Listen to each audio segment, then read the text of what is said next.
Chapter 538. Causing a Commotion in Star Moon Kingdom.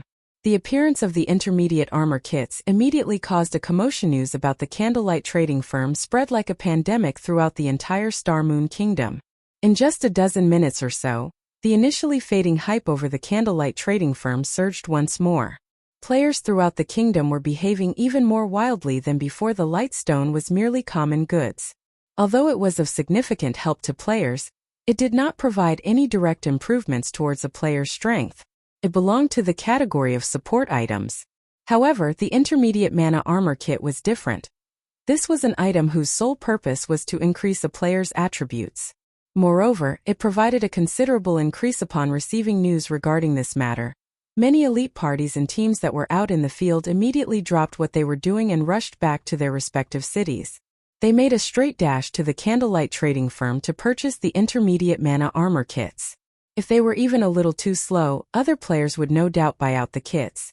It would be just like the basic mana armor kit, which had already passed into legend. According to the legend, many players who had managed to purchase the basic mana armor kits when they were initially released had already become experts by now. Some ordinary teams had also become top-tier teams capable of challenging hard mode, and even hell mode, team dungeons. However, hell mode was only limited to 10-man dungeons to the majority of independent players. 20-man team dungeons were simply too difficult to challenge. The requirement of such dungeons on a player's equipment foundation was just too high. The requisite level in combat techniques was also extremely high. Only a small number of guild elite teams could clear such dungeons. Team leader: I've just received news that the intermediate mana armor kits are selling for a fraudulent price of 5 gold per kit. We can't afford them even if we want to buy them. They are indeed expensive. Even so, we still have to buy them. We must obtain them even if we have to borrow money to do so. I have deeply regretted not getting the basic mana armor kits. You should know our performance inside team dungeons as well. We are always short of just that small amount of damage and defense. Unfortunately, no matter what we do, we aren't able to upgrade our equipment any further. In the end, those teams that had the luck to buy 3 basic mana armor kits managed to brute force their way through the bosses right now. A single intermediate mana armor kit could match up to 3 basic mana armor kits. As long as we get our team's MT3 of these kits, we will be able to defeat the bosses of the team dungeon. At that time, won't it be easy to earn back the money we spent? Oh! Many independent teams out in the field maps began taking action, using all means to collect money to elite teams. Collecting 5 gold was still relatively easy. However, it would be very difficult if they wished to obtain 15 gold. Even so, they still endured the hardship as they tried to amass 15 gold. After all, the effects of having an additional piece of level 25 dark gold equipment on an MT was quite significant. Normally, 20-man normal mode team dungeons dropped mysterious iron rank. Secret silver equipment only dropped if one possessed heaven-defying luck. Meanwhile, there were only 3 or 4 bosses inside a team dungeon, and each boss dropped just 2 or 3 pieces of equipment. On average, one could get roughly 10 mysterious iron equipment with each dungeon run. After factoring in the money and items obtained from the dungeon monsters, a team earned around 4 gold to 5 gold each time they raided a 20-man normal mode team dungeon. There was also the need to factor in the team's various expenses, loss of EXP, and such, which further reduced the team's profits. Not to mention, the team's 20 members would split this profit. In the end, each member of the team would receive only a meager amount of money. However, the income one could obtain from a hard mode team dungeon was significantly higher. The bosses inside such a dungeon would drop at least 1 secret silver equipment with nearly a 100% certainty.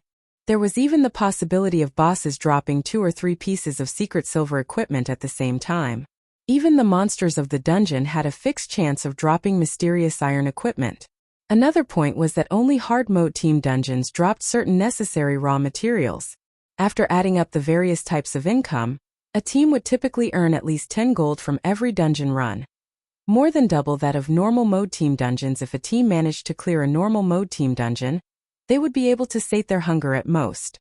However, if they succeeded in raiding a hard mode team dungeon, they would be able to dine like kings every time inside bars. There was bound to be some amazing team celebrating their successful raid over a hard mode team dungeon, earning the envy of the surrounding players. Now that everyone received such an opportunity again, the players naturally had to make a desperate effort for it. For a time, players swarmed the candlelight trading firm. However, a majority of the players who came were only here to act as a placeholder for now. That was right. A placeholder. The teams backing these players were currently still in the midst of collecting money. As soon as they gathered enough, they would immediately purchase the intermediate mana armor kits from the trading firm, afraid that the kits would sell out. Although few independent players could afford the intermediate mana armor kits, it was an entirely different story for guilds. Guilds were already willing to invest thousands of gold in a single shop, not to mention spending several hundred gold to equip their core teams with intermediate armor kits. If guilds could fully outfit their core teams with intermediate armor kits, the combat power of these teams would rise to a whole new level. There was no question that it was a worthwhile investment. All the guilds that had received news regarding the intermediate mana armor kits immediately hurried over to the candlelight trading firm. Moreover, these guilds were incredibly ambitious, each and every one of them asking to buy 100 or more kits without hesitation. What did you say? Why aren't you selling it to me? A guild representative shouted angrily. Have a good look. I don't lack the money to pay for them. Sir, my apologies, but since the supply for the intermediate mana armor kits is too limited, we are only selling it in limited quantities. Ordinary players are allowed to buy at most one kit each time. As you are representing a guild, you will only be allowed to buy a maximum of 9 kits. If you are from one of the guilds partnered with the candlelight trading firm, you will be allowed to purchase up to 21 kits at a single time. The beautiful NPC saleswoman smiled faintly, paying no heed to the actions of the angry player before her. Damn. Give me 9 for now then. The guild representative was helpless about the situation as the guild he belonged to was not a partner of the candlelight trading firm. He had no choice but to buy 9 kits for now and have the guild send more members to make additional purchases. Only they would have to waste a lot of time using this method. There were just too many players coming to buy the kits, and even lining up was extremely troublesome and time-consuming. Although the candlelight trading firm had only set up shops in a few cities, when players and guilds of other cities heard of the news regarding the intermediate mana armor kits, they had promptly made their way over to cities that housed the candlelight trading firm. Among them, the number of players running over to White River City was the highest. The candlelight trading firms, based in White River City, had the largest allocation of intermediate mana armor kits. That number was practically the total of all of the branch shops. Hence, many players from the various major cities and guild representatives all came over to White River City. Moreover, this allocation was something Shifeng had deliberately instructed Melancholic Smile to do. He had done so with the intention of increasing White River City's population. Once everyone realized the uniqueness of White River City, some players would surely consider developing themselves here instead, out of convenience. Meanwhile, this would indirectly increase Zero Wing's strength. At this moment, the guilds that had previously chosen to partner themselves with the candlelight trading firm were celebrating in joy. Previously, most if not all of them felt that they had taken a huge loss by partnering with Candlelight. Now, however, they had become the envy of all the other guilds. Being able to purchase 21 kits at a single time had saved them plenty of trouble. Right now, the intermediate mana armor kits were priceless. Currently, people were offering to buy the kits for 8 gold coins, and this price was still rising. Even so, nobody was willing to sell their kits. Moreover, under the oversight of the system, independent players could purchase only 1 intermediate mana armor kit. Nobody wished to waste this precious opportunity, so they would not readily sell the kits they had obtained. Just as many guilds were fighting to purchase the intermediate mana armor kits, silence filled Overwhelming Smile's guild residence in White River City. Inside the guild residence's meeting room, several veins were bulging on Feng Xuanyang's forehead. He was very nearly at the point of erupting. Boom!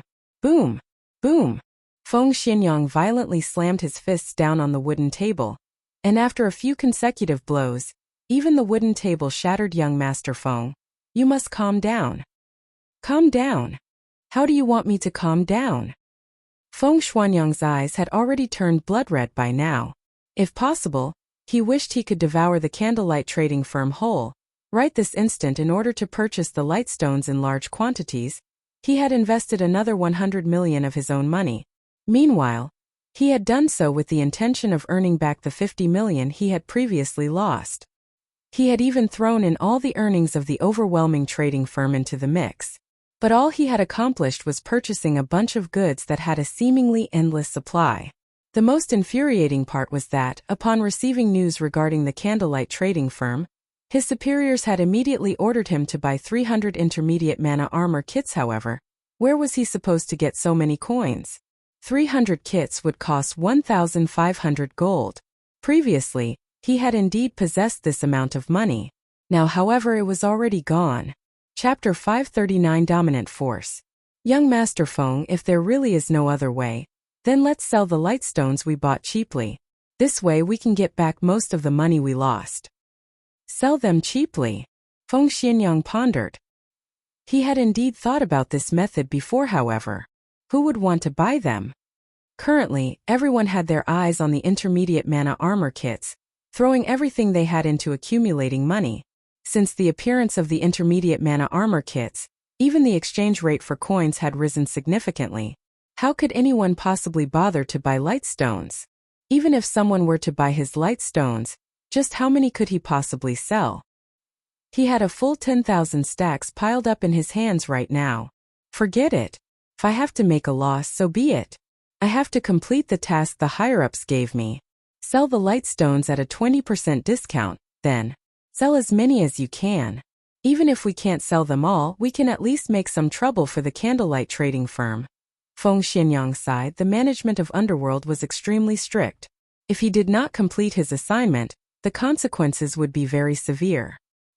He had only managed to reach this position in the organization after many difficulties. Naturally, he could not fall short after coming this far. These 10,000 stacks of lightstones had cost him 1,900 gold, more than half of which came from Underworld and the overwhelming trading firm. Although he would lose a significant sum of money by selling the lightstones at a 20% discount, at least he could earn back Underworld's and overwhelming Smile shares of the money. He would also have the 1,500 gold required to purchase the 300 intermediate mana armor kits. Sometime later, the overwhelming trading firm also began selling lightstones. Moreover, due to Underworld's connections, Feng Xianyang managed to quickly get in touch with the various guilds around Starmoon Kingdom. Lightstones were still not available in many cities around the kingdom, which left the demands of many players unsated. So, selling the lightstones at a 20% discount prompted many players to fight to purchase them. Only, for every stack of lightstones sold, Feng Xianyang would feel a painful sting in his heart. Just as the intermediate mana armor kits were selling hotly in White River City, Starmoon City had also gone into a frenzy. Currently, upper managers of the various large guilds based in the capital stood in front of the counter inside the candlelight trading firm, their eyes bloodshot. I am the vice leader of the Wind God Guild. Call out your boss for me. I have a big business proposal that I wish to discuss with him. I am an elder of the Rainbow Guild. Why aren't you calling your upper management to come to greet me yet? Various guilds in Starmoon City were thinking of ways to contact the upper management of the candlelight trading firm. Unfortunately, no matter what words they used, the NPCs hired by the candlelight trading firm completely ignored them, leaving them restless initially. The various large guilds in Starmoon City were only somewhat surprised when the candlelight trading firm had set up a shop in the city. They never expected that someone could actually afford to buy a plot of land in the golden area of the city, and even set up a shop there. Now, however, they could not help but wish they could purchase the entire candlelight trading firm. Using credits, of course. If they had to buy using coins, even if they added up the funds of every guild in the city, they would not be able to afford to buy the trading firm. Guild leader. I've received information stating that the candlelight trading firm's main branch is in White River City.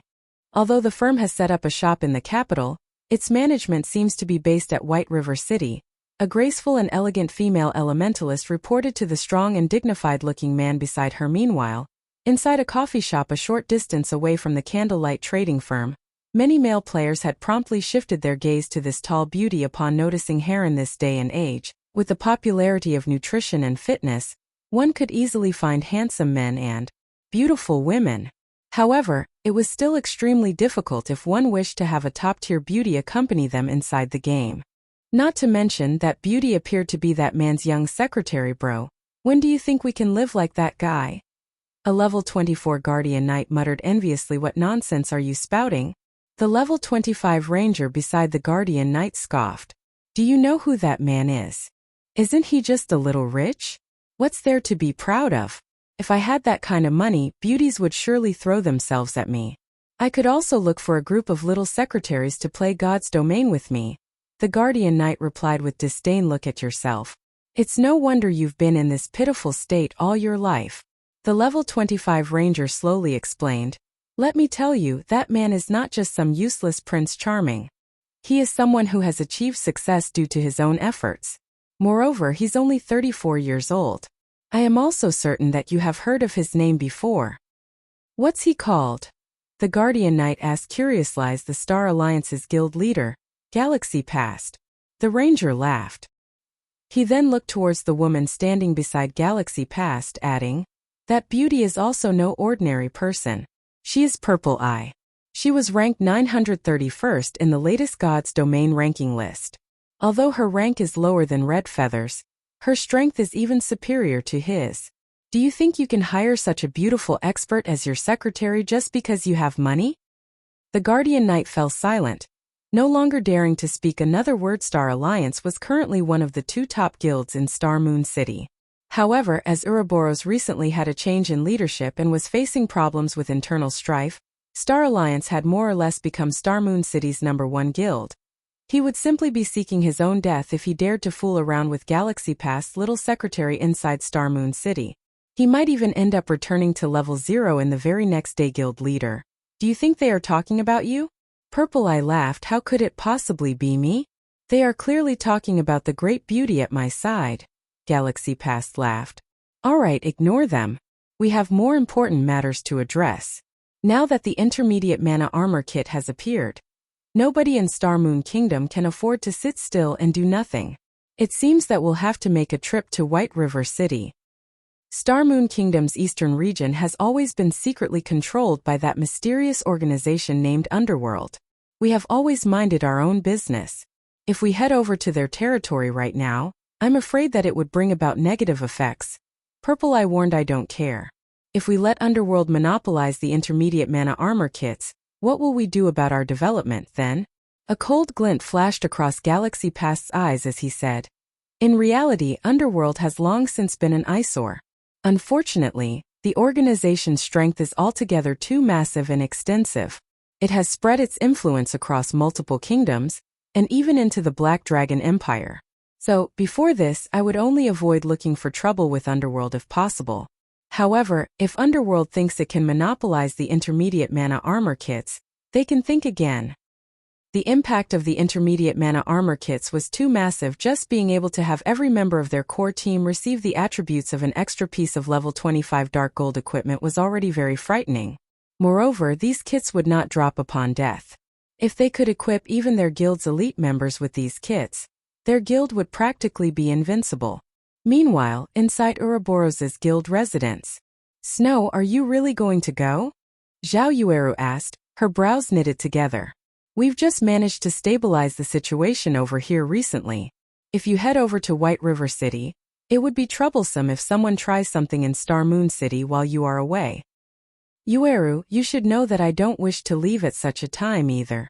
However, I must make a trip there personally for this matter. Gentle Snow shook her head. I'll leave this place to you for now. I'll try to return as quickly as possible. At the same time, the upper managers of the various large guilds in Star Moon City had also begun bringing along their men to White River City. Chapter 540 Grand Gathering. While Shifeng hunted and harvested members of Overwhelming Smile, White River City had become the focal point of Star Moon Kingdom. Many upper managers from first-rate and second-rate guilds had arrived in White River City. What's going on? Why are so many guilds in White River City? I've never seen many of them before. I heard that they've come to partner with the candlelight trading firm. There are even guilds from the surrounding kingdoms, including the Black Dragon Empire, who have shown up, let alone Star Moon Kingdom's guilds. Weren't others saying how Empire players were much stronger than Kingdom players? That doesn't seem to be the case to me. In the end, haven't they still come over to our White River City for some advantage? They've only come here because of the candlelight trading firm. Look at the other kingdoms. Which one of them possesses a shop that sells intermediate mana armor kits? Right now, nobody has any level 25 dark gold equipment for sale at all. Meanwhile, the intermediate mana armor kits are even more powerful than level 25 dark gold equipment, and the candlelight trading firm can produce it in large quantities. Having it and not can make a huge difference to dungeon raiding progress in PvP fights. Naturally, these guilds realize how important such an item is. The players filling White River City's streets and alleyways discussed the large number of guilds gathering in White River City, and a sense of pride bloomed in their hearts. No one would have thought that a lifestyle guild could possess so much influence. Why have so many people come here? At this moment, Feng Xianyang watched the growing number of guild representatives enter the candlelight trading firm, wrathful flames burning in his eyes to collect the required 1,500 gold. He had gone through a lot of trouble to sell the light stones. He also had to add in a large sum of his own credits. Meanwhile, it was obvious that the reason many guilds had come here today was none other than to purchase the intermediate mana armor kits. The candlelight trading firm did not offer a large supply of intermediate mana armor kits. It had been a huge challenge for him to buy 300 kits for himself. Now that more competitors had appeared, his chances of fulfilling that quota had shrunk further among the guilds that had arrived. The Dragon Phoenix Pavilion from the Black Dragon Empire was the most powerful. It was the first-rate guild that was the closest to becoming a super guild. Unfortunately, the pavilion was younger than those true super guilds, having been established later.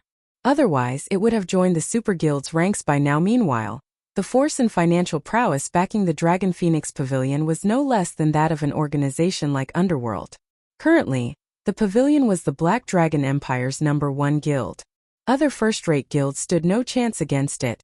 The Dragon Phoenix Pavilion had sent one of its 2 pavilion masters, the Dragon Pavilion Master, as its representative. In the guild, the Dragon Pavilion Master's status was only below that of the Great Pavilion Master. The Dragon Phoenix Pavilion's management style was different from other guilds. Normally, a guild's management personnel consisted of the guild leader, vice leaders, elders, and so on. On the other hand, the Dragon Phoenix Pavilion could be split into 2 pavilions, the Dragon Pavilion and the Phoenix Pavilion. Each pavilion was the equivalent of a single guild, and both pavilions developed themselves independent of each other. Meanwhile, a pavilion master governed each pavilion. One could say that the pavilion masters were the equivalents of the guild leader of a guild. Moreover, the influence each pavilion wielded equaled that of a top-tier first-rate guild. With both pavilions merged, one could just imagine how powerful the Dragon Phoenix Pavilion was. The Great Pavilion Master managed the coordination between the 2 pavilions.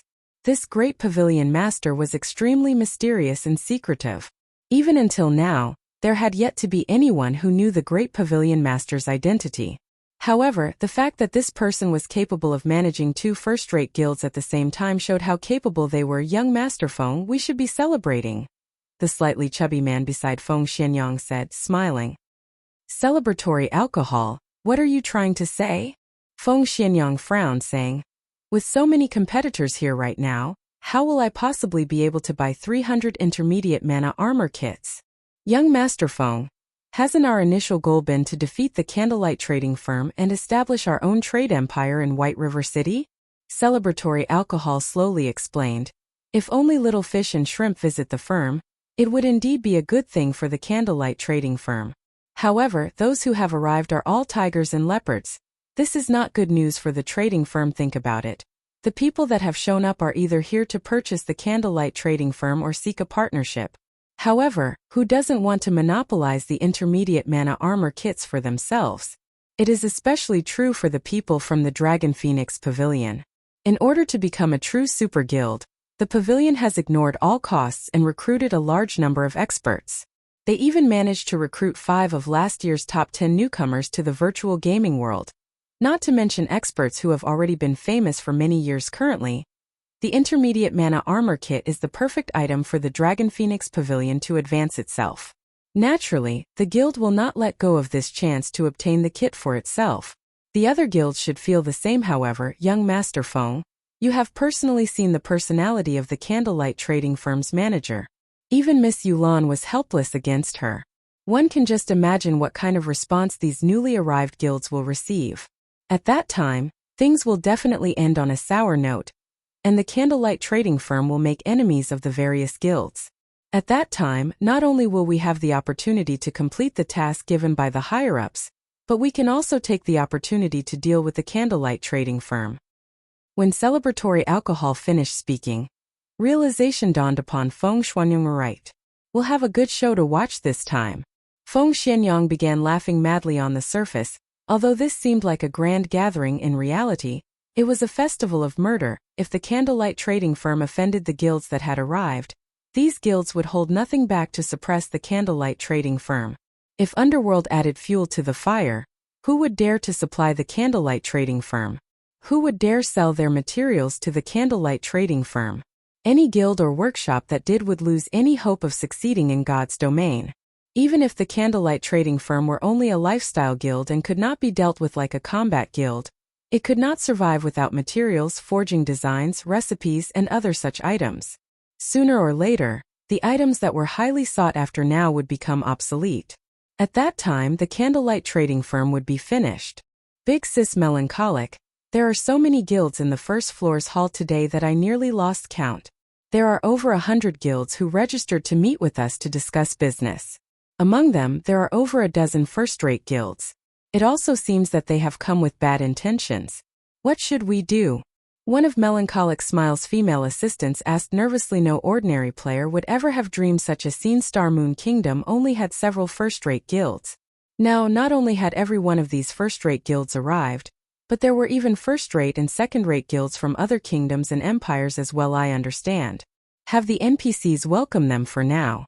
I'll try to think of a solution in the meantime. Melancholic Smile also struggled with the situation. She had never expected that the intermediate mana armor kits would have such a huge influence. They had attracted a pack of hungry wolves and beasts to their doorstep. If she had known something like this would happen, she never would have suggested that Shifeng sell the intermediate mana armor kits. Even if they wanted to sell them, they should have only done so after the candlelight trading firm had secured its position in Star Moon Kingdom. Now, however, they were surrounded by enemies on all sides.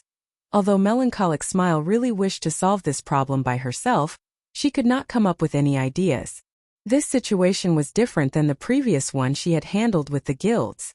If she approached this forcefully, she would offend the major powers of several kingdoms and an empire. To put it simply, she would be seeking her own death. Helpless, Melancholic Smile had no choice but to contact Shifeng. She was truly out of options, and she could only hope that Shifeng had something up his sleeve. Chapter 541 Terrifying Great Demon King. The Barren Ridge was a wasteland located in the Maple City region. The land was parched and cracked. Not even a blade of grass could grow here. Yellow sand choked the wind as it was lifted into the air all year long. Yet, at this moment, many players could be seen grinding and leveling in this desolate area. The Barren Ridge was a level 25 to level 32 leveling map. Although it was a wasteland, various kinds of stone beasts lived there. Stone beasts were elemental creatures made of excellent stone materials. There was a 20% chance to obtain advanced stones when killing these monsters, and they even had a small chance of dropping rare ores. Nowadays, the forging industry was very popular, and many lifestyle players who disliked combat would learn forging. Hence, all sorts of forging materials were in high demand right now. Even if the Barren Ridge did not contain treasure chests or advanced quests, many players still preferred to grind for stones and ores here while leveling up. The various large guilds had monopolized the high resource maps surrounding every city, leaving no room or access to ordinary players. If an ordinary player were discovered trespassing into a guild-run zone, the guild members would either chase them away or kill them on the spot. Knowing this, ordinary players naturally avoided these high-resource maps. Instead, they could only explore ordinary maps such as the Barren Ridge. However, after Shifeng's last visit to the Dragon Ridge, Overwhelming Smiles members avoided the zone at all costs. Instead, they had come to the Barren Ridge to grind and level up. This resulted in ordinary players flooding the Dragon Ridge, and Maple City's ordinary players came to admire the name Black Flame. One man was capable of forcing an entire guild to concede. Black Flame's strength was inconceivable. Laughing Heaven, Overwhelming Smiles' guild leader, wanted nothing more than to hack Shifeng into thousands of tiny pieces. Unfortunately, even Laughing Heaven's hands were tied. Based on Warwolf's report, Shifeng's base attributes were simply too high. He was far beyond experts like them. If they wanted a fighting chance against him, they needed to upgrade their equipment and base attributes first. Before that happened, however, they could only try their best to keep hidden. Of course, There were other methods they could use, such as hunting Shurfeng in large teams. However, a team of several hundred players would not be enough. A single large-scale destruction spell would be more than enough to annihilate most of the team. At the very least, they needed to mobilize armies of over 1,000 players. Unfortunately, Shurfeng's whereabouts were unknown. It was practically impossible to trap him with thousands of players. So they had no choice but to endure until they possessed a strategic-level expert capable of rivaling Black Flame Dam. Just how long do we have to grind here? A level 24 summoner from Overwhelming Smile grumbled. Since when have Overwhelming Smile members ever suffered such a loss before? We are actually forced to this godforsaken place. Isn't he just one expert? I don't believe that we can't take him out if several hundred of us gang up on him. Shoo! Be quiet. What if your big mouth really summons that person? The level 25 elementalist serving as the team's leader warned the summoner softly, frowning as he carefully observed his surroundings. You were lucky that you weren't out that night.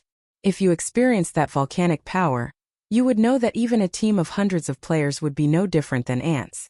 Moreover, not even the shield warriors and guardian knights with high HP and defense survived a single hit from that expert. Many among the team nodded their agreement to the elementalist's words. Although it was currently daytime, they could still recall the madness of that night as if it had happened yesterday. Team leader, aren't you over-exaggerating? Although our current equipment isn't top tier, even someone fully geared with level 25 dark gold equipment should not be able to kill our team's guardian knights and shield warriors in one hit, right? The summoner replied, refusing to believe his team leader's claim. Moments after this summoner finished speaking, a black figure suddenly descended from the sky. Don't believe it. Why don't you experience it yourself then? The person who had flown down from the sky was none other than Shurfeng himself. The barren ridge was ridiculously large, and Overwhelming Smiles members had scattered across the map. For efficiency's sake, Shurfeng had no choice but to activate Windrider to hunt these people. When Shurfeng noticed this 100-man team from Overwhelming Smile, he had immediately flown towards them. The instant Shurfeng descended, he switched the aura of wind to the aura of fire and launched a firestorm from above, covering a radius of 30 yards. Flames filled the sky, burning everything in its vicinity to ash and dust. Even the level 27 stone beasts, which possessed high magic resistance and 5,000 HP, died with the first wave of damage, not to mention players whose HPs were below 5,000 and had zero magic resistance. In the blink of an eye, less than 30 players remained of Overwhelming Smile's 100-man team. They too spread out. After landing, Shurfeng frowned slightly when he noticed that many had escaped his firestorm. However, the massive O had dumbfounded Overwhelming Smile's members. Crap. It's the Great Demon King. Split up and run. Contact the guild leader and notify everyone else immediately.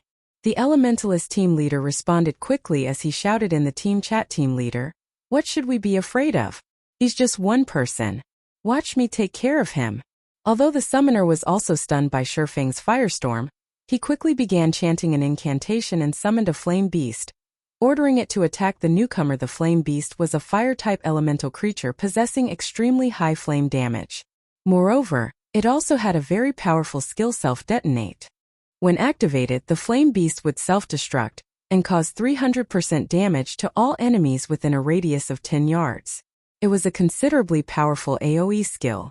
However, upon activating self-detonate, the flame beast could not be summoned again for another 4 hours.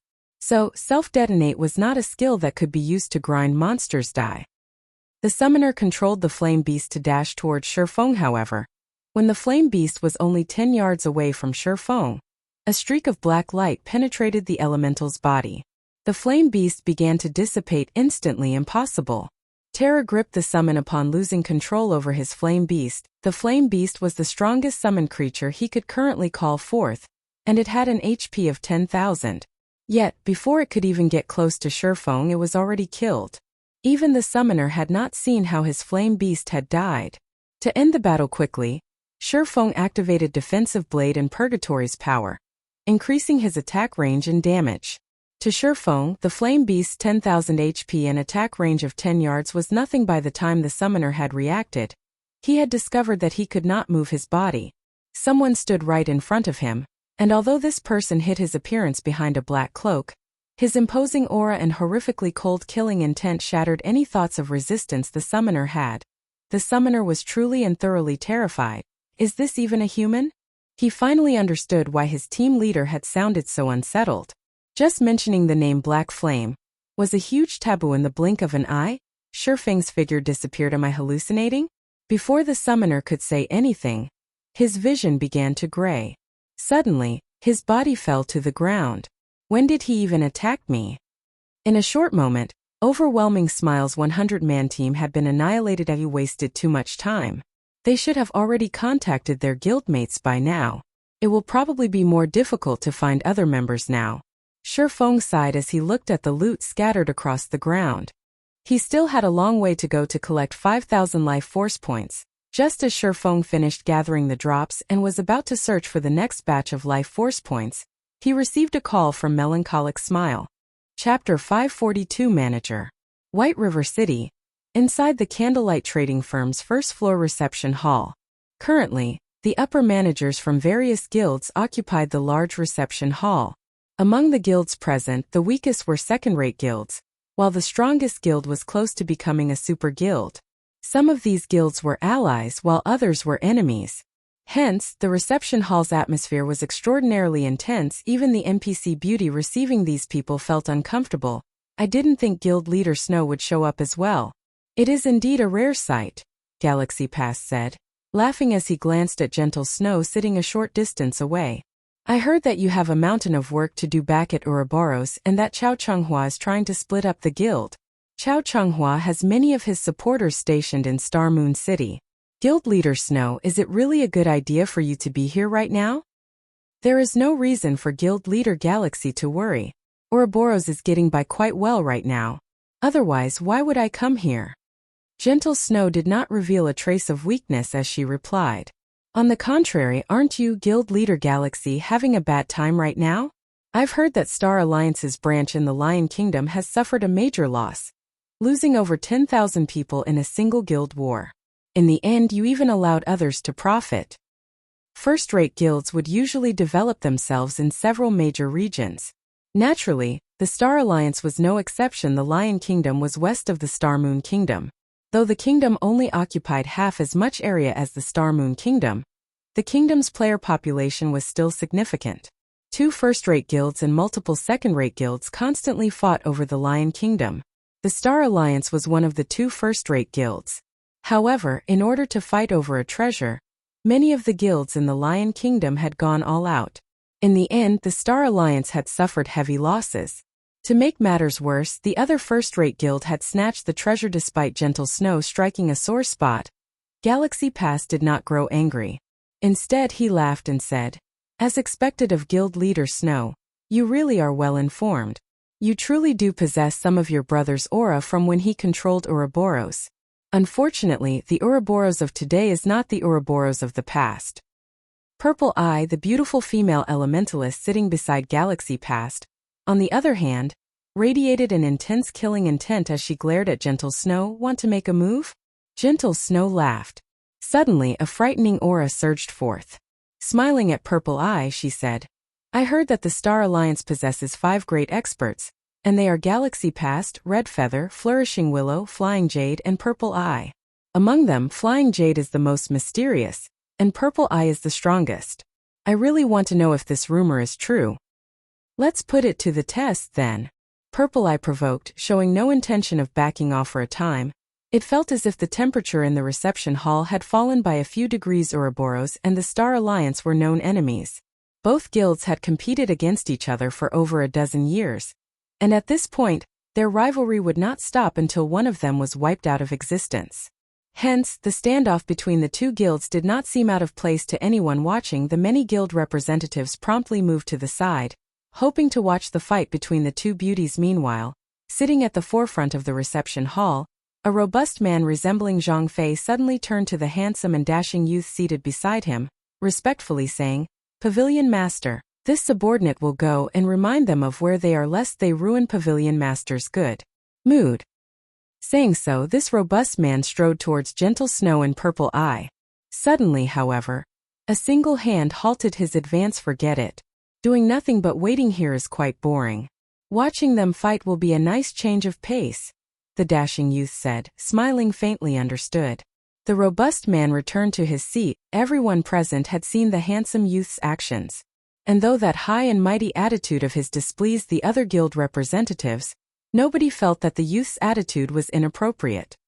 This handsome youth was one of the 2 pavilion masters of the Dragon Phoenix Pavilion. The pavilion had possessed the strength of a super guild for a long time now. It lacked a stage to display its might. Meanwhile, in the eyes of super guilds, first-rate guilds were nothing but children. It was only natural that the handsome youth thought little of the others. Just as Gentle Snow and Purple Eye were about to face off, a loud shout suddenly echoed through the hall. "Everyone, stay your hands." A clear, crisp voice swept through the crowd. When everyone turned to look at the owner of this voice, they discovered another great beauty. Unlike Gentle Snow and Purple Eye, this beauty did not possess a frightening aura. However, although she seemed somewhat ordinary, every guild representative took her seriously. This beauty was the Candlelight Trading Firm's manager, Melancholic Smile. This is the Candlelight Trading Firm, not the arena. All forms of fighting are prohibited here. If someone wishes to challenge the rules of the Candlelight Trading Firm, then I will have no choice but to send you on your way. Melancholic Smile scolded. Nobody doubted Melancholic Smile's power. Inside a private shop, the manager was invincible.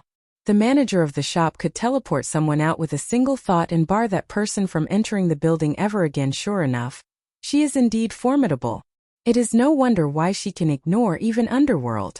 Galaxy Pass could not help but focus on Melancholic Smile. The upper managers of the other guilds were similarly surprised. They had not expected Melancholic Smile to be so fearless. Every player here was an overlord in their own right.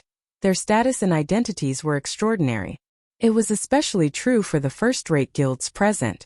Yet, Melancholic Smile had not left any room for argument.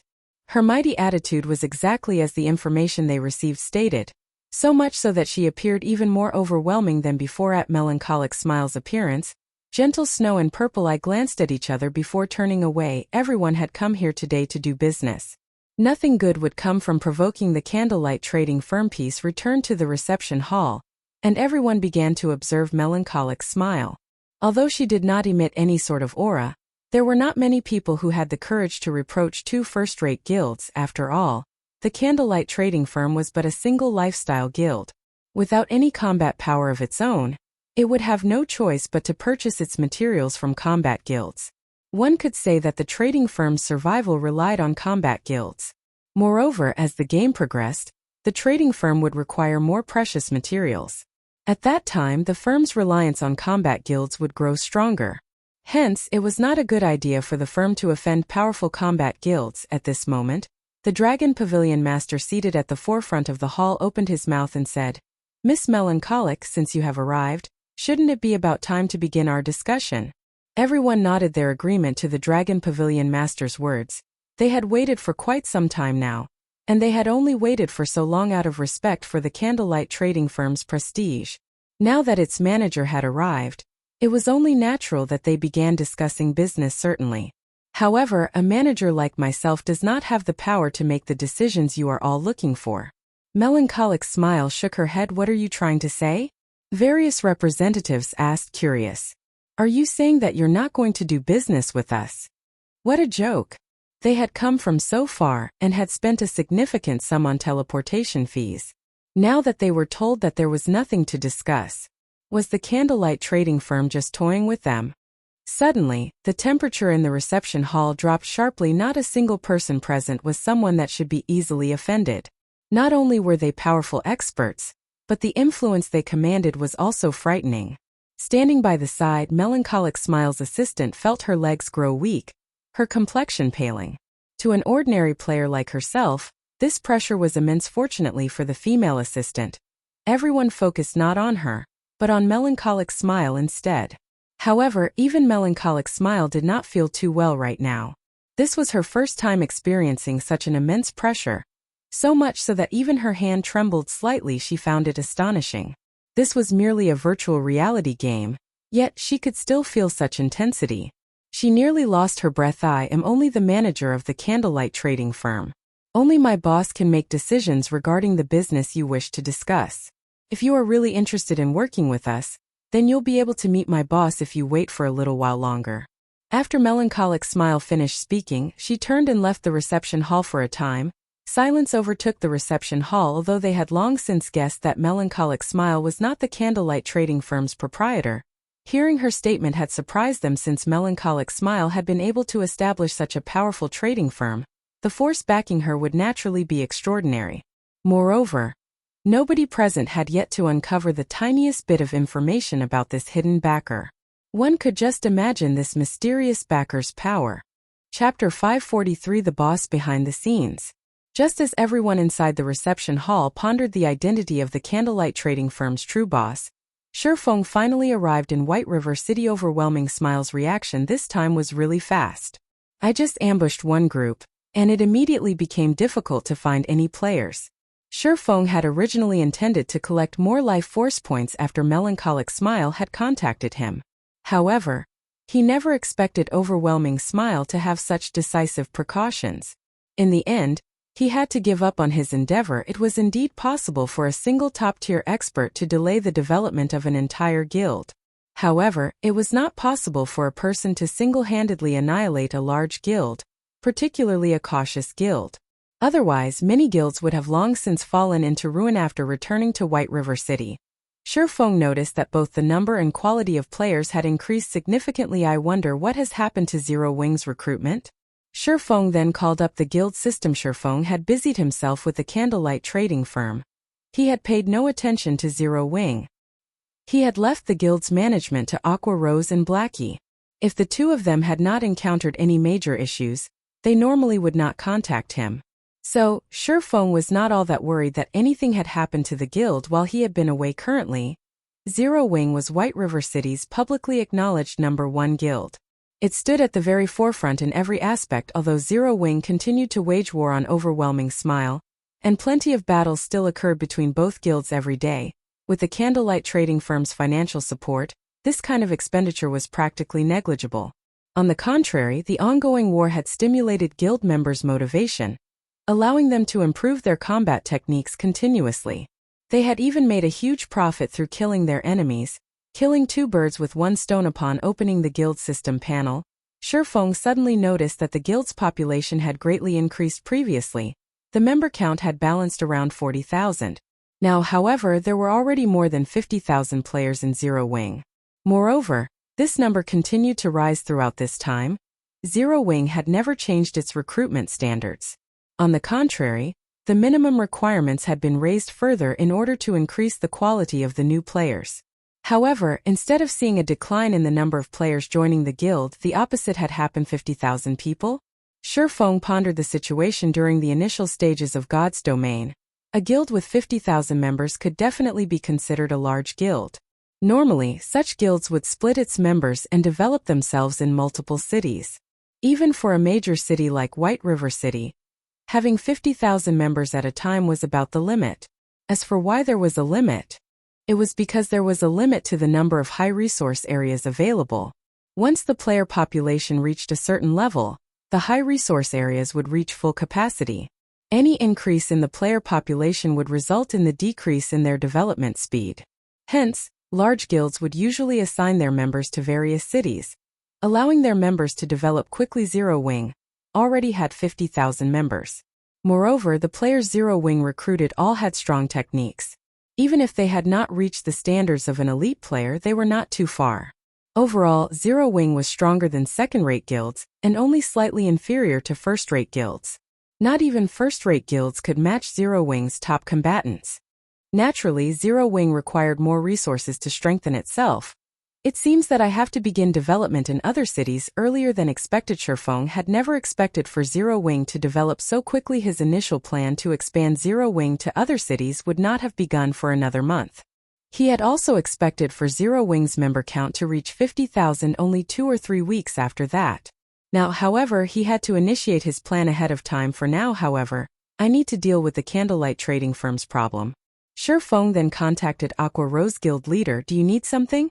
I'm quite busy at the moment, Aqua Rose asked pleasantly, smiling. She had been extremely busy while Shifeng had been away. Fire Dance and the others had focused on their special training, so all important matters regarding the guild had been left to her to handle. However, thanks to Shifeng's massive daily shipments of top-tier equipment, particularly level 30 fine gold and dark gold equipment, and the flood of enthusiastic players who wanted to join Zero Wing, she was quite happy with her work currently. Aqua Rose dared to pat her chest and guarantee that no elite members of other guilds in Star Moon Kingdom were better equipped than Zero Wing's members. As for Zero Wing's core members, the equipment they wore consisted of a mix of level 25 fine gold and dark gold equipment, with dark gold equipment being the majority. If other guilds discovered this, their eyes would pop out of their sockets. Someone's here to make trouble. What do you think we should do? Shifeng laughed. Who's the blind fool? They actually dare to cause trouble in White River City? Aqua Rose was initially surprised. However, very quickly she laughed and said, "Where are they? This lady will annihilate them this instant." Although Aqua Rose was very busy, her level had not lagged behind the other core members whatsoever. It was the same for her equipment. Currently, she was level 27 and fully equipped with dark gold equipment. The staff she wielded was also a staff exclusive to elementalists that Shifeng had obtained from the Twilight treasure chests. Although the staff's attributes were inferior to Blackie's epic rank staff, her weapon's attributes were very well suited for elementalists. In PvP battles, it was in no way inferior to an epic rank staff, the Candlelight trading firm. When Shifeng uttered those 4 words, a realization instantly struck Aqua Rose guild leader. Are we really going to do this? Aqua Rose could not help but ask. Currently, all players in White River City knew of the gathering of the many upper managers of first-rate and second-rate guilds at the Candlelight trading firm. Presently, however, no one had discovered just who stood behind the Candlelight trading firm. Only a few core members of Zero Wing knew. After all, it wasn't just guilds that were capable of setting up a shop. Individuals could do so as well. Many of the shops set up in minor cities were mostly set up by workshops that focused on lifestyle classes. Not to mention, Shifeng had also set up the Candlelight trading firm under the name of the Horizon Alliance, making it nearly impossible to trace back to Zero Wing. Everybody will learn the truth sooner or later. This is just a little sooner than we had planned. Shifeng had never bothered hiding the fact that he had established the Horizon Alliance. It was far more convenient to manage a shop through a lifestyle guild. After all, combat guilds and lifestyle guilds had completely different specializations, and the specialization of lifestyle guilds made them more suitable to develop shops in the past. After discovering this matter, many large guilds had promptly established a lifestyle guild to manage their shops. Shifeng had only established a lifestyle guild ahead of time. Guild leader, leave it to me. Aqua Rose also grew excited. Inside the Candlelight trading firm's reception hall, due to Melancholic Smile's statement, everyone inside the hall had begun to make their guesses of who might be the Candlelight trading firm's owner. However, even if the boss behind the scenes was impressive, what could he possibly do against so many large guilds? As everyone occupied themselves with their discussions, time slowly ticked by. This Candlelight trading firm sure knows how to treat its guests. They've already made us wait for such a long time. Do they really think we are easily bullied? A representative of a second-rate guild complained. Everyone was greatly displeased with the situation. Who were they? They were the overlords of God's domain. Moreover, they had brought both money and sincerity with them, yet the Candlelight trading firm actually dared make emperors like them wait so long. Whoever was behind the firm must truly be tired of living. Meanwhile, seated in a corner of the hall, Feng Xinyang watched the souring situation with a smile. The Candlelight trading firm might have been able to get away with angering the various small guilds of White River City, but if it angered all of these large guilds, who would dare supply the firm? Without materials, the Candlelight trading firm would not produce a single product. However, Feng Xuanyang's smile had not lasted long as the doors to the reception hall suddenly slammed open.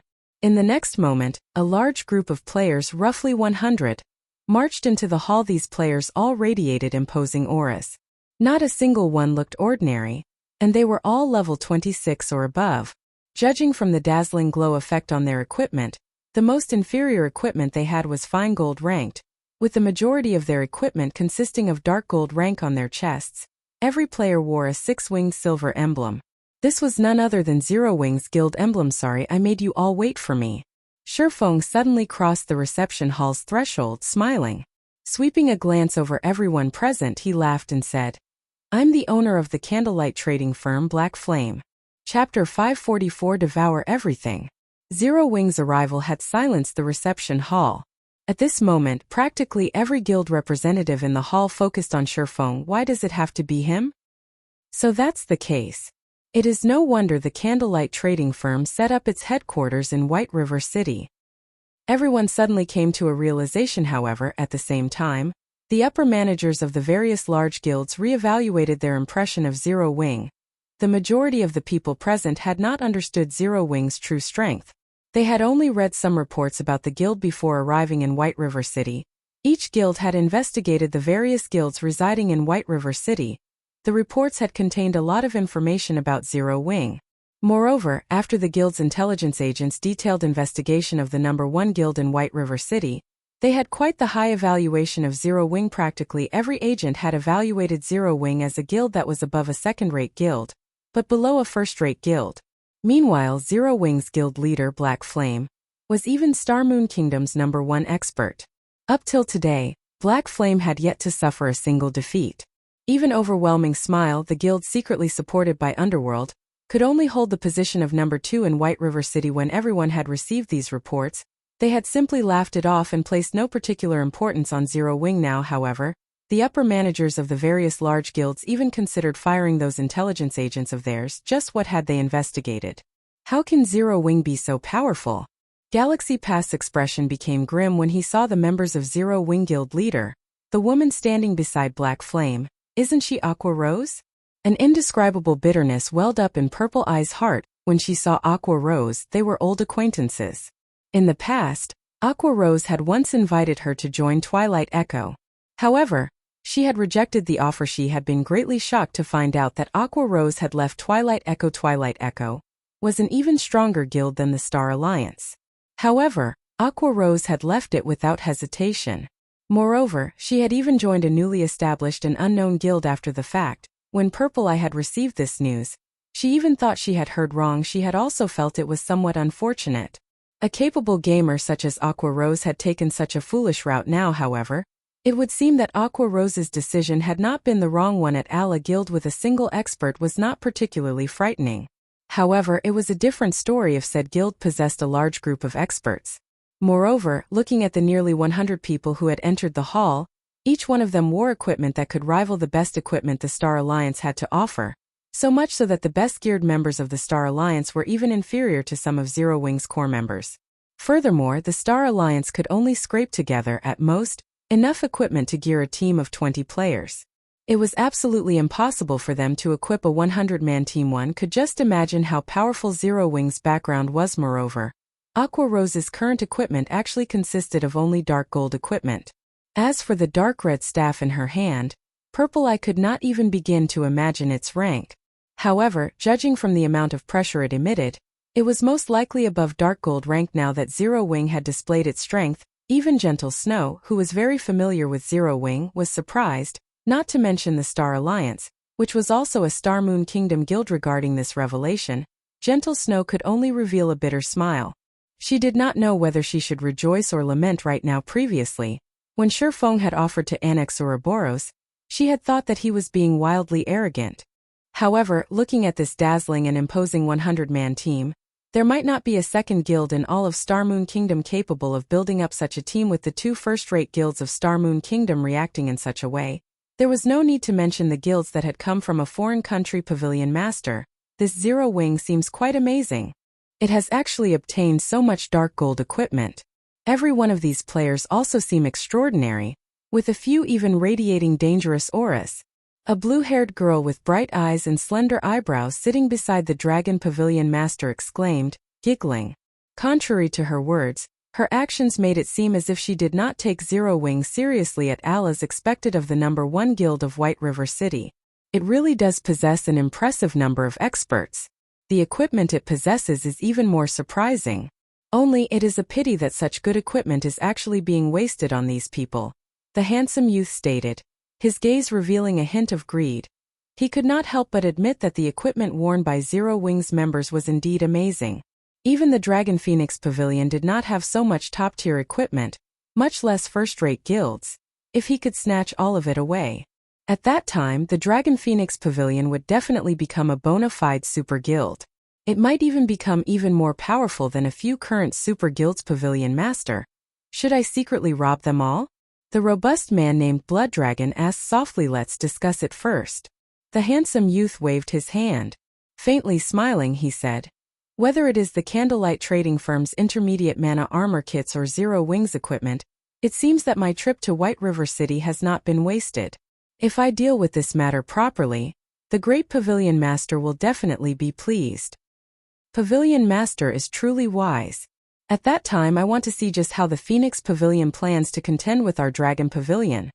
Blood Dragon laughed even after silence had gripped the reception hall for some time. Feng had not hurried to dive straight into business. Instead, he waved his hand and signaled Melancholic Smile at this moment. Melancholic Smile opened her mouth and said, "Ladies and gentlemen, if you are here to purchase intermediate mana armor kits, please follow me. As our stock is limited, the Candlelight Trading Firm intends to hold a small-scale auction exclusively for you." Saying so, Melancholic Smile led the way out of the reception hall. In response, however, the guild representatives only turned to look at each other, showing no signs of leaving their seats. Who among them was not here to purchase the Candlelight Trading Firm, hoping to earn a massive profit through the transaction? How could they possibly come all the way here just to purchase a few measly intermediate mana armor kits? Particularly, the Dragon Pavilion Master from the Dragon Phoenix Pavilion looked utterly uninterested in the intermediate mana armor kits, with the Dragon Phoenix Pavilion taking the lead. Everyone would naturally follow, however. Among these people, one person stood up from their seat and followed Melancholic Smile. Has Gentle Snow gone insane? Galaxy Pass watched Gentle Snow's departing figure. There were so many guilds putting pressure on Zero Wing right now. Even if Zero Wing were strong, it would have no choice but to tread carefully when faced with so many large guilds. Offending so many large guilds at once would be tantamount to suicide. Anyone who had a brain would definitely choose to stay. After all, they could take advantage of the situation to rake in even more profit for themselves, and that was not something a few measly intermediate mana armor kits could hope to compare with yet. Gentle Snow had actually chosen to leave. Don't tell me that no one else here is interested in the intermediate mana armor kits? Feng asked as he glanced at the seated guests. At this moment, Feng Xinyang stood. Righteously, he said. Guild leader Black Flame. Many of us here have journeyed from far away. We have already shown the Candlelight Trading Firm sufficient respect. If you turn us away empty-handed, our reputations will suffer. That's right, Guild leader Black Flame. Let's prosper together. Wouldn't it be better if we invest into and develop the Candlelight Trading Firm together? That way everybody can profit. Many among the crowd began advising Feng as they laughed merrily among those present. Aside from the upper managers of a few first-rate guilds, everyone promptly voiced their agreement. Are all of you of the same opinion? Feng calmly asked. You could say that, the Dragon Pavilion Master, Nine Dragons Emperor, suddenly said. However, aside from my interest in the intermediate mana armor kits, I am also very interested in the equipment you all wear. Why don't you state a price? I'll buy all of it. Although Nine Dragons Emperor wore a lukewarm smile, his tone indicated that he would not take no for an answer. Suddenly, the entire venue fell silent. Many of the guild representatives sucked in a breath of cold air. Initially, they had thought that the conditions they had proposed were sufficient. They had never expected that this Dragon Pavilion Master would be even greedier than they were. He actually wanted to devour both the Candlelight Trading Firm and Zero Wing. Chapter 545 Super Guild. Although Nine Dragons Emperor's words were quite arrogant, all of the various guild representatives present knew that this handsome youth before them had certainly earned his arrogance. The fact that the Dragon Phoenix Pavilion was hailed as a super first-rate guild, which was the closest existence to a super guild, was not without reason. Great strength had built that reputation in today's era. Virtual reality had long since integrated into everyone's life. Practically everyone would come into contact with virtual reality games in some form. Meanwhile, there were countless virtual gaming guilds. Any guild that the public officially recognized became a third-rate guild. Even though third-rate guilds were nowhere near the top of the gaming industry, they still stood out among the countless guilds in the virtual gaming world. Not only did a third-rate guild possess a certain degree of financial support, but it also possessed a large number of members. Normally, third-rate guilds had also earned some form of achievement in some virtual reality games. Standing above third-rate guilds were second-rate guilds. Not only did second-rate guilds possess abundant capital, but they also possessed quite a number of experts. These experts were normally those who held some fame in the virtual gaming world. As for a second-rate guild's member count, there was no need to even mention that. Normally, a second-rate guild would develop itself in multiple cities simultaneously. As for first-rate guilds, they were normally guilds that had been crowned as overlords in at least a dozen large-scale virtual reality games. Such guilds generally had over a decade of history, having overcome countless painstaking trials. First-rate guilds had perfected expert training programs and a large network of contacts. Most importantly, these guilds had recruited a large number of experts over the years. Practically all up and coming experts of the virtual gaming world would be split between these first-rate guilds. With more experts joining the guild every passing year, there would always be a large number of experts present to support, to battle for, and to bring endless glory to the guild. They were existences far above second-rate guilds. As for super guilds, they were the titans of the virtual gaming world. There were even many virtual reality games that these super guilds had produced personally. They also had their own research teams that were set up to study and improve a person's gaming skills.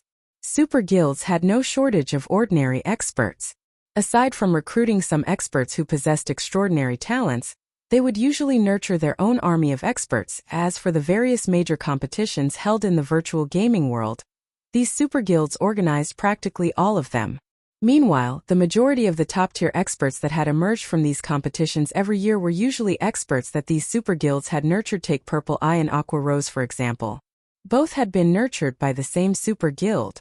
After undergoing the sharpening of various major competitions and emerging victorious, both had become Rookies of the Year. They had then separated from the super guild they had belonged to develop themselves separately. In fact, this wasn't just limited to the two of them. Many well-known experts in the virtual gaming world had originated from super guilds. This was the amazing part about super guilds. With this aspect alone, super guilds were already leaps and bounds above first-rate guilds. Take the financial prowess backing super guilds for example. All super guilds already stood at the peak of the virtual gaming industry. In a society where virtual reality was so well developed, the economic value of the virtual industry constantly rose. Whether it regarded financial prowess or influence, super guilds were not one bit inferior to international corporations. There were some super guilds that were even stronger. Although the Dragon Phoenix Pavilion was not a super guild, in reality it was not far from becoming one. Only the pavilion was somewhat young. However, that was only true when compared to actual super guilds. When compared to other first-rate guilds, the pavilion's history was a lot longer than many first-rate guilds in the virtual gaming world. This should be fun, Galaxy Pass said as he looked at Shurfeng standing near the door. A meaningful grin appearing on his face. Guild leader, you still have the heart to make jokes? If the Dragon Phoenix Pavilion really buys out the Candlelight trading firm, wouldn't we have come here for nothing? Purple Eye asked as she frowned at Galaxy Pass. She had come from a super guild, so she knew full well just how powerful a super guild's background could be. Although Black Flame was very strong, his strength only mattered in Star Moon Kingdom. If he were in a super guild, he would be considered average. As for the other experts of Zero Wing, a super guild had armies of such individuals. Not to mention, super guilds also possessed plenty of old monsters. Those players were no longer considered human. Only these old monsters would not normally appear in the public eye, so not many people knew of them. A single flick from a super guild could easily annihilate Zero Wing. If it came down to a fight, Zero Wing wouldn't even be powerful enough to resist. In reality, even an amazing first-rate guild would stand no chance against a super guild, much less Zero Wing. At most, it could only provide a momentary struggle. This was also one of the reasons why there was only a small number of super guilds. Despite there being a large number of first-rate guilds in the virtual gaming world, the only reason why super guilds did not go out of their way to compete with first-rate guilds, only contending with opponents of the same level, was because they did not like bullying the weak. It was the same concept as for how an adult would not participate in a fight between children. Doing so would only harm to their reputation. It seems that Gentle Snow's decision was correct. If I had known something like this would happen, I would have gone along to purchase some intermediate mana armor kits. Galaxy Pass sighed ruefully. Once the Dragon Phoenix Pavilion purchased the Candlelight trading firm, it definitely would not sell the intermediate mana armor kits. Rather, it would use those kits to strengthen itself and challenge those super guilds. If he wanted to buy the intermediate mana armor kits, now was his only chance to do so. Meanwhile, Sitting in the corner of the reception hall, Feng Xianyang was thoroughly dumbfounded. The situation left him utterly speechless. The higher-ups of Underworld had instructed him to purchase 300 intermediate mana armor kits. If the Dragon Phoenix Pavilion bought the Candlelight trading firm, how was he supposed to buy the kits? Melancholic Smile entered the reception hall on the second floor with Gentle Snow behind her. The location Melancholic Smile had led Gentle Snow to was still inside the reception hall. Only, it was situated on the building's second floor. Could be considered a VIP room of sorts. And while the occupants of the first floor could not see the occupants on the second floor, the reverse did not hold true. Not only could one see everything that went on inside the reception hall on the first floor, but one could also hear the first floor's ongoings clearly. Why have you brought me here? Gentle Snow asked, surprised. Miss Snow, please wait a moment, Melancholic Smile said. Guild leader knows that you want a large number of intermediate mana armor kits. However, the supply for the kits is truly too scarce.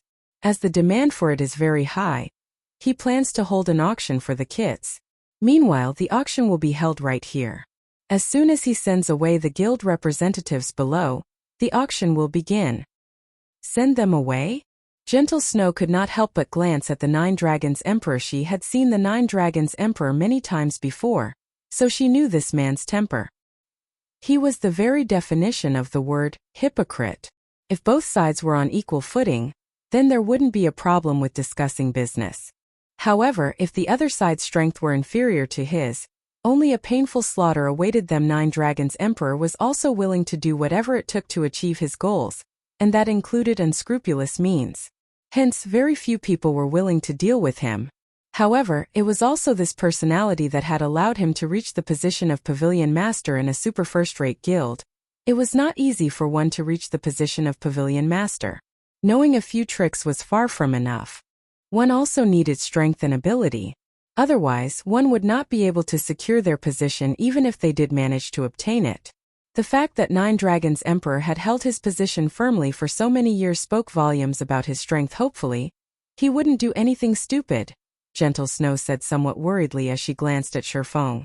Inside the reception hall on the first floor, silence filled the venue. Everyone had focused on Shifeng, waiting for his reply despite having already guessed what the outcome would be. You want to buy the Candlelight trading firm in Zero Wing? Shifeng laughed. Smiling at the Nine Dragons Emperor calmly, he said, Sure, but I want 60% of the Dragon Phoenix Pavilion's shares. Chapter 546. Even dragons have to bow. Immediately after Shifeng finished speaking, silence overtook the venue. Every guild representative in the hall was stupefied. Black Flame has gone insane.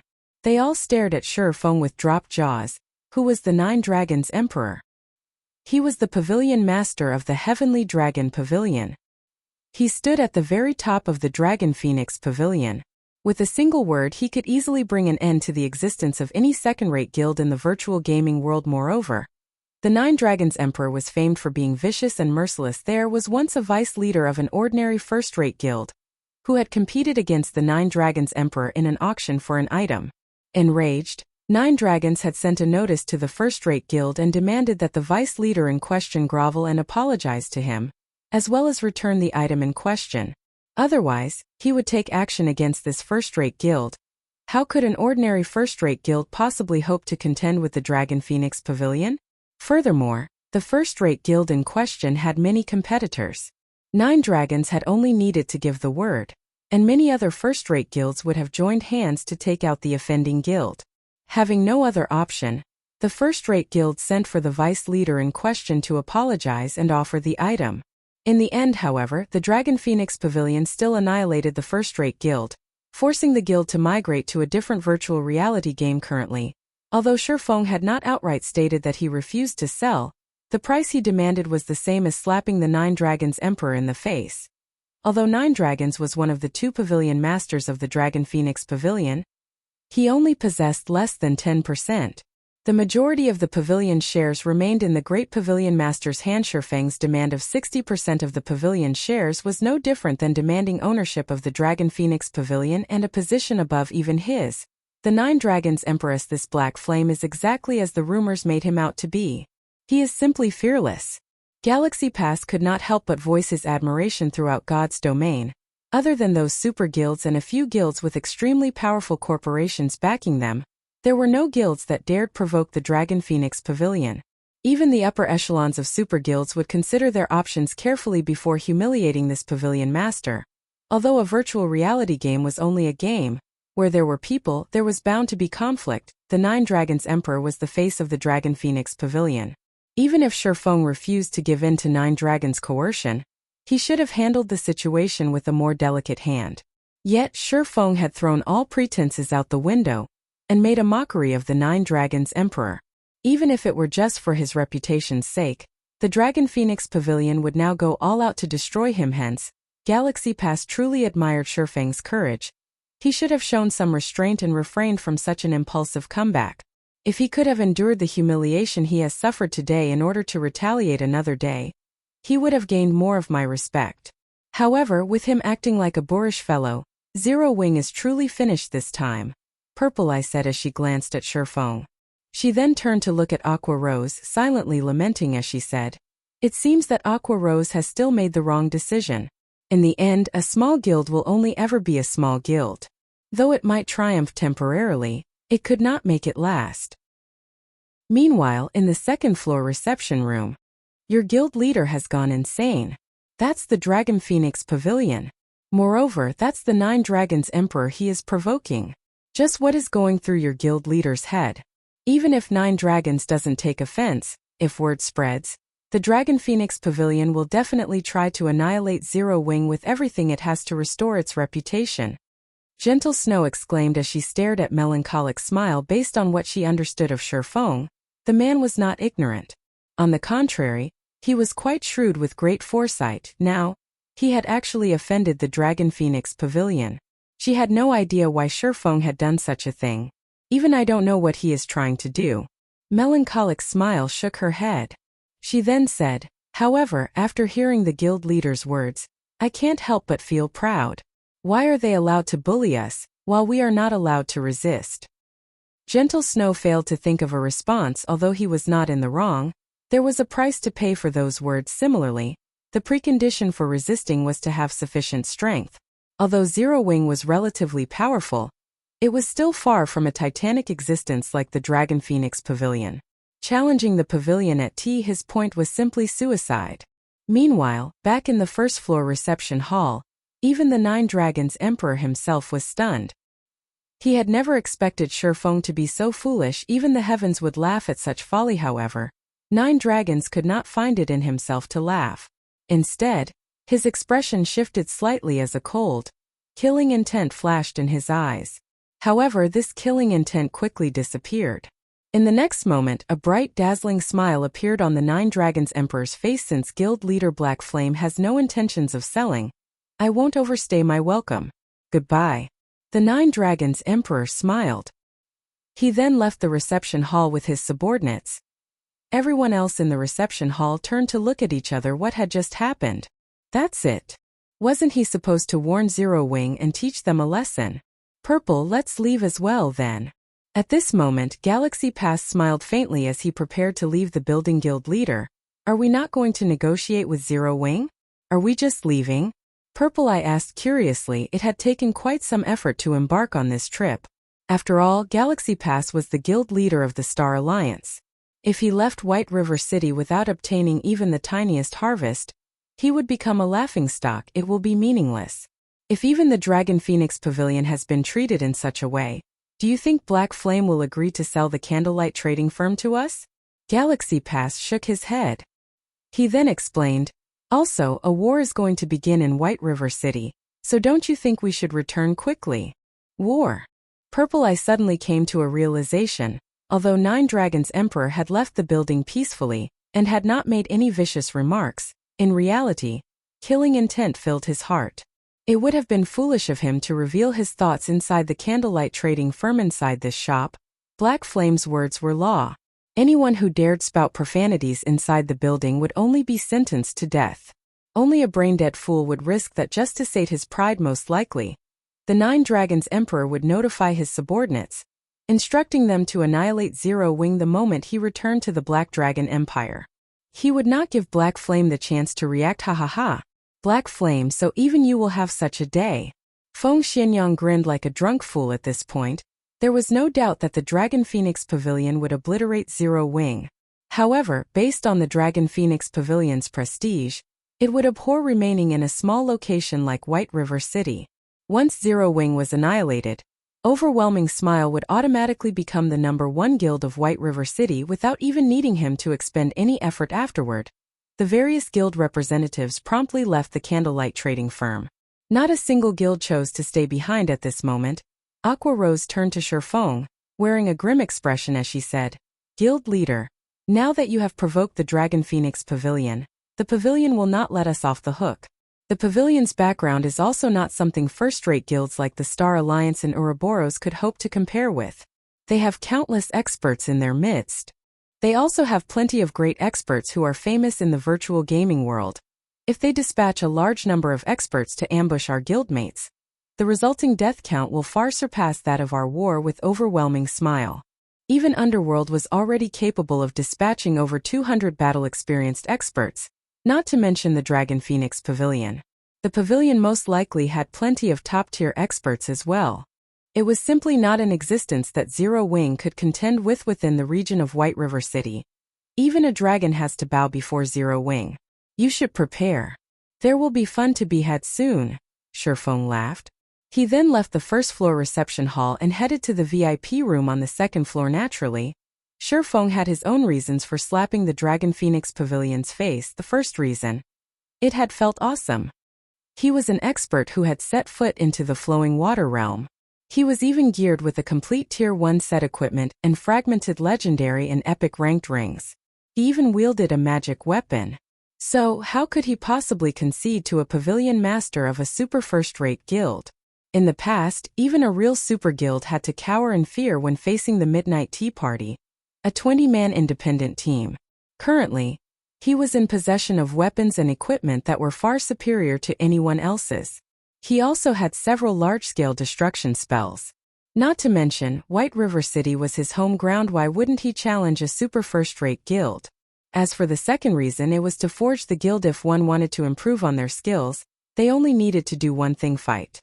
Experts were not nurtured through dungeon raids, but through live battles against other players. Overwhelming Smile was no longer a challenge, so they had to choose a stronger opponent to pit themselves against. In any case, Zero Wing did not lack money. They could afford to fight the Dragon Phoenix Pavilion. Chapter 547, Shocking God's Domain. Aqua Rose revealed a bitter smile as she watched Shifeng's departing figure. However, when she considered the situation from a different perspective, Shifeng's decision was not necessarily a bad thing. In the past, other than super guilds, there really weren't any guilds that had dared provoke the Dragon Phoenix Pavilion. Now that Zero Wing had made a fuss, even if they were defeated, it would be a glorious defeat.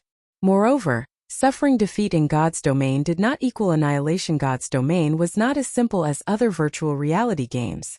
Thoroughly annihilating a guild was easier said than done. It was similar to Zero Wing's efforts to chase Overwhelming Smile out of White River City. Despite having massacred Overwhelming Smile's members, not only did the guild still reside in White River City, but it was also getting by quite well.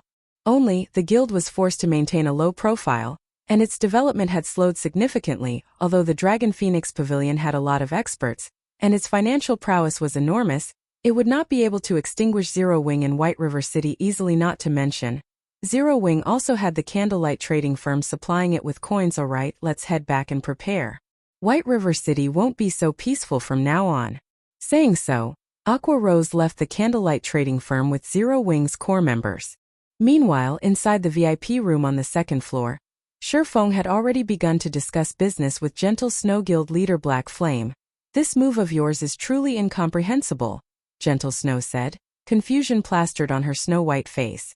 She could not help but ask, Guild leader Black Flame, you should know that there are a total of 7 first-rate guilds competing over the Black Dragon Empire. Although 2 of them are not based in the Empire, they have invested a significant sum into the branch's development. Yet, despite there being so many first-rate guilds in the Empire, only the Dragon Phoenix Pavilion has a branch guild set up in the Imperial capital. None of the other first-rate guilds have set up their branch guilds there yet. Do you know why? The Imperial capital isn't a nice place to live. Shifeng laughed. Gentle Snow rolled her eyes. He was clearly pretending to be stupid. Helpless, she explained. That is because the branch leader there is Blood Dragon, one of 9 Dragon's Emperor's most formidable generals. Blood Dragon is a violent man, and he loves battles more than anything. He also has a group of experts under him called the Blood Legion. If any guilds refuse to submit to the Dragon Phoenix Pavilion and dare to reside in the imperial capital, then this Blood Legion will come forward. The Blood Legion will secretly target these guilds, going as far as to ambush the upper echelons even while still within the city limits. None of these first-rate guilds wish to drop all pretense of cordiality with the Dragon Phoenix Pavilion and allow others to take advantage of the situation. Hence, they had no better option but to withdraw from the imperial capital and develop in other cities. If the pavilion sends the Blood Legion to White River City, it won't be a good thing for Zero Wing. Shifeng simply revealed a faint smile in response to Gentle Snow's words. Naturally, he knew all of this information. Moreover, his understanding of the Dragon Phoenix Pavilion was even more thorough than Gentle Snow's. The Blood Legion's fame was not one bit exaggerated. The Blood Legion was also known as the Assassination Legion, comprised of a group of assassins that the Heavenly Dragon Pavilion had carefully nurtured. Anyone who opposed the Heavenly Dragon Legion would oftentimes find themselves killed back to level 0 the following day. The result would not change even if one hid inside a city. It was not an easy feat to kill players inside a city. It was especially so for a major city. Even if one managed to kill a player, the city guards would still kill them and deliver a severe punishment. In mild cases, this punishment would be a jail sentence of several days. In severe cases, it was highly possible that the guards would first execute the player multiple times, then jail them for a dozen days or so, and finally chase them out of and bar entry to the city. If this player dared show their face in the city, the guards would execute them on the spot unless that player did not mind losing a few levels and being locked up for a few weeks, or they no longer wished to reside in the city any longer. They normally would not take action inside an NPC city during the initial stages of God's domain. The various large guilds already wished they could split in two to hasten their development. One could just imagine how much of a loss it would be for a guild to have its experts locked up for days or weeks. Every guild treated its experts like treasures. Losing an expert for a single day could cause immense damage to a guild, not to mention a jail sentence of a few days. However, the Dragon Phoenix Pavilion paid these consequences no mind. They had plenty of experts to go around. This was the pavilion's strength. Forget it. I've already told you about the Dragon Phoenix Pavilion. Since you made me wait so long, may I know how many intermediate mana armor kits guild leader Black Flame intends to sell to me? Shifeng's unperturbed attitude left Gentle Snow utterly speechless. At this moment, however, her own situation did not look too well either, so she could not be of any help even if she wanted to. Miss Snow, how many do you want? Shifeng simply laughed off Gentle Snow's worries, not bothering to offer her any explanation. However, he knew that Gentle Snow sincerely wanted to help him.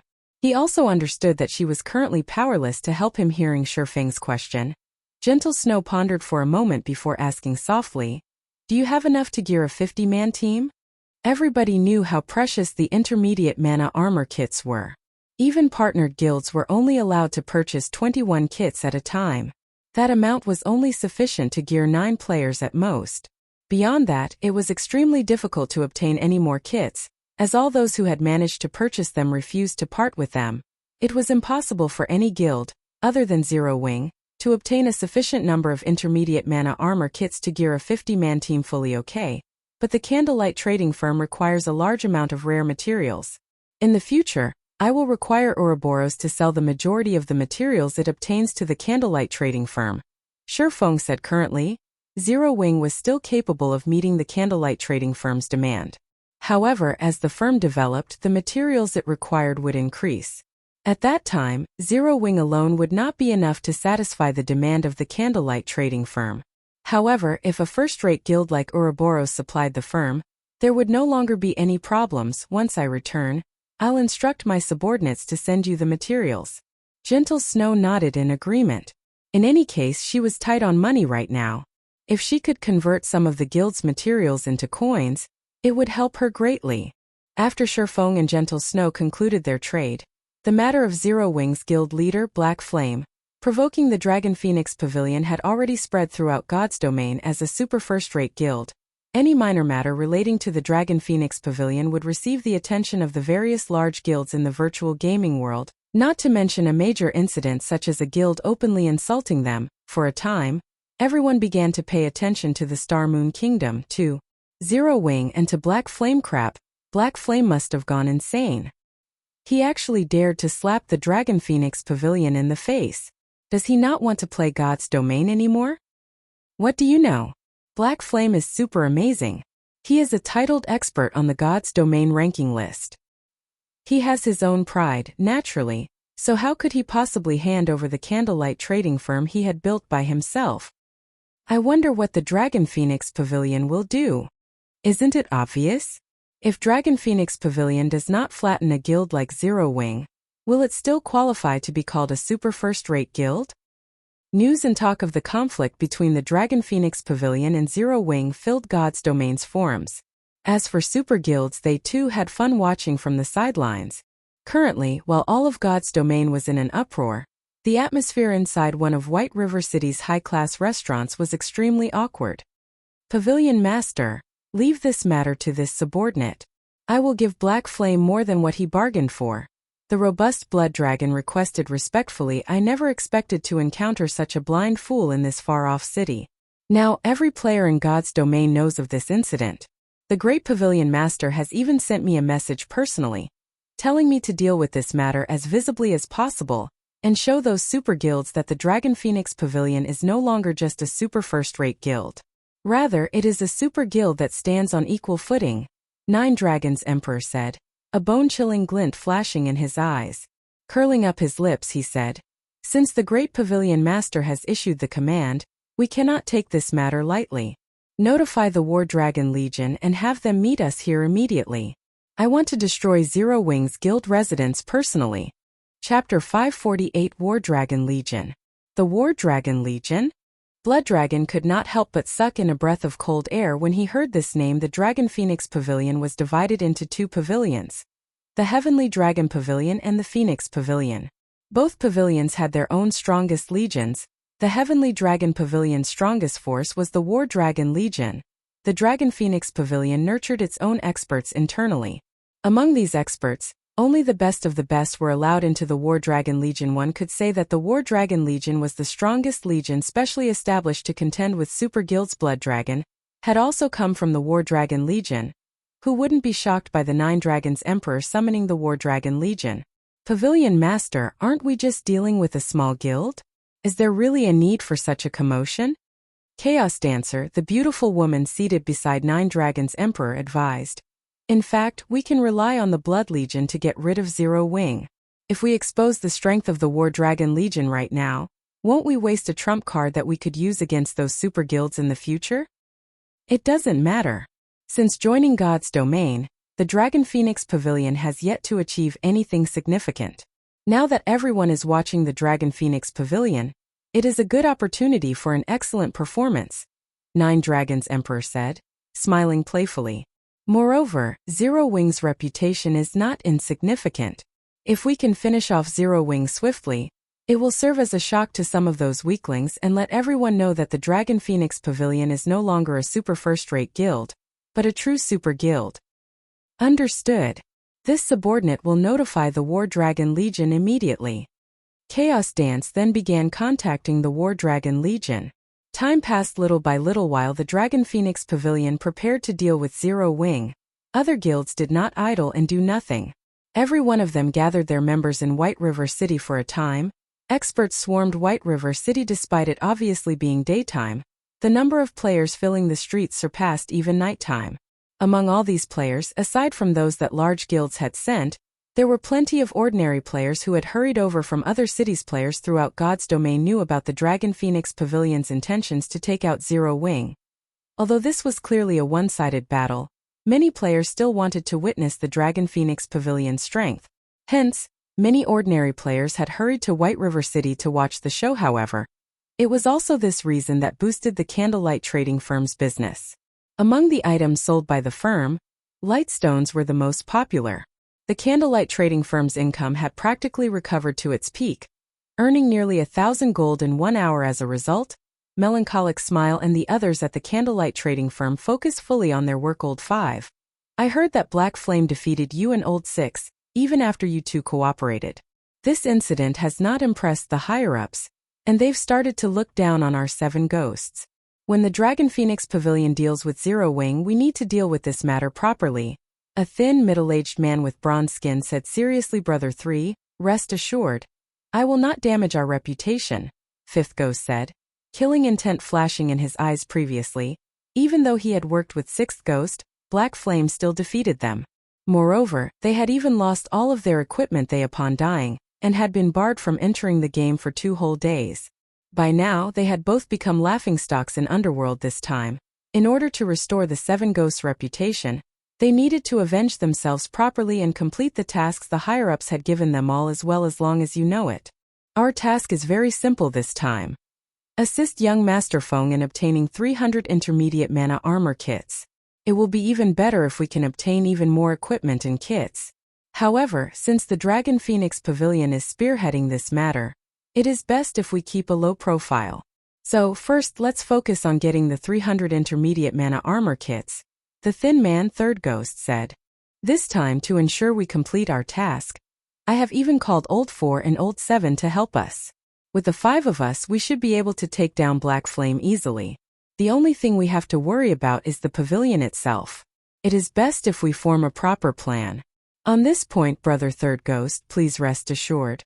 Based on my investigations, the Blood Dragon's subordinates, the Blood Legion, will not be involved this time.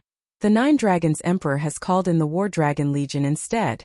Every member of the War Dragon Legion is proud and arrogant, and they usually look down on everyone else. They should not pay any attention to us should we move against Zero Wing. Feng Xianyang explained, smiling faintly. As insurance, I have even had a large group of elites come over from Maple City. With such a powerful force, Black Flame will have no hope of survival. Having the Dragon Phoenix Pavilion deal with Zero Wing is already overkill.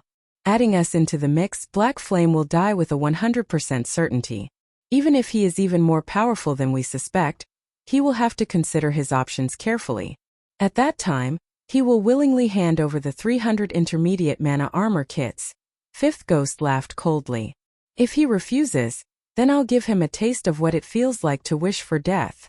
All of White River City's various large guilds, including Overwhelming Smile, considered and prepared to strike against Zero Wing while it was down, taking the opportunity to benefit from the guild's downfall.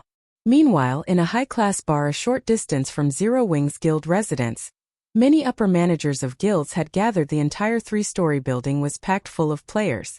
Among them, first-rate guilds fully occupied all of the private rooms on the 3rd floor.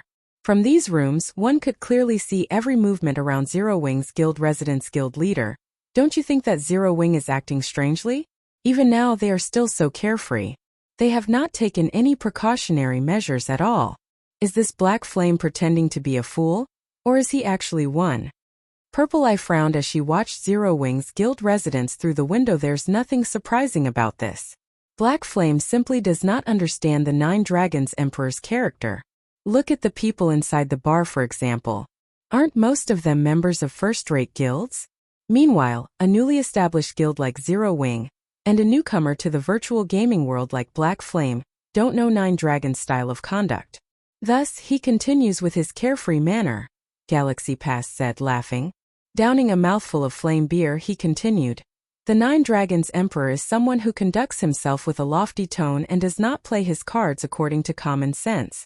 This time he has even secretly mobilized the War Dragon Legion to deal with Zero Wing, making a fuss over a minor incident. Naturally, the only reason why he would mobilize such a powerful legion is to destroy Zero Wing's guild residence. A guild residence is different from a private shop. While inside the shop, the manager is invincible. However, it is a different story for a guild residence. It is slightly troublesome to deal with the residence's hired guards, and there are also the city guards who patrol the streets. With current players' levels and equipment, it is still impossible to resist the patrolling guards. Hence, no sane guild would attempt to attack another guild's residence. However, the Dragon Phoenix Pavilion is no trivial existence. One cannot measure by the strength of an ordinary guild. Moreover, the 9 Dragons Emperor is no fool. I keep getting the feeling that he has some sort of trick up his sleeve. Otherwise, he would not have sent the War Dragon Legion, a trump card that he had prepared for facing super guilds. What we need to do now is wait for the Dragon Phoenix Pavilion to make its move. Once they take action and Zero Wing falls, we can begin our operation as well. Purple Eye nodded silently this time. The Star Alliance had sent quite a number of elites and experts. They were not afraid that Zero Wing would not fall today.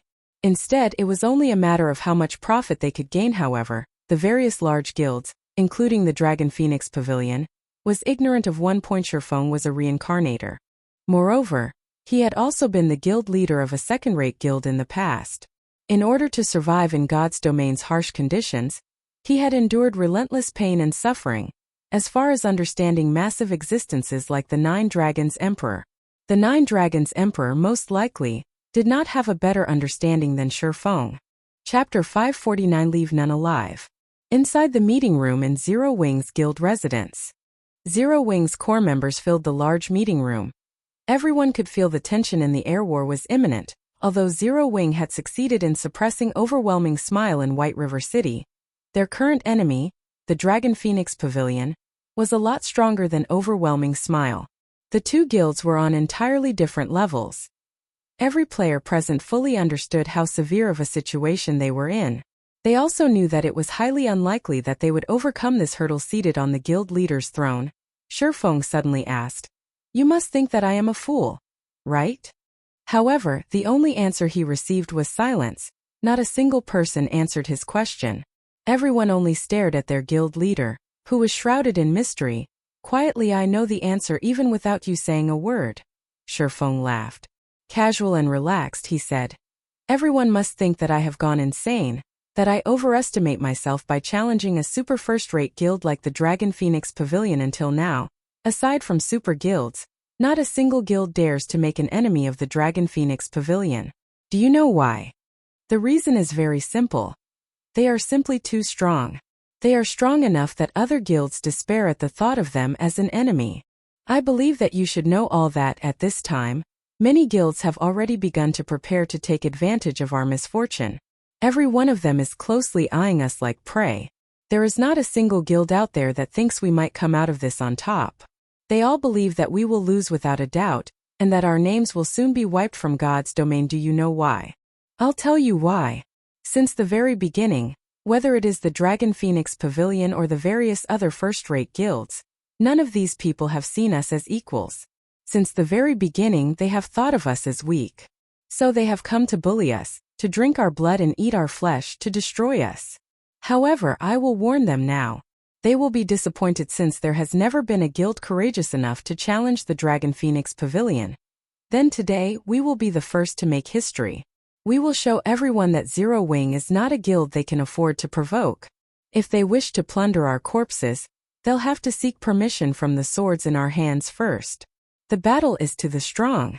Today, let us teach the Dragon Phoenix Pavilion a lesson. The moment Sherfeng finished his speech, everyone suddenly felt their blood boil. None of them had ever thought that such a day would come throughout the virtual gaming world.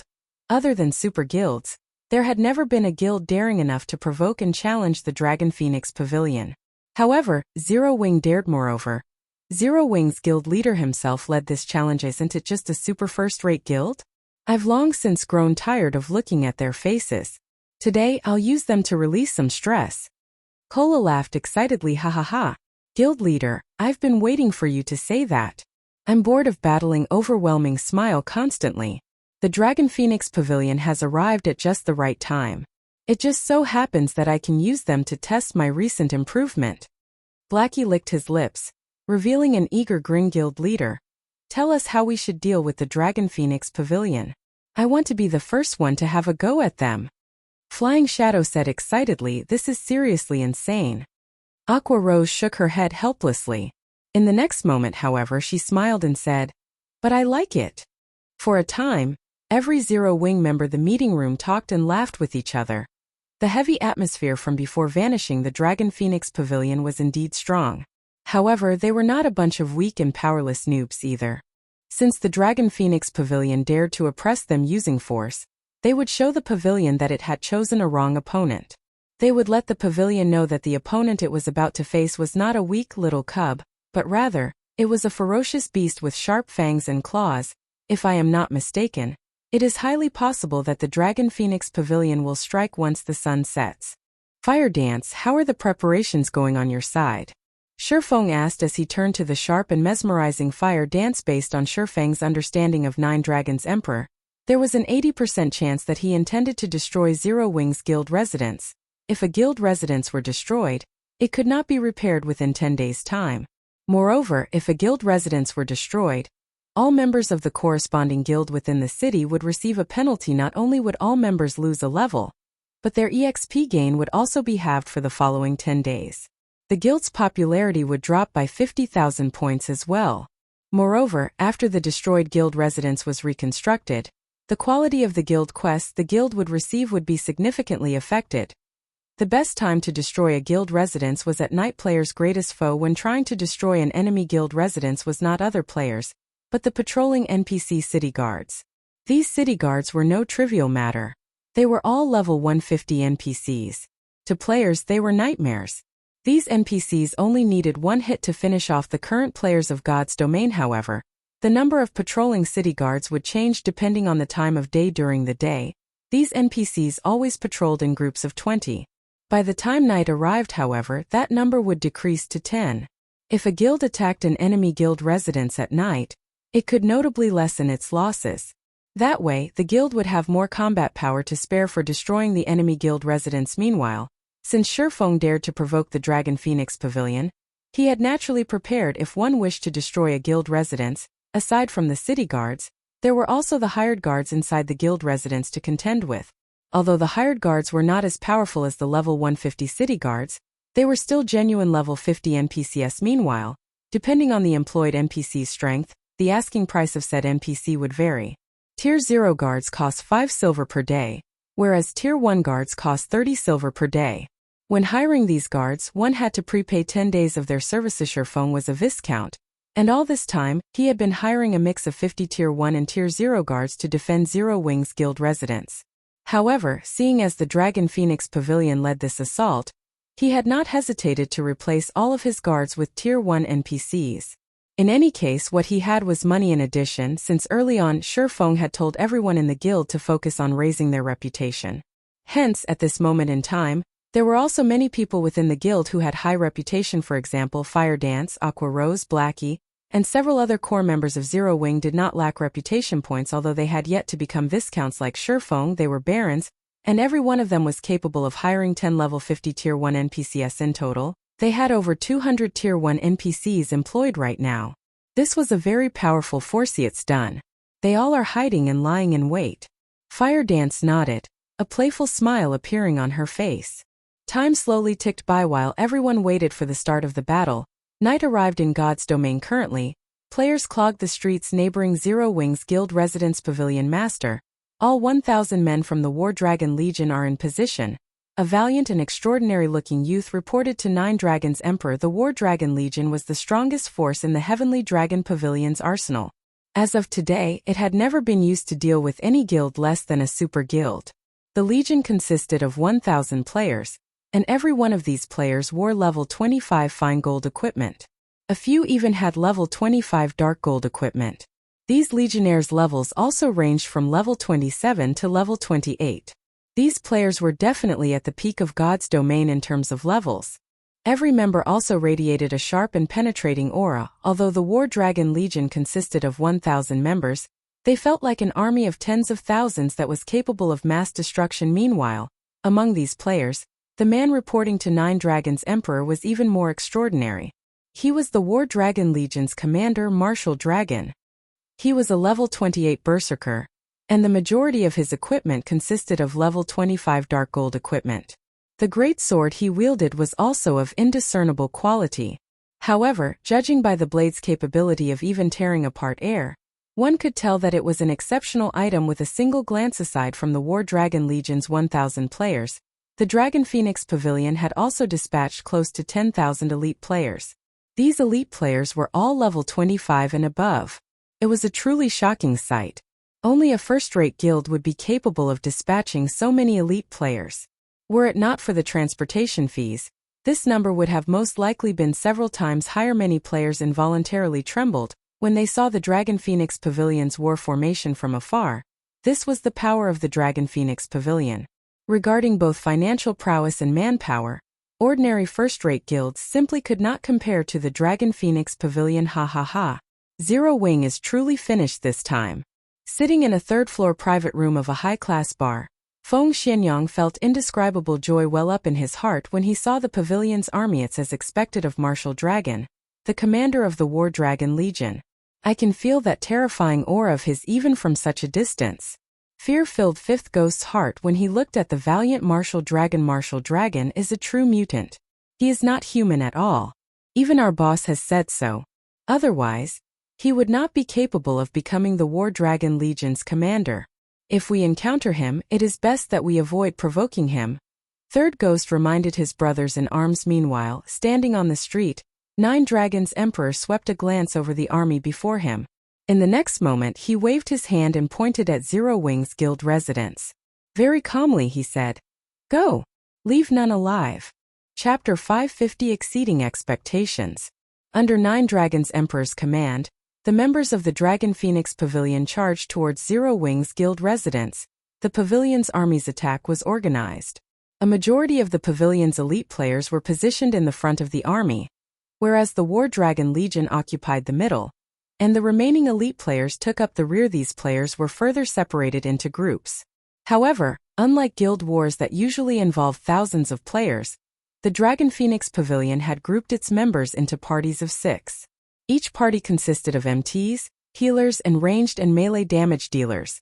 The standard compositions of a dungeon party, although this militaristic configuration was not suited for a large battlefield, it was perfect for battles in narrow terrains such as a city. The army could react to all sorts of problems in a timely manner. It has finally begun. Purple, did you order those assassins under you to record this battle? Galaxy Past, who sat comfortably in a third-floor private room of the high-class bar, asked. Smiling, he stated, "This is a good opportunity to collect data on the Dragon Phoenix Pavilion, particularly the experts from the War Dragon Legion. Every member of the Legion is worth noting. It might come in handy in the future." This high-class bar offered an excellent vantage point.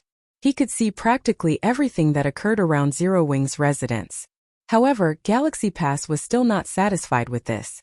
He had positioned assassins under his command in several other buildings in order to record the battle from the closest distance possible.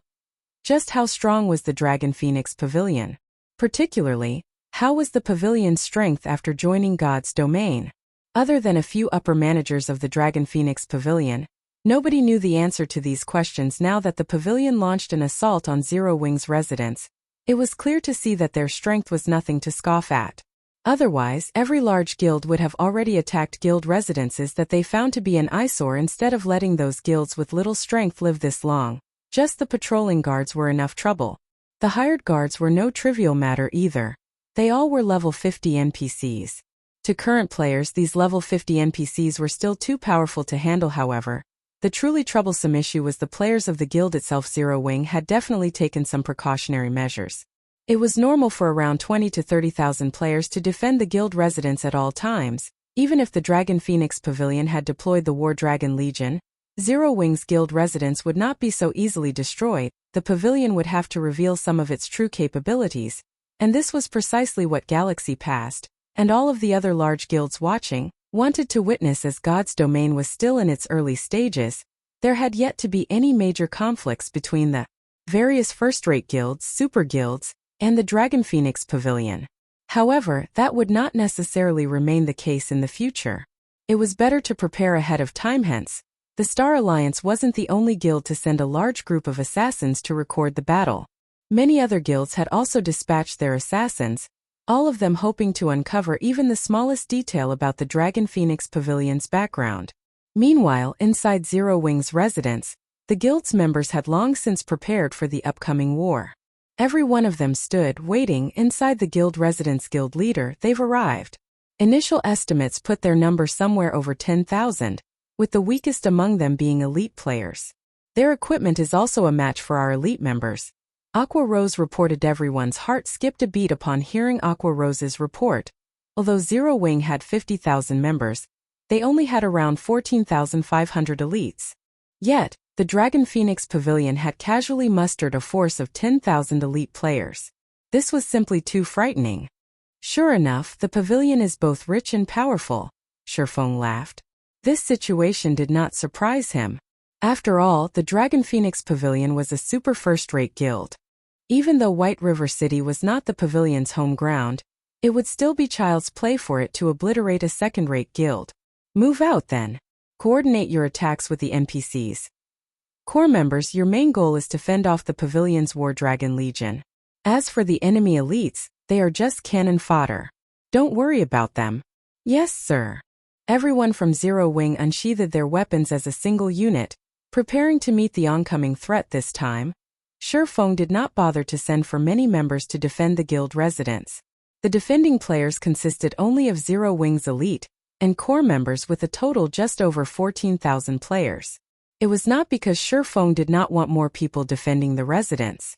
Only, having more people was not necessarily a good thing. A normal member of the guild would only find their death by joining this battle. Moreover, the battlefield was very cramped. There was simply no way to display the advantage of numbers here. On the contrary, having too many members in the battle would only obstruct the elite members. As the Dragon Phoenix Pavilion's army was about to charge through the residence's entrance, the ranged classes of Zero Wing got ready to launch their spells and arrows. If an outsider barged into the residence without explicit permission, guild members were allowed to kill said outsider without needing to fear any repercussions. The city guards would not take action against the guild members. On the contrary, if an outsider attacked people inside the residence, the city guards would rush towards the residence to apprehend them. As elemental mana began to gather above Zero Wing's residence and patrolling city guards began to charge over. Nine Dragons Emperor suddenly shouted, "Activate the scrolls!" Suddenly, several MTs at the forefront of the army revealed black magic scrolls that they had kept hidden for quite some time now. The MTs immediately unfurled the scrolls and activated them. In the next moment, the elemental mana filling the space above Zero Wing's residence started going berserk. Curse scroll? Shifeng was genuinely surprised when he saw the magic scrolls in his enemy's hands. Magic scrolls fit into various categories. However, the rarest had to be ones that carried curses. This was a type of forbidden spell. All curses possessed an astonishing might, and it was not easy to turn it into a magic scroll. Hence, it was extremely difficult to obtain even one curse scroll yet. The Dragon Phoenix Pavilion had actually managed to reveal for such scrolls. It was simply inconceivable at this moment. However, even Nine Dragons Emperor's face twitched slightly. 4 curse scrolls. He had only managed to obtain these 4 scrolls after gathering the entirety of the Heavenly Dragon Pavilion's power. Now that he was using all of them in one go, and on a small nameless guild no less, even he felt the sting of the loss. 4 curse scrolls. Consider this your burial. Zero Wing. Nine Dragons Emperor smiled faintly at the dark clouds gathering in the sky. Suddenly, black rain began to fall. As if these black raindrops had lives of their own, they attached themselves to all players caught within the spell's vicinity. Dark God's Descent. Shifeng paled instantly. Although he wanted to defend against this spell, Dark God's Descent was unblockable. Even if he had magic immunity, it wouldn't change a thing. Dark God's Descent was a silencing curse. With 4 of these curse scrolls being used simultaneously, the forbidden spell's effective radius and duration increased significantly. It was definitely an efficient weapon for team battles at this moment. A Dark God status imperceptibly appeared in everyone's status window, the duration lasting for 1 full hour. In other words, within the next hour, any players within the curse's effective radius were unable to use any of their spells. They could not even use the tools they had inside their bags. To put it simply, players could only participate in melee combat. The Dragon Phoenix Pavilion had obviously prepared these curses as a countermeasure for large-scale destruction spells, and NPC's Blood Dragon lead some elites to pin down the patrolling guards and let Martial Dragon handle the rest. Nine Dragons Emperor ordered. He then turned to look at Chaos Dancer, saying, "Let's go. We'll watch the show from upstairs." After receiving the command, Blood Dragon led the elite players, who were positioned at the rear line and remained unaffected by the Dark God, and charged towards the 10 level 150 patrolling guards. At the same time, Martial Dragon shouted, "Kill! Annihilate Zero Wing! Leave not a single player alive!" The War Dragon Legion suddenly charged into Zero Wing's residence. As for the other elite players, they were tasked to delay the residence's NPC guards. When silenced, an expert strength stepped into the spotlight. When the War Dragon Legion's 1,000 members charged into Zero Wing's 10,000 plus elite members, they were like wolves among a flock of sheep. Immediately, the members of the War Dragon Legion started a slaughter. At this point, Zero Wing possessed more than 400 Tier 1 players. It had more Tier 1 players than every guild in White River City combined. Naturally, all those capable of becoming Tier 1 classes at this stage of the game employed powerful techniques. Even if they were not yet experts, they were not far from that hurdle. Zero Wing's members were also famed for having amazing equipment. Even if their techniques were lacking, they could make up the gap with their equipment in front of absolute strength. All manner of tricks were useless. Even so, Zero Wing possessed far fewer experts than the Dragon Phoenix Pavilion.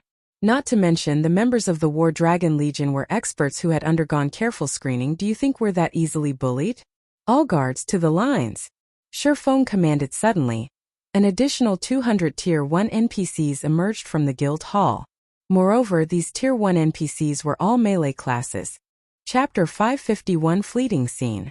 The originally imposing Dragon Phoenix Pavilion members were immediately shocked by the appearance of the 200 level 50 Tier 1 NPCs. 9 Dragons Emperor, who watched the battle from afar, also wore a grim expression. Didn't the reports say that they only had around 50 plus NPCs? 9 Dragons Emperor turned to the intelligence agent beside him. Snapping, he yelled. Just what have you all been doing? You failed to report on 200 Tier 1 NPCs. Tell me, what is going on here? A single level 50 Tier 1 NPC was very difficult to deal with. Each one required a team of elite members to pin down. Now that there was an additional 200, this would greatly affect his plans. Suddenly, cold sweat appeared on the forehead of the reconnaissance unit's leader. He was so frightened he could not utter a single word. Originally, he had tried to think of an excuse to save himself. However, he knew full well what kind of personality the 9 Dragons Emperor had. The more he tried to justify himself, the graver the consequences would be. Forget it. You won't have to do your job anymore. Someone will replace you in the future. 9 Dragons Emperor waved his hand, having his subordinates escort the recon leader out of the building and dismissing him from the Dragon Phoenix Pavilion. Chaos. Instruct the Blood Legion to send help. With the Blood Legion's strength, they should be able to hold back 200 NPCs. At this moment, 9 Dragons couldn't care less about how Zero Wing had managed to obtain all of these NPCs. He had no choice but to involve the originally inactive Blood Legion in the battle. Understood. This subordinate will lead them over now. Chaos Dancer nodded and smiled. A short moment later, the 1,000-strong Blood Legion, which had been on standby, charged into Zero Wing's guild residence. Meanwhile, the various large guilds watching the battle from afar were also shocked by the sudden change. Sure enough, Zero Wing is quite capable. With so many Tier 1 NPCs, even the Blood Legion will not be able to hold them off for long. After all, each level 50 Tier 1 NPC is the equivalent of a level 50 special elite. Galaxy Pass sighed. If any other first-rate guild stood in the Dragon Phoenix Pavilion's place right now, they would have no chance against Zero Wing. Particularly, that large-scale silencing spell the pavilion had used before the battle began significantly restricted the NPC's combat power, and had even sealed Zero Wing's large-scale destruction spells. Zero Wing had lost all their advantages with just this single move. Meanwhile, inside Zero Wing's residence, a melee battle had broken out. The scene in the residence looked just like a battlefield from ancient times. Currently, the magical classes, who boasted the highest power, could only fight using their staffs. The magical classes in God's domain were different from other virtual reality games. They were not completely incapable of participating in melee combat, but they were not specialized in it. They possessed very few skills that could be used in a melee battle. In addition, their classes mainly focused on intelligence and vitality, making them even more inferior in melee combat. At this moment, however, nobody could care less. Even the healers of either side fought each other, not to mention the other magical classes. Compared to the one-on-one fights between the magical classes, the battles between the physical classes were intense. Currently, none of them could use any skills or tools and had to rely solely on their combat techniques. It was especially true for the War Dragon Legion. A majority of the War Dragon Legion members consisted of physical classes, and everyone was an expert among experts. Normally, they were capable of soloing a special elite of the same level, And some were even capable of putting up a good fight against a chieftain of the same level. Elite players could become elites in the first place not solely because of their levels being above average. It was more due to the fact that they could solo an elite monster of the same level. Hence they were called elite players. Meanwhile, in the eyes of God's domain's ordinary players, experts were individuals capable of soloing a special elite of the same level. As for top-tier experts, in the eyes of ordinary players, they were individuals who could contend with a chieftain of the same level. Chieftains were normally bosses in party dungeons. Every member of the War Dragon Legion, at the barest minimum, was capable of confronting a chieftain of the same level by themselves. Some were even capable of killing a chieftain of the same level. Having these experts deal with 4 or 5 elite players simultaneously was a trivial matter. They might even be able to defeat 4 or 5 elite players without losing a single HP. It was just like how a chieftain could easily defeat 4 or 5 elite monsters, in the blink of an eye. The 1,000 members of the War Dragon Legion had already killed close to 3,000 Zero-Wing members without suffering even a single fatality. If not for many of the War Dragon Legion's members and the Blood Legion holding back the Tier 1 NPC guards, Zero-Wing's death count would have been much higher by now. However, compared to the War Dragon Legion's captain, Martial Dragon, these ordinary members of the War Dragon Legion were nothing. Martial Dragon was like a silver storm. Everywhere he passed, a rain of blood would follow. When half a dozen elite members of Zero-Wing dashed up to Martial Dragon, they were instantly struck by Martial Dragon's bone-chilling and immeasurably heavy aura, their complexions turning pale and movements becoming extraordinarily sluggish. Immediately after, multiple red streaks of light weaved across their bodies, sending them flying into the air. In the next moment, blood poured out like a fountain from multiple wounds. When these elites returned to the ground, a piece of equipment dropped beside them. Their bodies were no longer capable of movement. The War Dragon Legion is truly frightening. There are many among them who are even stronger than I am. That Martial Dragon is especially impressive. If I fought him, I'm not confident that I could even block a handful of moves before he defeated me. It is no wonder why people are saying that the Dragon Phoenix Pavilion's strength is the closest to a super guild. This Martial Dragon can indeed put up a fight against those old fellows. Galaxy Pass stated incredulously super guilds had not become such because of their massive financial prowess or their large army of experts. The true reason was those inhuman experts that stood at the very top of the virtual gaming world. Martial Dragon had precisely the potential to become such an expert. I heard that Martial Dragon is a talent that only appears once every 10 years in the Heavenly Dragon Pavilion. It seems that this was not an exaggeration. Purple Eye watched Martial Dragon's figure that resembled a god of war, awe and anticipation, as well as some hints of jealousy, filling her eyes. To experts like herself, it was an instinct to revere the strong. At the same time, she also wished to challenge those powerhouses who stood at the summit. Martial Dragon was someone who had already obtained the right to challenge such individuals, so how could she not be jealous? Purple Eye even considered exchanging a few moves with Martial Dragon right this instant. Even though she knew she was no match for the man, the exchange would still benefit her immensely. If an expert wished to improve themselves quickly, they could not just rely on self-research and experimenting. They needed to fight various other experts, using the experience to learn and improve their own shortcomings.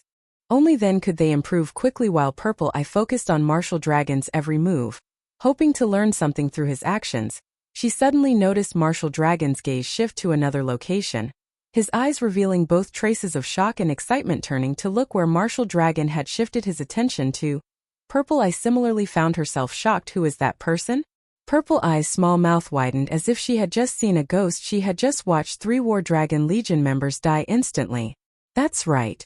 All 3 of them were killed in the blink of an eye. Moreover, they were the experts of the War Dragon Legion, not some noobs that could be found on the streets. Against multiple of such experts, not even Purple Eye was confident that she could emerge victorious. Yet, that person had succeeded. Moreover, she had done so with ease. After a moment of shock, Purple Eye was finally able to get a clear view of that player possessing an alluring appearance. She wore form-fitting black leather armor that fully displayed the graceful and mesmerizing curves of her body. She also wielded 2 blood-red short swords that emitted dazzling flames. At this moment, it was as if she stood at the center of Zero-Wing's residence, that is Fire Dance. Purple Eye dared not even believe her own eyes right now. Chapter 552, Enviable Zero-Wing. Purple Eye repeatedly rubbed her eyes and did a double take at the alluring figure in the end. She was 100% sure she had not seen wrong. Why is this so different from what was reported? Purple Eye had read many reports on Zero Wing.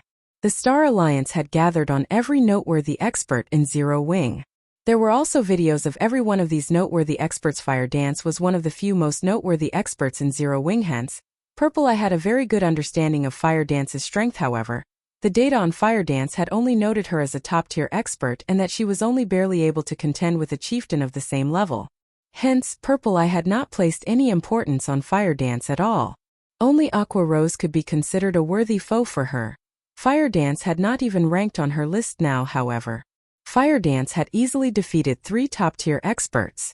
How could this strength not shock Purple Eye? It was especially true for that blade-like aura surrounding Fire Dance. Even while watching from such a distance, she could feel a sense of great danger with that aura. It felt as if Fire Dance could appear right before her at any time and launch an attack with such a dazzling and dangerous aura. It was difficult for Fire Dance not to attract attention. Not to mention, there were many experts present on the battlefield, and every one of them possessed the sensitivity of a mouse.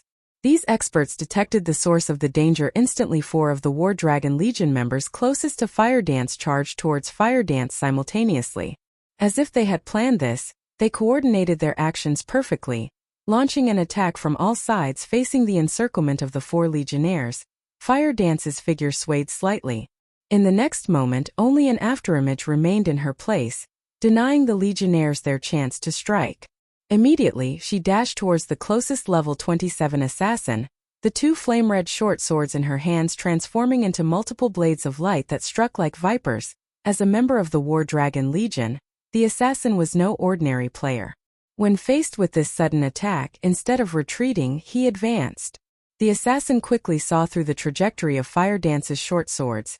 Brandishing his own daggers, he deflected her attacks, one after another. After deflecting the swords of light, the assassin kicked at Fire Dancer. Still too green.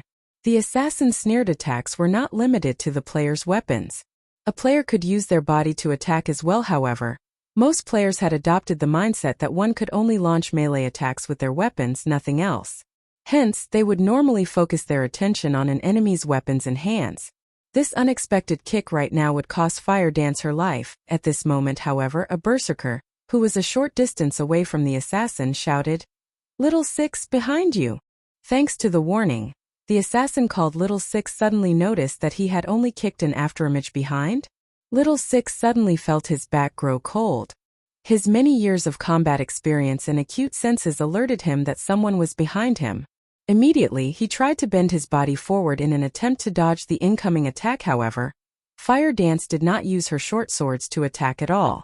Instead, the instant she circled to the assassin's back, her slender leg kicked the assassin's thigh. Caught unprepared, the strike sent the assassin spinning into the air. Immediately after, Fire Dance swiped her blade across the assassin's throat. Overall, her actions were simple and direct with no wasted movement whatsoever. At this moment, she looked just like a veteran killer. By the time the 3 other War Dragon Legion members caught up to Fire Dance, this assassin had become a disembodied soul under Fire Dance's swords.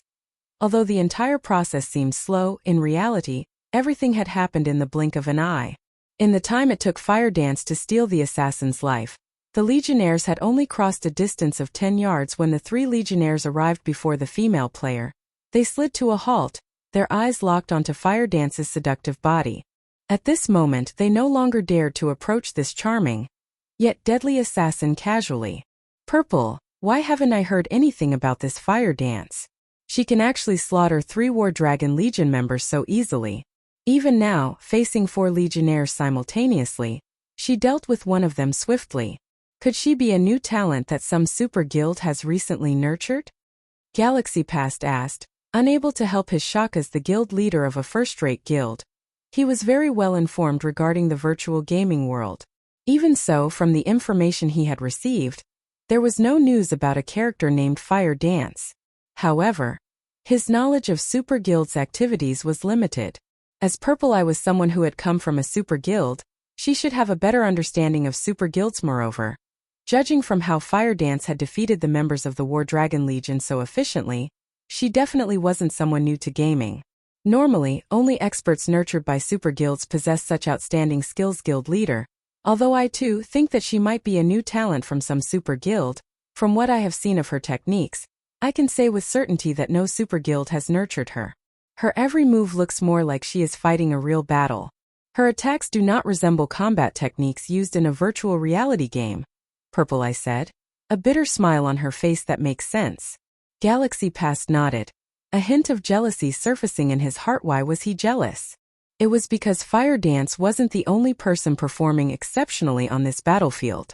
There was also the Guardian Knight Cola, the Assassin Flying Shadow, and many other members of Zero Wing. The combat power each of them displayed was extraordinary. Only Fire Dance shone brightest of them all. Zero Wing could not even be considered a second-rate guild. Yet it possessed so many experts. Hence, how could he not grow jealous? So what if Zero Wing has a lot of experts? So what if you can pick a fight with first-rate guilds? Now that you've offended the Dragon Phoenix Pavilion, today will be your last. Watching the battle from afar, while Feng Xianyang was envious, he also celebrated Zero Wing's misfortune. Inside Zero Wing's residence, although Fire Dance and the other core members of Zero Wing were wantonly slaughtering the members of the Dragon Phoenix Pavilion, at the end of the day, its enemy was still the Dragon Phoenix Pavilion. As the strongest legion in the Heavenly Dragon Pavilion, the War Dragon Legion would not be taken down by just a few experts. Immediately, a large number of experts began to circle Zero Wing's few top-tier experts. However, Fire Dance's situation was slightly unique from the others. Only one person came forth to deal with her. This person's appearance immediately attracted many people's attention. He was none other than the War Dragon Legion's commander, Martial Dragon, the man that stood at the apex of the War Dragon Legion. Are very skilled. Join the War Dragon Legion. I guarantee that you will immediately become one of its party leaders. After some training, you can even become the vice commander, Martial Dragon proposed as his gaze took in Fire Dance's figure. The members of the War Dragon Legion were stunned.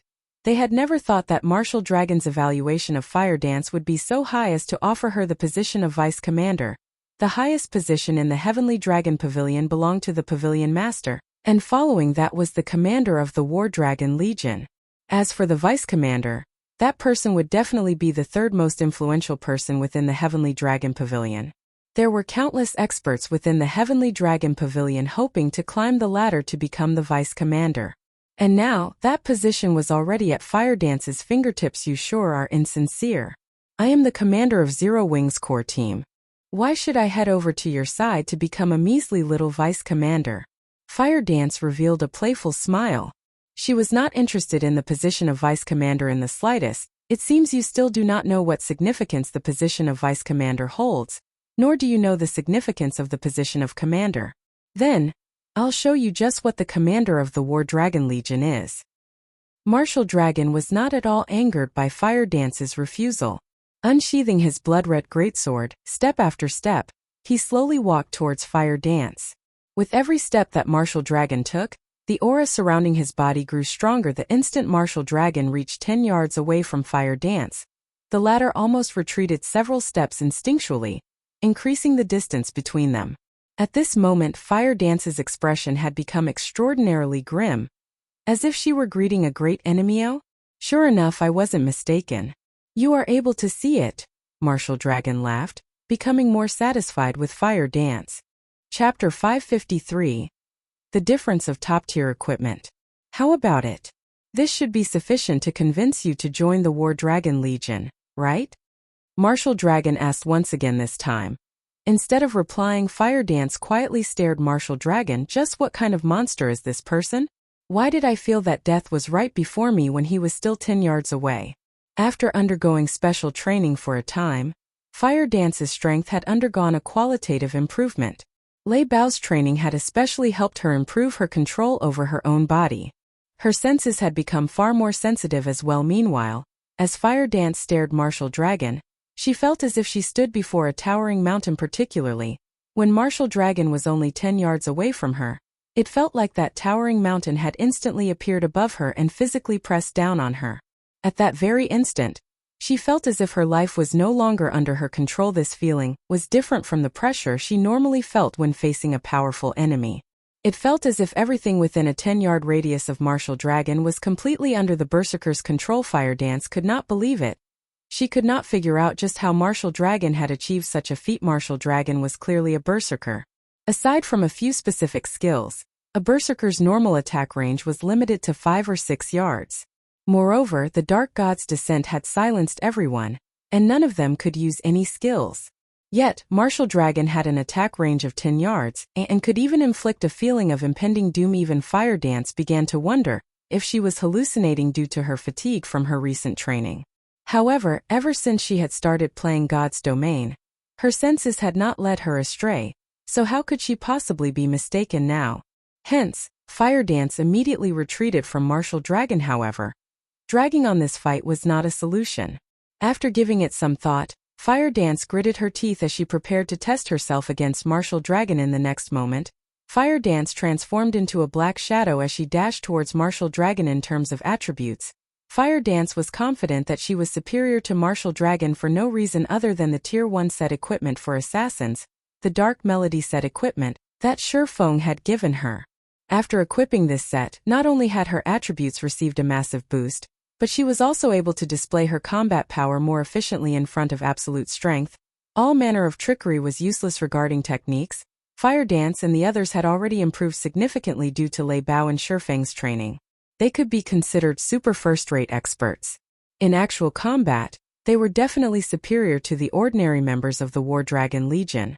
They might not be able to solo a chieftain of the same level, but they could hold their ground against one for a relatively long time. After factoring in the Tier 1 set equipment and their top-tier Dark Gold weapons, they could easily solo a chieftain of the same level. They could even challenge a lord. After all, a Tier 1 set equipment was only inferior to an epic set equipment. The attribute increase it provided was no small matter. Furthermore, every one of them had equipped 3 intermediate mana armor kits. In terms of attributes, they completely overwhelmed the War Dragon Legion's ordinary members, even against the commander of the War Dragon Legion, Martial Dragon. This was the case. The instant Fire Dance reached the 10-yard range, she turned her feet slightly, and suddenly she split into 2 identical figures. It was practically impossible to tell which woman was real. The 2 figures then proceeded to attack Martial Dragon separately. Any ordinary player would be caught off guard and fail to react if their enemy suddenly doubled. Even an expert would hesitate. In addition, Fire Dance was very skilled. There were almost no excess movements in her attack. With lightning speed, the 2 true fire blades in Fire Dance's hands flew towards Martial Dragon's vital point and blind spot. The various large guilds watching the fight from afar were momentarily stupefied. Fire Dance's speed and ferocity were unstoppable. Their eyes could not even keep up with her. Even an expert would be finished. However, the instant before the true fire blades struck Martial Dragon, a red streak flashed, deflecting both of Fire Dance's attacks. At the same time, the resulting impact forced Fire Dance into a retreat. Is he even a berserker? How can he draw his sword so fast? Fire Dance was forced to retreat 3 steps before she stabilized her body. At this moment, however, both of her hands were Berserkers were famed for their strength. So Fire Dance did not find it surprising that Martial Dragon's counterattack had repulsed her. However, she was an assassin, a class that was famed for its speed. She had clearly struck first, yet Martial Dragon still managed to block her attacks. This Fire Dance is not bad at all. Unfortunately, the gap between her and Martial Dragon is immense. It is so wide that even she hasn't realized its extent. Watching the fight from afar, Nine Dragons Emperor revealed a faint smile. Pavilion Master, how could you possibly compare that little girl to Martial Dragon? It is impressive that this little girl possesses such skill at such a young age. If she joins the Dragon Phoenix Pavilion, her future will be limitless. In a few years, she might even become a second Martial Dragon. The old man serving Nine Dragons Emperor similarly smiled. Martial Dragon was one of the strongest combatants that the Heavenly Dragon Pavilion had to offer. He was also a rare talent that only appeared once a decade. The virtual gaming world changed by the day, and every year, the Dragon Phoenix Pavilion would recruit a large number of players with potential. Meanwhile, the fact that Martial Dragon was known as a genius that only appeared once every 10 years in the Dragon Phoenix Pavilion showed just how much talent he possessed. How could a little girl, who had never been nurtured by a super guild, possibly compete with such an individual? Before, although it seemed as though Martial Dragon's block had been extremely fast, in reality that was not the case. It was only because Fire Dance had failed to notice Martial Dragon taking half a step backward. And it was precisely this distance that had given Martial Dragon's greatsword sufficient time to catch up to Fire Dance's short swords. The subtlety this half-step contained was the difference between Fire Dance and Martial Dragon. Before Fire Dance could recall how Martial Dragon had managed to counterattack, Martial Dragon suddenly moved the instant he moved. Fire Dance focused all of her attention on the Berserker's body. Martial Dragon's movements were very fast and polished. However, this speed was slower than Fire Dance's reactions. In an instant, Fire Dance predicted the Berserker's attack route and prepared to counterattack. Since my strength is not a match for him, I'll use speed to face him. Through the previous exchange, Fire Dance had discovered her advantages and disadvantages against this opponent. Assassins possessed extremely high agility. Hence, regarding movement speed, they were leaps and bounds above Berserkers. With that in mind, Fire Dance planned to fight a moving battle with Martial Dragon. Fire Dance instantly dodged the attack from Martial Dragon's greatsword. She then sidestepped and sent an strike at the Berserker's neck. Evade. Counterattack. It was a simple attack pattern. However, Fire Dance had completed both steps almost simultaneously. Just as Fire Dance considered following up her counterattack with another attack, her complexion suddenly paled as she felt that something was off. When her counterattack landed, she had not felt her blade slice flesh. Unfortunately, it was too late to react. Martial Dragon, who stood proudly before Fire Dance, had raised his blood-red greatsword and swung it down. A red blade of light flashed towards Fire Dance. The immense wind pressure generated by Martial Dragon's greatsword rolled up a cloud of dust along with a splatter of fresh blood. In the next moment, Fire Dance flew back, her HP rapidly falling. Fortunately, Fire Dance had a Tier 1 set equipment and 3 intermediate mana armor kits. In total, she had over 6,000 HP even with her high defense. Although Martial Dragon possessed frightening strength, he could not kill Fire Dance with one hit. He could only reduce her HP by half. Such powerful equipment. Martial Dragon was somewhat surprised when he saw Fire Dance still standing. However, he quickly discerned the reason why he was unable to kill the assassin with a single hit. Equipment capable of allowing an assassin to survive one of his strikes definitely possessed powerful attributes. At this moment, even Martial Dragon envied Fire Dance. Even Nine Dragons Emperor, who watched the battle from afar, glared at Fire Dance enviously. It really is a wonder how you people from Zero Wing managed to obtain such exaggerated equipment. However, although your equipment is excellent, it will only prolong your suffering. Saying so, Martial Dragon advanced once more, swinging his greatsword towards Fire Dance, who had only barely recovered from her fall, just as the red blade of light was about to strike the assassin. Who? Martial Dragon's hands suddenly froze as his gaze quickly swept through his surroundings. An expert who has awakened a domain is actually bullying a young woman who has yet to even enter the refinement realm. Aren't you ashamed? Chapter 554. Overwhelming Attributes. Although this new voice was not loud, Martial Dragon's sharp gaze immediately locked onto its origin in the direction Martial Dragon was looking at. A plain-looking man in armor slowly emerged the warring crowd. Despite so many players focusing on killing each other, nobody had bothered to attack this man. It was as if none of these people had noticed him.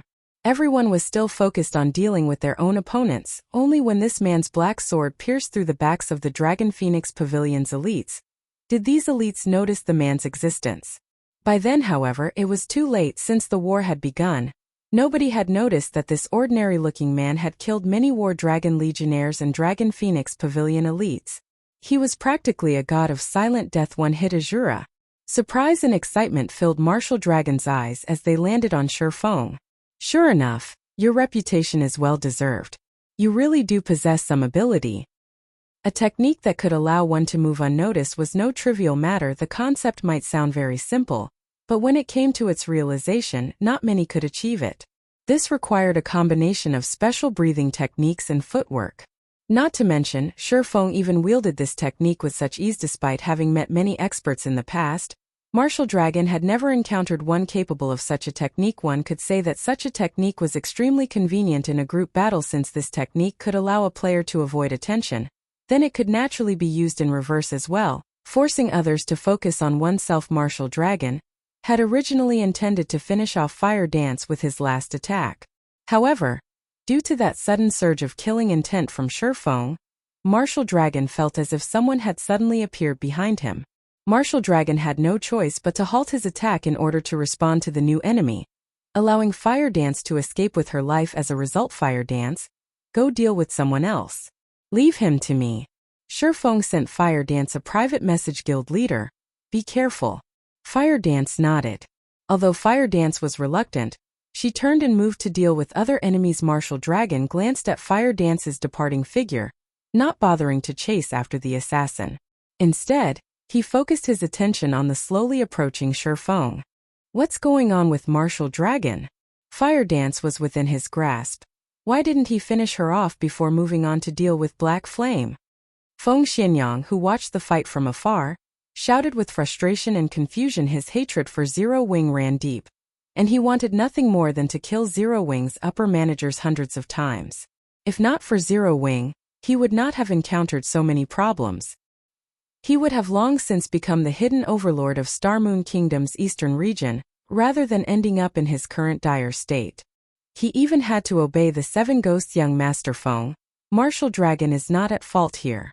It isn't because Martial Dragon didn't wish to finish her off, but because he couldn't, Third Ghost said, laughing bitterly. He then explained, Fire Dance is much faster than Martial Dragon. If she focuses on running away, even Martial Dragon cannot catch her. Not to mention, Black Flame has currently locked onto Martial Dragon. If he attempts to chase after Fire Dance, he will reveal a gap in his defense, giving Black Flame an opportunity to attack. Black Flame's combat power is astounding. He is far above Fire Dance.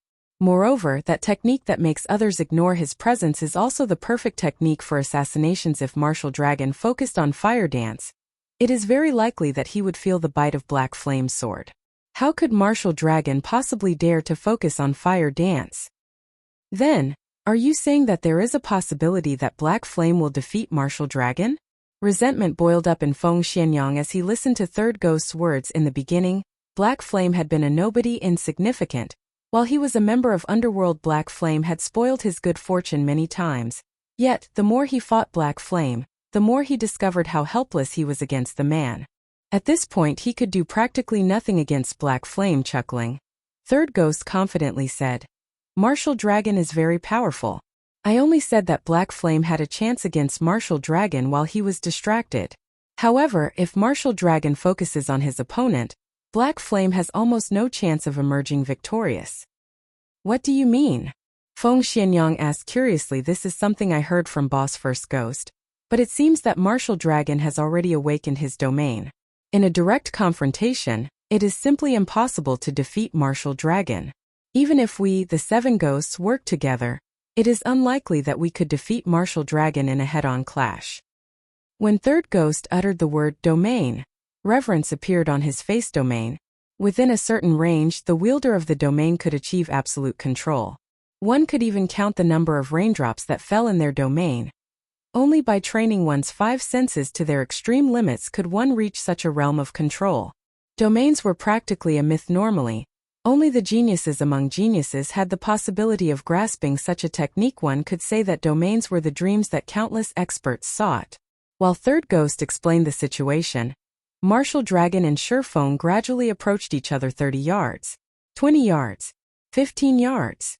One after another, the upper managers of the various large guilds witnessing this war shifted their gaze towards these two players. One was Star Moon Kingdom's #1 expert, Black Flame, while the other was the Heavenly Dragon Pavilion's top fighter, Martial Dragon. Both were peerless experts that could deter an army by themselves, so how could they possibly miss out on a battle between the two? Guild leader, who do you think will win? Purple Eye asked. Although she was a top-tier expert herself, she had no idea what the outcome of this battle would be, as she had never witnessed either of the two fight with their full power. I suspect Martial Dragon will win. The Dragon Phoenix Pavilion is a super first-rate guild. Moreover, you should have seen the strength Martial Dragon displayed a moment ago. That's a domain. Envy and admiration filled Galaxy Past's gaze as he looked at Martial Dragon. Rumor has it that Martial Dragon qualifies to compete with those old monsters, and it would seem that those rumors are true. I wonder when I will be able to set foot on that stage as well. Purple Eye nodded in agreement. In reality, she really hoped that Black Flame would emerge victorious. After all, there had yet to be a single first-rate guild daring enough to provoke the Dragon Phoenix Pavilion. Yet Black Flame had done just that. One could not help but admire the man now. He even faced off against a combat genius like Martial Dragon. Unfortunately, Black Flame had yet to reach that stage. Moreover, the difference in the number of experts between Zero Wing and the Dragon Phoenix Pavilion was simply too huge. There was no room for Zero Wing to resist. When there was only a distance of 10 yards, Shifeng suddenly stopped. "Why aren't you advancing?" Martial Dragon stood proudly, his gaze fixed on Shifeng. With a disdainful look he asked, "Or do you intend to run away?" Shifeng remained silent, paying no heed to Martial Dragon's provocation. "Since you aren't going to come to me, I'll go to you." Martial Dragon brandished his greatsword and dashed towards Shifeng like a fierce tiger, his body carrying an overwhelming momentum that pressed down on Shifeng. Yet Shifeng remained motionless as he welcomed Martial Dragon's attack. Martial Dragon took no time at all to cross the distance of 10 yards, arriving before Shifeng. Martial Dragon swung his blood-red greatsword, the weapon transforming into a streak of red light as it slashed towards its target.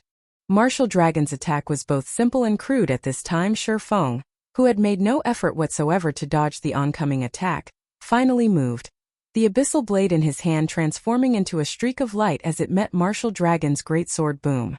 When the two swords clashed, a crisp low-pitched sound echoed throughout the Zero Wing residence. The pure exchange of blows between the two powerhouses caused even the pavement to crack and shatter beneath their feet. Martial Dragon was abruptly forced to retreat by 5 steps, the numbness in his arm spreading to his scalp. Martial Dragon then shifted his gaze to Shifeng, and what he saw left him stupefied. Shifeng stood steady in his original position like an immovable mountain. The difference in their strengths was obvious. Chapter 555 Winner and Loser. Black Flame pushed Martial Dragon back. Silence. Every Dragon Phoenix Pavilion member within Zero Wing's residence was dumbfounded. Meanwhile, the players watching from afar were similarly rendered speechless, their minds repeatedly playing that scene from before. Although neither side had used any profound techniques and had only exchanged a straightforward blow, it was precisely this simplicity that allowed everyone to see the difference between the two very clearly. Shifeng's attributes were absolutely mind-blowing. Shit. Just what kind of equipment is Black Flame wearing? Feng Xuanyang's eyes nearly popped out of their sockets at this scene. Martial Dragon was a level 28 berserker. Moreover, the majority of his equipment was level 25 dark gold equipment. The weapon he wielded was even one of indiscernible quality, but judging from its appearance, it should certainly be above dark gold rank.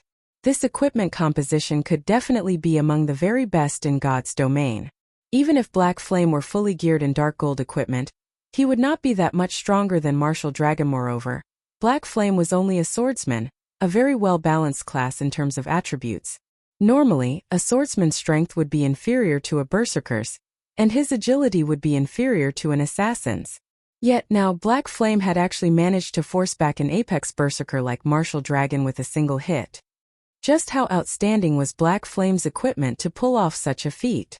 At this moment, Nine Dragons' Emperor, who was leisurely watching the battle from afar, had an expression of immense joy on his face, his eyes fully focused on Shifeng, as if he had just seen a peerless beauty. Although Nine Dragons' Emperor was indeed surprised at seeing Martial Dragon forced into a retreat, he was much more delighted at discovering the peerless equipment that made such a feat possible. Uncle Chan, order the ones below to obtain Black Flame's equipment. Nine Dragons' Emperor instructed the old man beside him, his eyes shining brightly. Understood.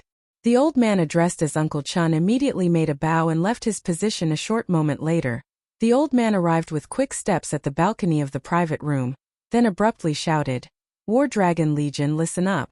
Plunder every piece of equipment on Black Flame's body, and leave nothing behind." Although the old man was quite aged, his voice was extraordinarily loud when he shouted. Practically everyone in the neighborhood had heard him. Is the Dragon Phoenix Pavilion stupid? Didn't they see how Black Flame repulsed Martial Dragon in a single hit? Who could possibly kill him and plunder his equipment?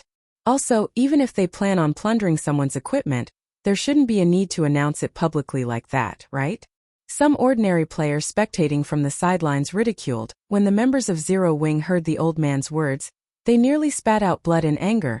The Dragon Phoenix Pavilion was completely looking down on them. For a time, Zero Wing's members fought with even greater ferocity, Although the spectating ordinary players made fun of Nine Dragons Emperor's foolishness, none of the upper managers of other first-rate guilds were laughing. They knew full well just how powerful the Dragon Phoenix Pavilion was. Despite the currently brief duration of the battle, the death toll was already extremely frightening. The battlefield, which initially had nearly 30,000 players, now had less than 20,000 players remaining. The majority of the survivors also belonged to the Dragon Phoenix Pavilion. Even the War Dragon Legion had over 800 members still alive. Overall, the pavilion's losses were light. In contrast, Zero Wing's side, things were just terrible on this side. Many elite members had died, and only 200 or so Tier 1 players remained. Zero Wing had lost nearly half of its main combat power.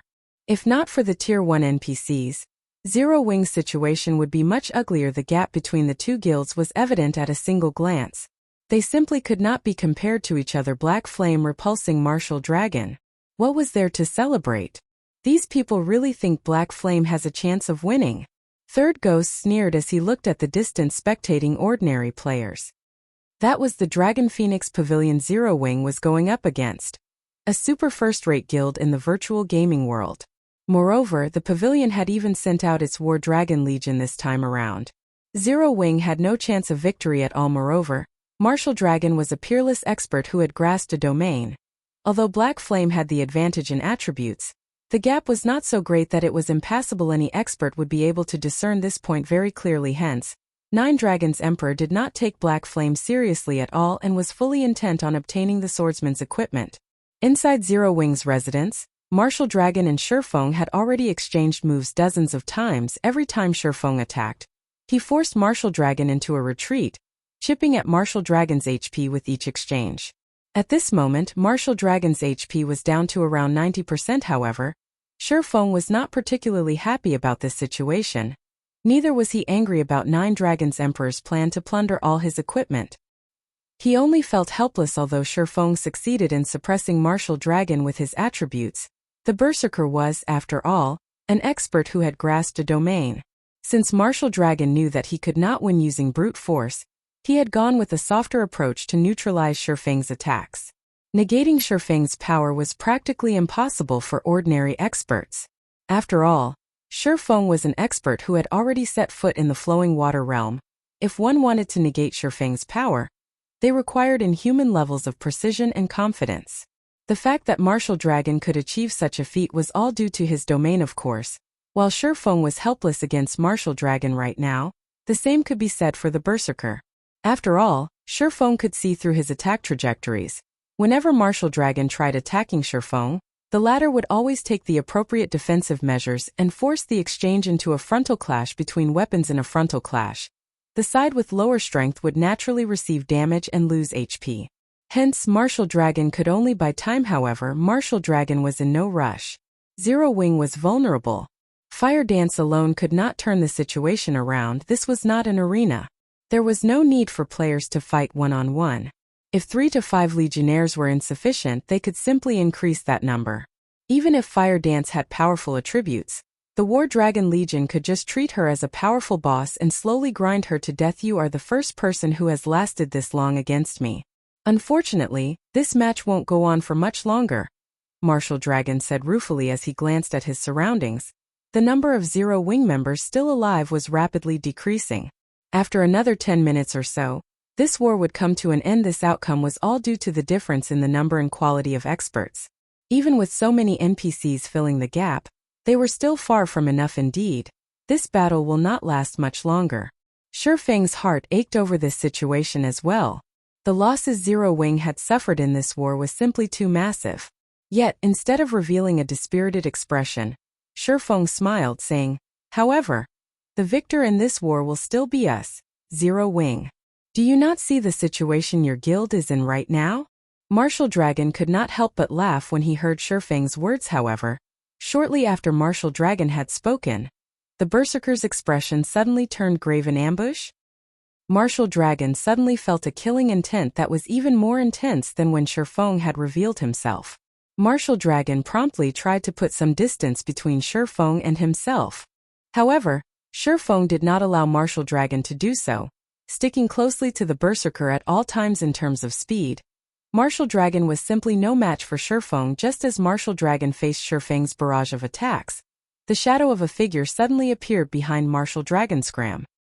Martial Dragon had already been on his guard against this figure.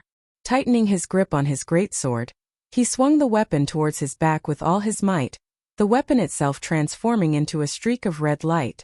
Under normal circumstances, this sudden attack definitely would have caught the player, who had appeared behind Martial Dragon, by surprise. However, this red blade of light was easily blocked.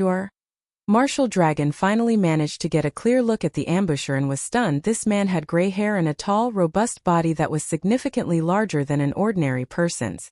Also, this man was not a player but an NPC, although this NPC was only level 40, lower than those level 50 tier 1 guards. The pressure Martial Dragon felt from him was even stronger than what he'd felt from a High Lord. However, Martial Dragon had no time to ponder the identity of this NPC, because the moment this NPC swung his sword, over a dozen wind blades flew at Martial Dragon from all sides. Only Shifeng knew what this skill was. Tier 2 sword skill, Wind Roar. This skill could not be blocked and could only be dodged. But Martial Dragon no longer had time to dodge right now. In the blink of an eye, multiple wind blades devoured Martial Dragon, his 6,000 plus HP instantly bottoming out with not a single point remaining. The ambusher was none other than Shifeng's personal guard, Kite. Only at this moment, Kite had already recovered his original strength. No longer was he a tier 1 swordsman but a tier 2 swordmaster instead. Chapter 556, Might of a Swordmaster. He actually died just like that. That's Martial Dragon. How could someone possibly kill him with one hit? When did that frightening NPC appear? For a time, the upper managers of the various guilds spectating the battle were stupefied. Commander. Martial Dragon's abrupt death stopped the Dragon Phoenix Pavilion members' rising momentum cold. As the commander of the War Dragon Legion, Martial Dragon had never died. Not even once, ever since he entered God's domain. Not even Hell Mode Team Dungeons could end his life. The elites of the Dragon Phoenix Pavilion and the members of the War Dragon Legion all admired Martial Dragon greatly. Using him as their role model, one could say that Martial Dragon was the symbol of the War Dragon Legion, as well as the Legion's backbone. Now that their backbone suddenly disappeared, even the members of the War Dragon Legion were dumbfounded. They had never once thought that Martial Dragon would die. As if adding insult to injury, he was a casualty in a war of annihilation against a small guild, that damnable Black Flame. He actually has another hidden trump card. A chilling light flashed across Nine Dragons Emperor's eyes as he glared at Shifeng. However, even if you have the help of a level 40 tier 2 NPC, you will all still perish today. Uncle Chun, head into the battlefield with Blood Dragon. Do not let Black Flame get away at all costs. The same goes for that tier 2 NPC. Martial Dragon was renowned throughout the entire virtual gaming world. He was practically synonymous with the Dragon Phoenix Pavilion and was also the proof of the Heavenly Dragon Pavilion's strength. Yet, now Martial Dragon had actually been killed in a war with a minor guild like Zero Wing. If news of this matter were to spread, the damage to the Dragon Phoenix Pavilion's reputation would be severe. At this moment, the only way to redeem the pavilion's reputation was to thoroughly consign Zero Wing to history, and have everyone know what the consequences were for. Angering the Dragon Phoenix Pavilion presently, Zero Wing had only a small number of members left alive. On the other hand, the Dragon Phoenix Pavilion suffered only minimal losses among its main experts. Although a tier 2 NPC was mighty, fortunately, it was just a level 40 NPC, roughly equivalent to a level 40 lord. With the number of experts in the War Dragon Legion, they could easily defeat a level 40 lord. Understood. The old man addressed as Uncle Chun bowed and departed. From an outsider's point of view, this Uncle Chun was only a butler of Nine Dragons Emperor. However, every upper manager in the Dragon Phoenix Pavilion knew that this old man with a head full of white hair was not just Nine Dragons Emperor's butler. He was the third person to command the War Dragon Legion, Dust Dragon. However, this detail was something in the annals of history currently. Most people had long since forgotten that this elderly man named Uncle Chun was the almighty Dust Dragon of the past. When the War Dragon Legion received the command, they immediately went into a frenzy. They no longer bothered targeting the elites of Zero Wing. Instead, hundreds of them encircled Shifeng and Kite. Every one of these hundreds of experts was level 27 or above, and they all wore top-tier equipment. Moreover, at this level, most players had at least some equipment with the Ignore Levels attribute. In other words, members of the War Dragon Legion would not have to worry about level suppression when fighting Kite, a level 40 NPC normally. The War Dragon Legion members could trounce a level 40 Field Lord with just a single 20-man team. Meanwhile, hundreds of them were present right now. Blood Dragon, a branch leader of the Dragon Phoenix Pavilion, and Dust Dragon, a former commander of the War Dragon Legion, were even leading the Legionnaires personally. Even if the enemy was a level 40 High Lord, they could still defeat it. Black Flame is doomed for sure this time. Rather than dealing a blow to the Dragon Phoenix Pavilion's momentum, he has instead angered the pavilion even more. Feng Xianyang could not help but chortle when he saw this scene. Not only is he surrounded by so many top-tier experts, but he also can't use any of his skills. If we 7 ghosts were in such a situation, we would still face annihilation even if all of us worked together. Third Ghost commented everyone had originally been fearful of Martial Dragon already. Now that they saw this scene, they finally realized just how powerful the Dragon Phoenix Pavilion was. The Dragon Phoenix Pavilion's true strength is simply too powerful. It really isn't something we first-rate guilds can hope to contend with. It seems that I'll have to make some changes to our future development plans. Galaxy Past felt helpless as he looked at the tightly packed members of the War Dragon Legion. Top-tier experts were individuals that large guilds would only rarely encounter. Yet, the Dragon Phoenix Pavilion actually managed to dispatch 1,000 of them with such power. Who could possibly oppose the pavilion? Galaxy Past had even visualized the Star Alliance being in Zero Wing's place right now in the end. He concluded that the Star Alliance would not fare any better than Zero Wing. In other words, not to mention the Phoenix Pavilion of the Dragon Phoenix Pavilion, just the Heavenly Dragon Pavilion alone was enough to annihilate the Star Alliance. The gap between a first-rate guild and a super first-rate guild was simply hopeless. Guild leader, look. Black Flame has begun taking action. Purple Eye, who was standing beside Galaxy Past, recalled him to the battle at hand. Zero Wing's destruction was inevitable. The only thing worth watching now was seeing how many experts of the War Dragon Legion Black Flame would manage to kill us for escaping. That was practically impossible. As the guild leader, if Black Flame abandoned his own guild residence to escape, he would only turn himself into a laughingstock. His only option now was to fight till the bitter end. Either he survived by forcing his enemies to retreat, or he perished along with his guild residents. There was no third option. Without hesitation, Shifeng, along with Kite, dashed directly towards the oncoming army of experts. They did not bother taking a roundabout route to conduct guerrilla warfare. Has this Black Flame lost his mind? Galaxy Past watched Shifeng's movement patterns with utter bewilderment. When the enemy had the advantage in numbers, one would normally apply hit-and-run tactics to avoid letting their enemies completely surround them.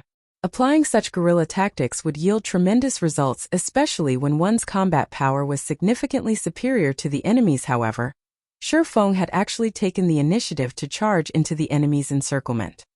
He was simply trying to get himself killed. Since you wish to die, let me grant you that wish. Blood Dragon revealed a sinister sneer. Back when the curse scrolls were used, he had been outside the effective radius of Dark God's descent. Hence, when Blood Dragon was only 30 yards away from Shifeng, he immediately activated charge. He then raised his sword, activating Heavy Chop as he swung the weapon at Shifeng. Meanwhile, Dust Dragon, who was a short distance away, had similarly used charge. He had timed his skill perfectly so that he would arrive just a moment later than Blood Dragon, preventing Shifeng from blocking both of their attacks in God's domain. Although a person might seem old, their bodies in the game remained strong. Hence, there was not much of a difference between Dust Dragon's current combat power and his combat power back when he was still in his prime.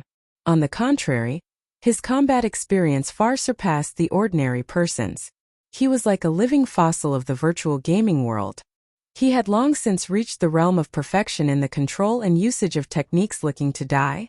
Shifeng could not help but smile when he looked at the two people swiftly approaching him. Kite was no ordinary NPC.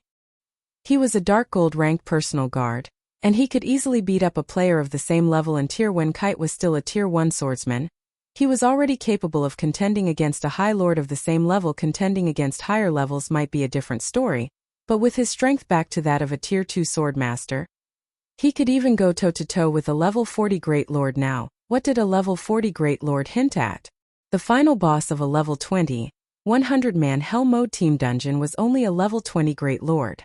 But there had yet to be a single person daring enough to go challenge such a monster even until now. Out in the fields, a level 40 Great Lord would annihilate a 1,000-man team of level 40 players, not to mention a 100-man team. Meanwhile, the War Dragon Legion consisted of only several hundred players. Moreover, none of them was even close to reaching level 40 yet. They also did not possess any level 40 top-tier equipment. Yet, they still dared to come charging over. Their recklessness left Shifeng speechless. If he truly had to describe them, he would say that they were remarkably courageous. The moment Blood Dragon and Dust Dragon came rushing over, Kite moved in front of Shifeng. The Sword Master then swung his sword down at the two aggressors. Instantly, dozens of wind blades struck both Blood Dragon and Dust Dragon from all sides. In the blink of an eye, both berserkers were lying on the ground, already dead. Chapter 557 Qualifications to become an Overlord. What kind of NPC is this? Nine Dragons Emperor shot up from his seat the instant he saw Blood Dragon and Dust Dragon instant killed. An expression of shock plastered over his face. Nobody had a better understanding than he did of Blood Dragon's and Dust Dragon's strengths. Although the two of them were not a match for Martial Dragon, no one was likely to be a match for them when the two of them were working together. Even a level 40 High Lord would not be able to kill both of them in a single strike. The only possibility was that this NPC was too powerful. So powerful that players simply had no way of resisting him. Kite. Kill them all. Leave none alive. Shifeng no longer held back. He immediately commanded Kite to begin his slaughter. In the past, Kite was titled the Windbreaker in the entire God's domain. Very few personal guards possessed a title. The title itself, though, was only a title. It did not provide any bonus attributes or contribute to the improvement of the personal guard's combat power. However, having a title signified that an NPC was not an ordinary class but a hidden class. Some hidden classes were weak, while some were strong. Windbreaker definitely ranked within the peak classes. In addition, as a personal guard, Kite himself also possessed frightening growth potential. Hence, Kite had become practically invincible when going up against an enemy of the same level and tier in the past. Back in the days, the lifestyle player that owned Kite had relied on this personal guard to become an existence that nobody in God's domain could ignore. Even super guilds did not wish to offend this lifestyle player casually. What about now? Back then, even a lifestyle player had managed to nurture Kite into a tier 5 sword saint capable of overwhelming any tier 5 player or NPC. Meanwhile, in this life, Shifeng was the one nurturing Kite. Not only could Shifeng provide greater financial support, but Kite's current growth potential was also higher than what he had in the past. Now, dealing with players of a lower level and tier was practically child's play to Kite. After Kite received Shifeng's command, he transformed into a fierce gale that swept across the members of the War Dragon Legion. The Shield Warriors and Guardian Knights of the War Dragon Legion hurriedly dashed to the forefront, attempting to block Kite's assault. Unfortunately for them, Kite was just too fast. With a simple leap, he arrived behind the Shield Warriors and Guardian Knights. He then used a tier 2 skill, Wind Ferret, sending all players within 30 yards flying up into the air. In the next moment, Kite began brandishing his swords, shooting hundreds of wind blades outwards like a lotus flower that pierced the bodies of the players suspended in midair. Even though these players were Shield Warriors and Guardian Knights, their HP still fell by the thousands. In the blink of an eye, their 6,000 or 7,000 HPs bottomed out, though a fortunate few managed to survive Kite's barrage of attacks. However, as they were too high up in the air, when they landed on the ground, the fall took away their last strand of HP. In just a moment, the War Dragon Legion had lost dozens of members. Seeing this scene where players fell to the ground like dumplings, one after another, everyone was utterly stupefied. Nobody had imagined that a tier 2 NPC could actually be this mighty. Moreover, aside from him being strong, even Kite's combat techniques were more powerful than those of many experts. The Windbreaker is indeed amazing. It is no wonder he was able to deal with so many tier 5 players as if they were little children in the past. Only tier 6 God rank players were able to suppress him. Shifeng was delighted with Kite's performance. When it came to techniques, there were indeed players that could surpass Kite. Unfortunately, the precondition for this victory was that said player was similar to Martial Dragon, a peerless expert who had achieved 100% control over his own body. However, even in the entire God's domain, such experts were as rare as a phoenix's feather. Moreover, even if a player was superior to Kite in terms of combat techniques as an NPC, Kite could completely overwhelm any player when it came to attributes. In front of absolute strength, all manner of trickery was useless.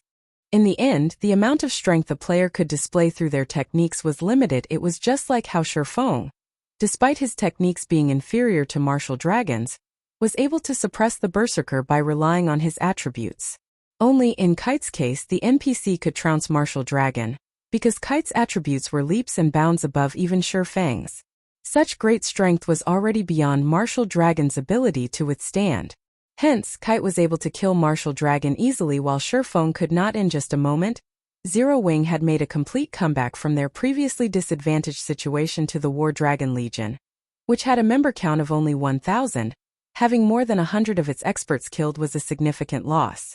Most importantly, its casualties continued to increase despite Nine Dragons Emperor's attempts to pin down Kite by sending more elite players and experts. All his efforts were in vain with Kite's speed, strength, and techniques. Any player that had yet to attain their Tier 2 class would not even have the qualifications to delay him. Otherwise, the many first-rate guilds and super guilds in the past would not have feared him so much. Seeing how Kite was casually slaughtering the members of the Dragon Phoenix Pavilion, the spectating upper managers of the various large guilds were dumbfounded. With such an NPC guarding their guild residence, no guild is capable of threatening Zero Wing. Galaxy Past muttered as he looked at Kite. He then shifted his gaze towards Shifeng, who was leisurely observing the battle from the sidelines, his eyes filled with both admiration and envy. Although the status of a first-rate guild might seem preeminent, in reality, there was a massive gap between a first-rate guild and a super guild.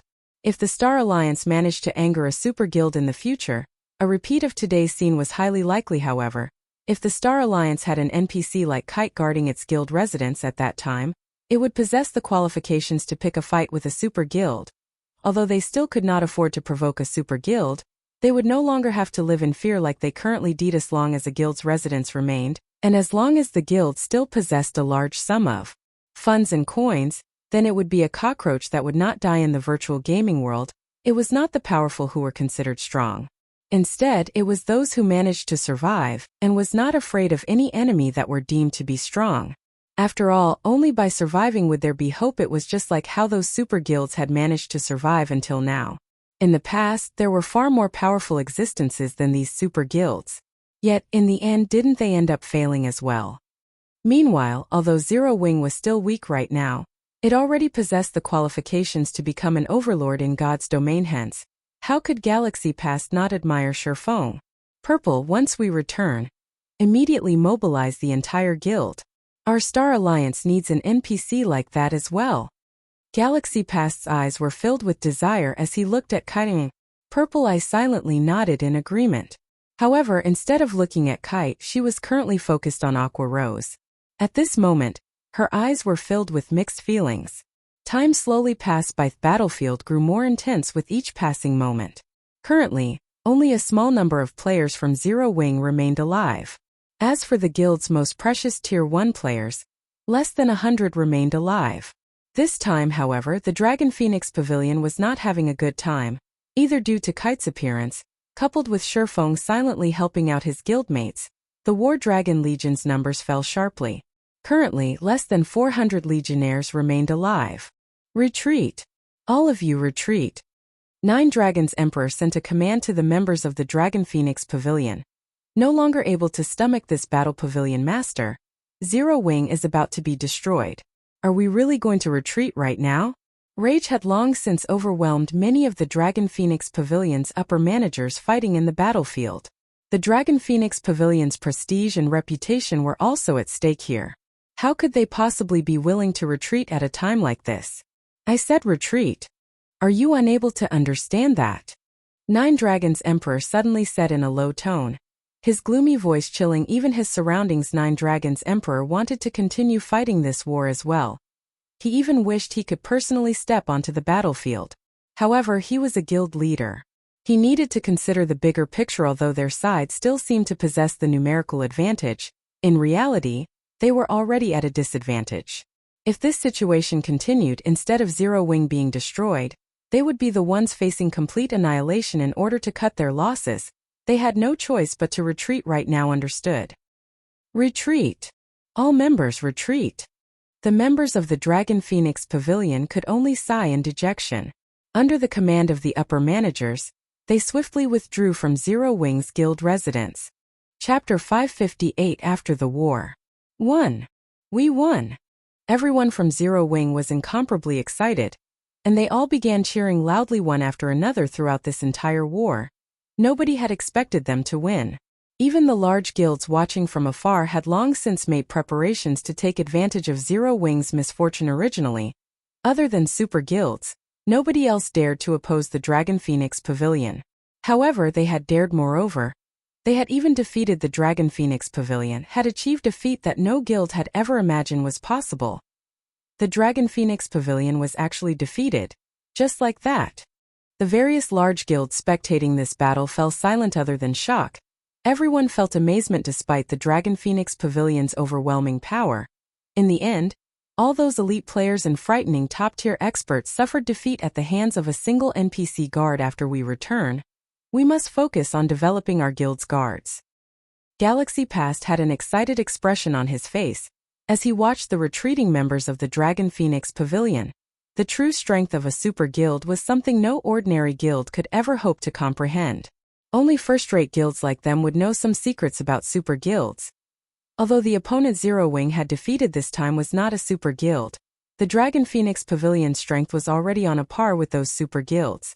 Since Zero Wing could repel the attack of the pavilion, it could naturally repel the attacks of super guilds as well. Most likely, nobody in the entire God's domain had thought that. The first guild capable of going toe-to-toe with the Dragon Phoenix Pavilion would not be a first-rate guild but a recently established guild like Zero Wing. Instead, however, this was still not the most exciting part. The most exciting part was that Zero Wing had shown everyone present the hope of contending against a super guild in virtual reality games.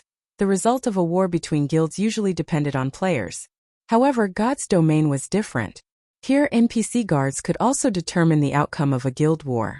In other words, the advantage a super guild possessed was no longer an insurmountable hurdle. If a guild's players could not repel an attack, they could just fill the gap using NPCs. At this moment, Galaxy Past wasn't the only one planning to focus on nurturing his guild's NPC guards. The upper managers of the various large guilds had also grasped this point. They all had the notion of developing their NPCs once they returned. As long as their guild residences had an NPC like Kite protecting it, then their guild residences would be impregnable. That way, they could disregard those powerful super guilds. They could develop their guilds however they pleased. Although the members of the Dragon Phoenix Pavilion were swiftly withdrawing, Shifeng had no intention of letting them off the hook. Instead, he immediately expanded on his victory, killing as many as pavilion members as he could. Every player present was an elite or above. The quality of the equipment they wore on their bodies went without saying. Each additional death was equivalent to obtaining another piece of good equipment. During the Dragon Phoenix Pavilion's withdrawal, Shifeng and Kite managed to kill several hundred more players, obtaining a bountiful harvest, particularly of the life force points Shifeng collected. Damn it. Nine Dragons Emperor's heart bled when he saw his guild's elites and the experts of the War Dragon Legion dying one after another. Black Flame, just you wait. Sooner or later I will definitely claim this debt. You won't be as lucky the next time we meet. After the war ended, Zero Wing's members also began collecting their spoils of war. Both guilds had suffered an immense death toll in this war. However, during the intense battle, nobody had the time to pick up loot. Hence, plenty of equipment littered the ground right now. This sight stirred greed and jealousy in many of the spectating guilds. However, not a single guild player dared to steal some equipment for themselves. The same held true even for the assassins who were in stealth. A large number of NPCs still stood guard near these drops, and everyone had already witnessed just how powerful these NPCs were. Naturally, nobody wanted to donate their own equipment to Zero Wing. At the same time, word of the Dragon Phoenix Pavilion's defeat spread at the speed of light. Practically all the discussions on the official forums mention this incident. Can't be right? The Dragon Phoenix Pavilion actually lost? You must be joking. The Dragon Phoenix Pavilion really lost. I have first-hand video documentation here, and you can have it for just 50 credits. A majority of the players in God's domain was incredulous of the Dragon Phoenix Pavilion's defeat. The pavilion, which had remained unshakable all this time, had actually been defeated. It was a rout. Even the pavilion's most powerful War Dragon Legion had lost over half of its members. The damage the pavilion had suffered this time was simply incalculable. Starmoon City, inside Ouroboros's guild residence. Snow Zero Wing actually won against the Dragon Phoenix Pavilion. Just like you guessed it would. Zhao Yueru's unblemished face was full of surprise when she received the latest news regarding the war between Zero Wing and the Dragon Phoenix Pavilion. There's nothing surprising about this, Gentle Snow said, a bright smile appearing on her face. Black Flame is no fool. Moreover, he has never done anything he was not confident about. Since he dared to pick a fight with the pavilion, he naturally had basis for his confidence. Only, I never imagined that the source of his confidence would be so powerful. We're in luck this time. Since we're allies with Zero Wing, those elders whom Cao Changhua is planning to pull to his side will have to carefully reconsider their actions. Zhao Yueru laughed moments after Zhao Yueru said these words. The doors to the meeting room opened, and a few gorgeously dressed middle-aged men and women entered. Seeing the arrival of these few people, Gentle Snow could not help but smile bitterly as she shook her head. Fate truly knows how to toy with people. These men and women were none other than Ouroboros's few highly skilled and influential elders. Normally, these elders paid little heed to the matters of the guild, focusing only on grinding, leveling up, and raiding dungeons. Even Cao Changhua dared not offend these elders casually. Previously, Gentle Snow had tried inviting these elders for a discussion on some matters. However, they had simply ignored her overtures. Now, without even requiring her invitation, these people had taken the initiative to come looking for her. This situation left Gentle Snow speechless. Back then, she had only decided to become Zero Wing's ally to repay her debt to Black Flame. Now, however, it would seem that she was growing even more beholden to him. Instead, Guild Leader Snow, we truly apologize for before. The few of us have been busy raiding dungeons all this time, so we failed to meet up with you. Now, however, we are already clear on the guild's situation. The few of us here have unanimously decided to support you fully. If Cao Changhua dares to try to split up Ouroboros, he will have to go through us first before he can do so, the leading shield warrior declared, chuckling now that Zero Wing had defeated the Dragon Phoenix Pavilion, a super first-rate guild. Its fame and status in God's domain were naturally far different from before. Prior to Zero Wing's appearance, the upper managers of various large guilds were secretly doing their best to forge connections with super guilds to increase their authority inside. Their own guilds. Many large guilds had even taken the initiative to curry favor with super guilds to obtain the protection of these super guilds. That way, if other guilds wanted to make a move on them, these guilds would have to think twice before taking action against them.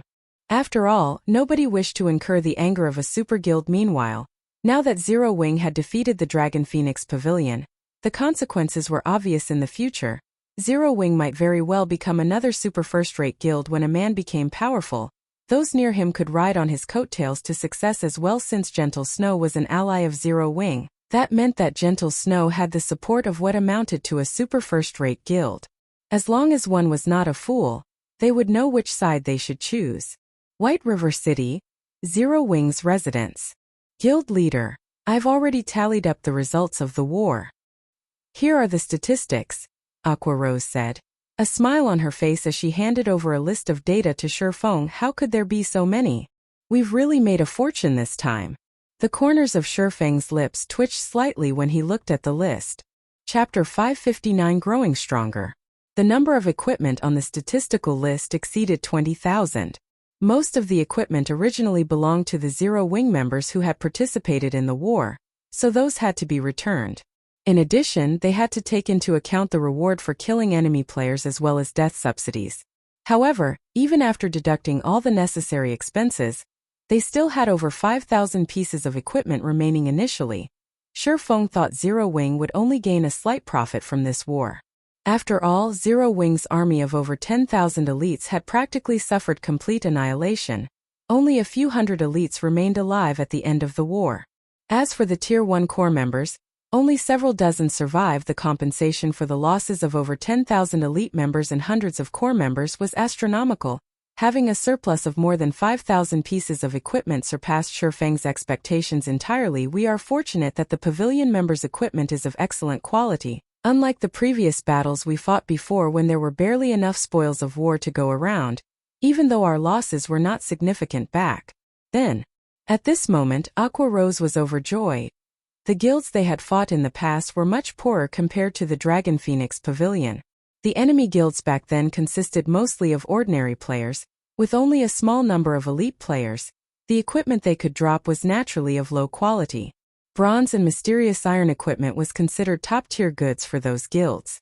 Now, however, the enemies they had killed were the elites and experts of the Dragon Phoenix Pavilion. Naturally, the items they dropped were on an entirely different level in terms of quality. The majority of the equipment worn by the pavilion's elite members was level 20 secret silver equipment, with the weakest being level 20 mysterious iron equipment, and the strongest being level 20 fine gold equipment. As for the members of the War Dragon Legion, all the equipment they wore was level 25, with the majority being level 25 fine gold equipment, and the weakest being level 25 secret silver equipment. A few legionnaires even had level 25 dark gold equipment. Naturally, the items they dropped were astounding. Currently, level 20 bronze equipment was being sold for around 20 silver. Even mysterious iron equipment sold for around 40 silver only. However, the prices for secret silver equipment was a different story altogether. With the difference of just 1 rank, the price increased from around 40 silver straight up to around 90 silver. If it were secret silver equipment meant for MTs, the price would go further, up to 1 gold 20 silver. This disparity was mainly due to the sheer difficulty in obtaining secret silver equipment in level 20, 6-man party dungeons. Even at Hell mode, there was only a fixed chance for secret silver equipment to drop. Only 10-man Hell mode team dungeons would drop secret silver equipment with 100% certainty, with a small chance of dropping fine gold equipment. Most players in God's Domain were just beginning to raid level 20 10-man team dungeons, and the number of teams that could raid Hell mode was very low. With the tight supply of level 20 secret silver equipment, it was only natural for prices to be a lot higher. As for level 20 fine gold equipment, its prices were even more inflated. Each piece of such equipment sold for at least 4 gold. Normally, only 20-man Hell mode team dungeons would drop fine gold equipment with 100% certainty. Meanwhile, there was only a fixed chance for one to drop in hard mode.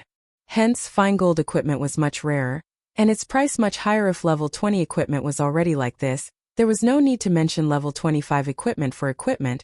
Although an increase in 1 rank was equivalent to an increase in 5 levels, level 25 secret silver equipment was much more expensive than level 20 fine gold equipment. At present, each piece sold for 5 gold or more. Moreover, the supply of level 25 secret silver equipment on the market was extremely limited. People usually circulated such equipment within their own inner circles, and players would have to rely on their connections to purchase one. As for level 25 fine gold equipment, they were considered the best equipment currently available in God's Domain. Setting aside the fact that nobody would sell such equipment in the first place, if there were some available for sale, the price would be at least 15 gold. Currently, among the 5,000 plus pieces of equipment in Shurfang's hands, there were over 2,000 pieces of level 20 mysterious iron equipment and over 2,000 pieces of level 20 secret silver equipment. As for the remainder, over 600 pieces were level 20 fine gold equipment, over 400 were level 25 secret silver equipment, over 150 were level 25 fine gold equipment, and a total of 12 pieces were level 25 dark gold equipment. If converted to coins, all this equipment would be worth more than 10,000 gold. After fighting a single war, Zero Wing had made a pure profit of over 10,000 gold. Any guild would be celebrating after such a harvest. Not to mention, even if a guild had 10,000 gold, it would not be able to obtain so many pieces of equipment. If a guild wished to develop quickly, other than having experts leading its members, it was also essential to have equipment in the guild's warehouse. The amount of equipment a guild possessed determined the number of members it could sustain. Now that Shurfang had received such a huge influx of equipment, he could definitely advance Zero Wing further, absorbing even more members into the guild leader. Should I place the equipment into the guild's warehouse? Aqua Rose asked. Organize them and place the ones with good attributes into the guild's warehouse. Hand over the remainder to Melancholic for sale, Shurfang instructed. After giving her question some thought, a majority of the current players had already reached level 20 or above.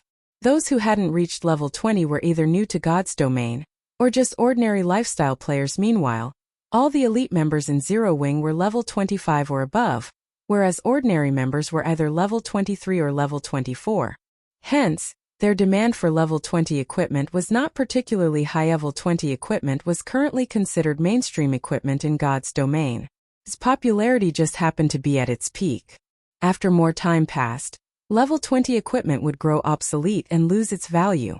Hence, Now is the best time to sell their excess equipment and maximize their profit currently. The candlelight trading firm continued to expand every day. However, the variety of goods the firm sold was still insufficient. There was a limit to the number of players the firm could attract just by relying on the intermediate mana armor kits and light stones. Only when the firm could sell good equipment in large quantities would it truly be able to hold its ground in Star Moon Kingdom in Shurfang's previous life. Many trading firms would sell the bronze, mysterious iron, secret silver, fine gold and even dark gold equipment produced by its forgers.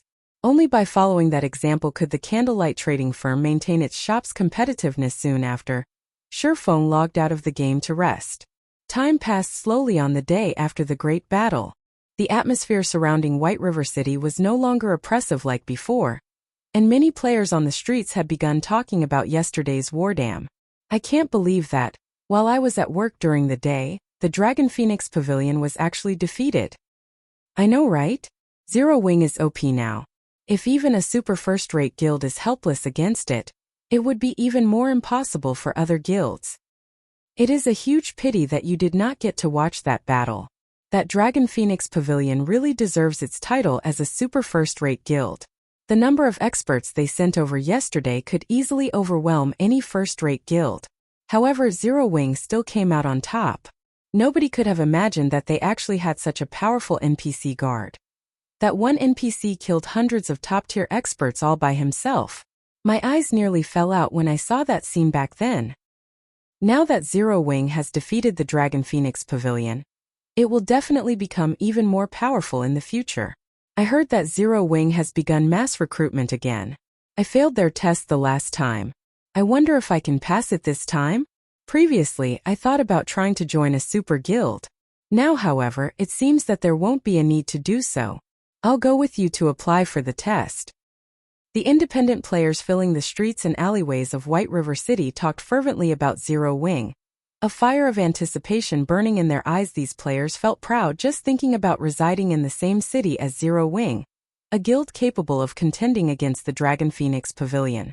Compared to those flamboyant first-rate guilds, Zero Wing was far more powerful in reality. Such a reaction wasn't limited to just the players of White River City. The independent players of many other cities, other kingdoms even, began migrating to White River City one after another, every one of them hoping to join Zero Wing in just half a day's time. Zero Wing completely recovered to its original strength. The number of elite players Zero Wing had right now was even higher than before the war with the Dragon Phoenix Pavilion. Chapter 560 times have changed. Normally, the guilds involved in a guild war would have to undergo a protracted recovery before they could regain their peak. However, after Zero Wing's miraculous victory over the Dragon Phoenix Pavilion, its prestige throughout the entire Star Moon Kingdom soared. At this moment, not even the few first-rate guilds based in Star Moon Kingdom were a match for it. As a result, a large number of independent players swarmed to White River City in order to join Zero Wing. In no time at all, Zero Wing went from being an ordinary guild with 50,000 members to a large guild with over 80,000 members. Moreover, this was after Zero Wing increased the difficulty of its recruitment test. Most importantly, this number was still rising rapidly, with no signs of slowing down at all. Zero Wing's development speed rendered the various large guilds in Star Moon Kingdom speechless. Currently, Zero Wing could already be described using the term overcrowded. All of this was a result of Zero Wing's future becoming limitless. Previously, although Zero Wing had attracted quite a lot of attention due to its various feats, at the end of the day, it was merely another small guild that was a dime a dozen in God's domain. It was an existence that would disappear in an instant should it accidentally anger a large guild. Hence, when independent players were choosing a guild to join, the first ones they would consider were definitely those large guilds instead of Zero Wing. Now, however, the situation had changed. Firstly, Zero Wing was already an existence that did not need to fear any other guild. Secondly, the treatment and benefits Zero Wing provided surpassed even those of first-rate guilds. Thirdly, there were all sorts of top-tier equipment available in the guild's warehouse. Just looking at the wide array of equipment would make one drool. Not to mention, the guild residents also had a large number of private rooms available for rent, whether it was in terms of leveling speed or equipment upgrading speed. Zero Wing was much faster than every other guild with so many advantages. Everyone would naturally hope to join Zero Wing. Aren't you guys being too arrogant? You defeated the Dragon Phoenix Pavilion's raid only once. Among the large number of independent teams out there, the combat power of our Flying Eagles team is definitely ranked above average. We will be highly valued even if we join a first-rate guild.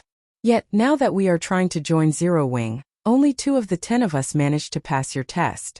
Aren't you looking down on us a little too much? A level 24 Guardian Knight demanded angrily. That's right.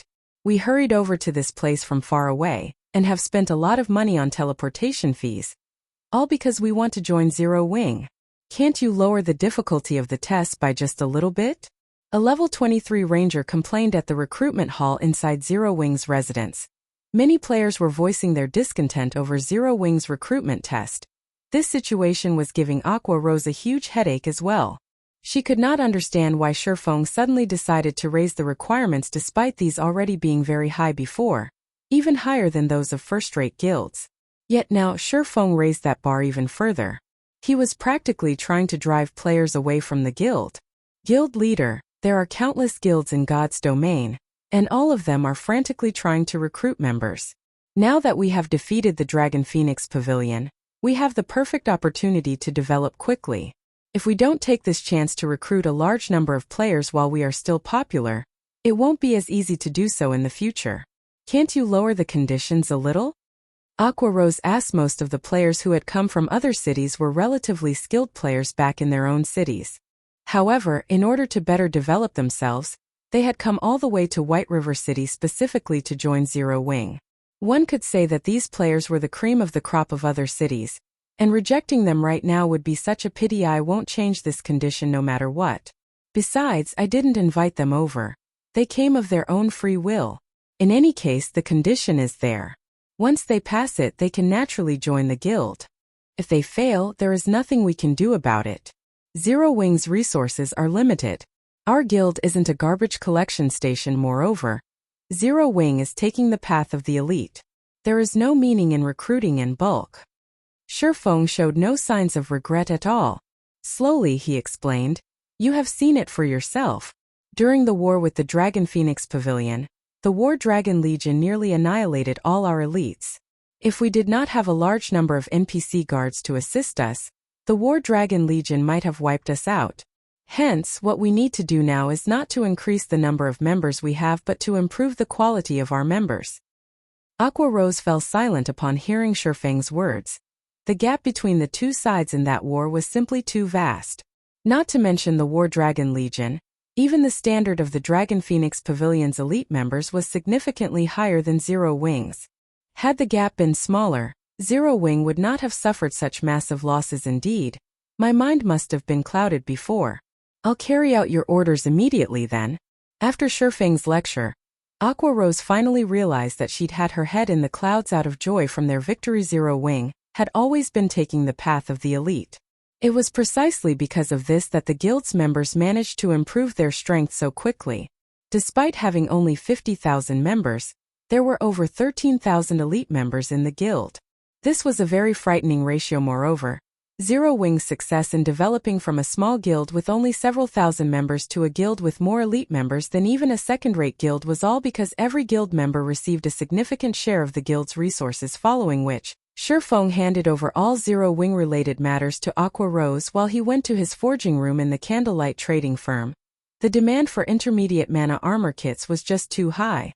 The kits he had made several days ago were nearly sold out now, so he had to replenish the inventory immediately. During this period of time, Shifeng had been constantly busy developing the Candlelight trading firm, so he did not have time to do anything else. Notably, the time limit for his epic quest, Darkness Descends, was nearly up. Fortunately, the Candlelight trading firm was already well developed, and its fame had already spread throughout the entire kingdom. It would not take long to accumulate 30,000 gold. While a sea of players was applying to join Zero Wing, the situation on the Candlelight trading firm side was also getting out of hand. Currently, White River City was flourishing. It was no longer inferior to Star Moon City. Moreover, during this period of time, the Candlelight trading firm had begun selling equipment in large quantities, enjoying great popularity from the public. As for the overwhelming trading firm, it had already been left in the dust by now. Inside the lively Candlelight trading firm, the various large guilds that had originally been planning to take advantage of Zero Wing's misfortune had all gathered here once again. This time, however, no one displayed the arrogance they had before, and they were all following the rules of the trading firm to the letter. Guild leader, do you really think Black Flame will be willing to meet us this time? Purple Eye asked as she looked at Galaxy Pass. Since he has opened a trading firm, he will naturally want to do business. However, I am also not sure of Black Flame's personality. Previously, he challenged the Dragon Phoenix Pavilion without hesitation. This time he might really ignore us outright. Galaxy Pass laughed bitterly. If I had known things would end up like this, I would have followed in Gentle Snow's footsteps before. I heard that Gentle Snow managed to purchase quite a number of intermediate mana armor kits, and they have long since made preparations to raid 50-man large-scale team dungeons. Not only had the Dragon Phoenix Pavilion suffered a crushing defeat, but Nine Dragons Emperor was also forced to bring the War Dragon Legion back to the pavilion's main headquarters to recuperate. If even the Dragon Phoenix Pavilion ended up in such a state, ordinary first-rate guilds like them stood no chance against Zero Wing at all. Now the only thing they could do was wait. Shortly after Shurfeng began forging intermediate mana armor kits, Melancholic Smile entered his forging room. Guild leader, many upper managers from first-rate guilds have come to the Candlelight trading firm. This time they wish to meet and have a proper discussion with you. When you will have the time to do so? Melancholic Smile asked softly. You're finally here? Shurfeng stopped what he was doing. Revealing a faint smile, he said, let's head over there and take a look then. Chapter 561 Business. Overwhelming Smiles Guild Residence. Overwhelming Smiles upper echelons currently filled the magnificent meeting room. Every one of them wore depressed expressions. Sitting at the head of the table, Feng Xianyang appeared utterly defeated. Zero Wing's victory over the Dragon Phoenix Pavilion had dealt a psychological blow to every member of Overwhelming Smile. Originally, nobody had believed that Zero Wing could survive the Great War against the Dragon Phoenix Pavilion. Now, however, Zero Wing was like the sun at high noon, and many Overwhelming Smile members in White River City had already considered withdrawing from the guild. Since Overwhelming Smile began warring with Zero Wing, massive battles would ensue whenever the guilds met outside the city. Previously, they had maintained a balance against Zero Wing, fighting on equal footing. Now Zero Wing suppressed them completely. Their morale wasn't the only thing that fell with each consecutive fight. Their levels were decreasing rapidly as well. On the other hand, Zero Wing grew more valiant and stronger with every passing fight. Right now, Overwhelming Smiles members no longer dared don their guild's emblem when they left the city, deeply afraid that Zero Wing's members would recognize them. As a result of this depressing situation, many players had begun withdrawing from Overwhelming Smile. Why do I have such bad luck? Back in the day, I had been adamant about joining Overwhelming Smile. If I had known something like this would happen, I would have remained in Zero Wing. At the very least, I would have been a party leader there by now. I know, right? Even being a normal member would be fine, not to mention being a party leader. Many of Overwhelming Smile's members resting in the guild residence chatted among themselves. At this moment, the players that had defected from Zero Wing regretted their decision. It was especially true when they saw the Zero Wing members who had been less skilled when they left that could now defeat them easily after only half a day. More than 3,000 Overwhelming Smile members in White River City had withdrawn from the guild due to Zero Wing's recruitment. One could just imagine how huge of a blow this was to Overwhelming Smile. However, the most damaging aspect was that more players considered defecting as time passed. Even some of Overwhelming Smile's middle managers began to express such inclinations. Do any of you have any ideas of what we can do about this? Feng Xianyang asked as he swept his gaze around the meeting room. However, none of the upper managers in the room answered Feng Xianyang's question. They remained silent. It was not because they did not wish to answer Feng Xianyang. Rather, they simply did not know what to say before this. Their guild had recruited players in bulk, and had even poached plenty of elite players from Zero Wing. Even now, their guild's member count greatly surpassed Zero Wing. However, when it came to an actual fight, they realized that having the advantage of numbers was of little to no use currently. Whether it was in terms of levels or equipment, Overwhelming Smile was no match for Zero Wing at all. Even its momentum was significantly slower than Zero Wing's. What could they do in such a situation? Moreover, the war between their guild and Zero Wing was like a bottomless pit.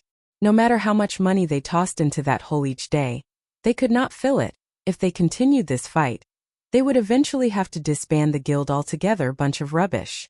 Why do I even need you here? Feng Xianyang bellowed as he abruptly slammed his hand onto the table.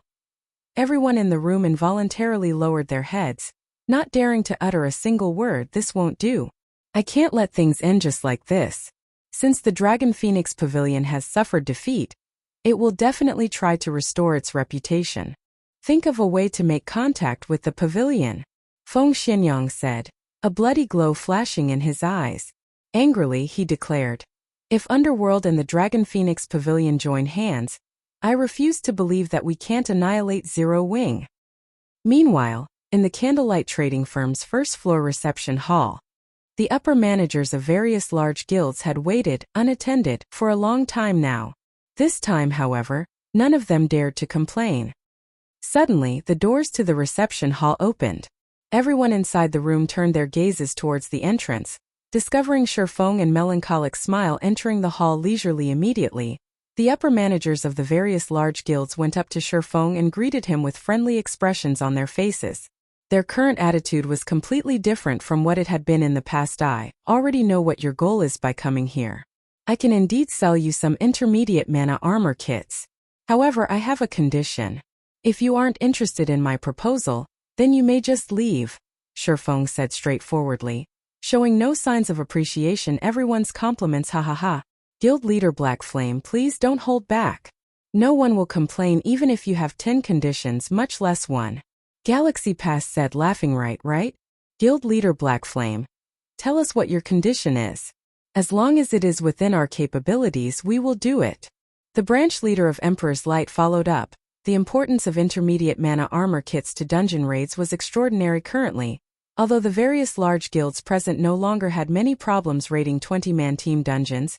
50-man team dungeons were still forbidden lands for them. Meanwhile, it was precisely because Gentle Snow had managed to obtain a large number of intermediate mana armor kits beforehand that she had gained the confidence to begin raiding a 50-man team dungeon, ignoring all else. Just the level 25 fine gold equipment and set equipment one could obtain already made a 50-man team dungeons quite attractive to guilds. Not to mention, there were also various rare materials, forging designs, and other items in God's domain. If a guild wished to surpass others, what did they need? Wasn't it equipment? If one likened a 20-man dungeon to a treasure chest, then a 50-man team dungeon was a mountain of treasure. Meanwhile, the intermediate mana armor kit was the key to reaching this treasure mountain naturally. The various large guilds present wished to obtain this key. Even if they had to pay a price, they could easily earn it all back from the dungeons. Hence, the various large guilds were very eager to obtain the kits. My condition is very simple. You will purchase each intermediate mana armor kit for 7 gold and 100 magic crystals. This is a reasonable price, right? Shifeng laughed. Players could easily obtain magic crystals from any dungeon. Only the amount one could obtain varied with each dungeon. A party dungeon would drop very few pieces, while team dungeons would drop a little more. Currently, each magic crystal sold for around 2 or 3 silver. The reason for such a low price was mainly due to the fact that magic crystals had few uses. They were normally only used in alchemy processes. However, as guilds usually kept the magic crystals they obtained in their warehouses, it was not easy to purchase them on the market.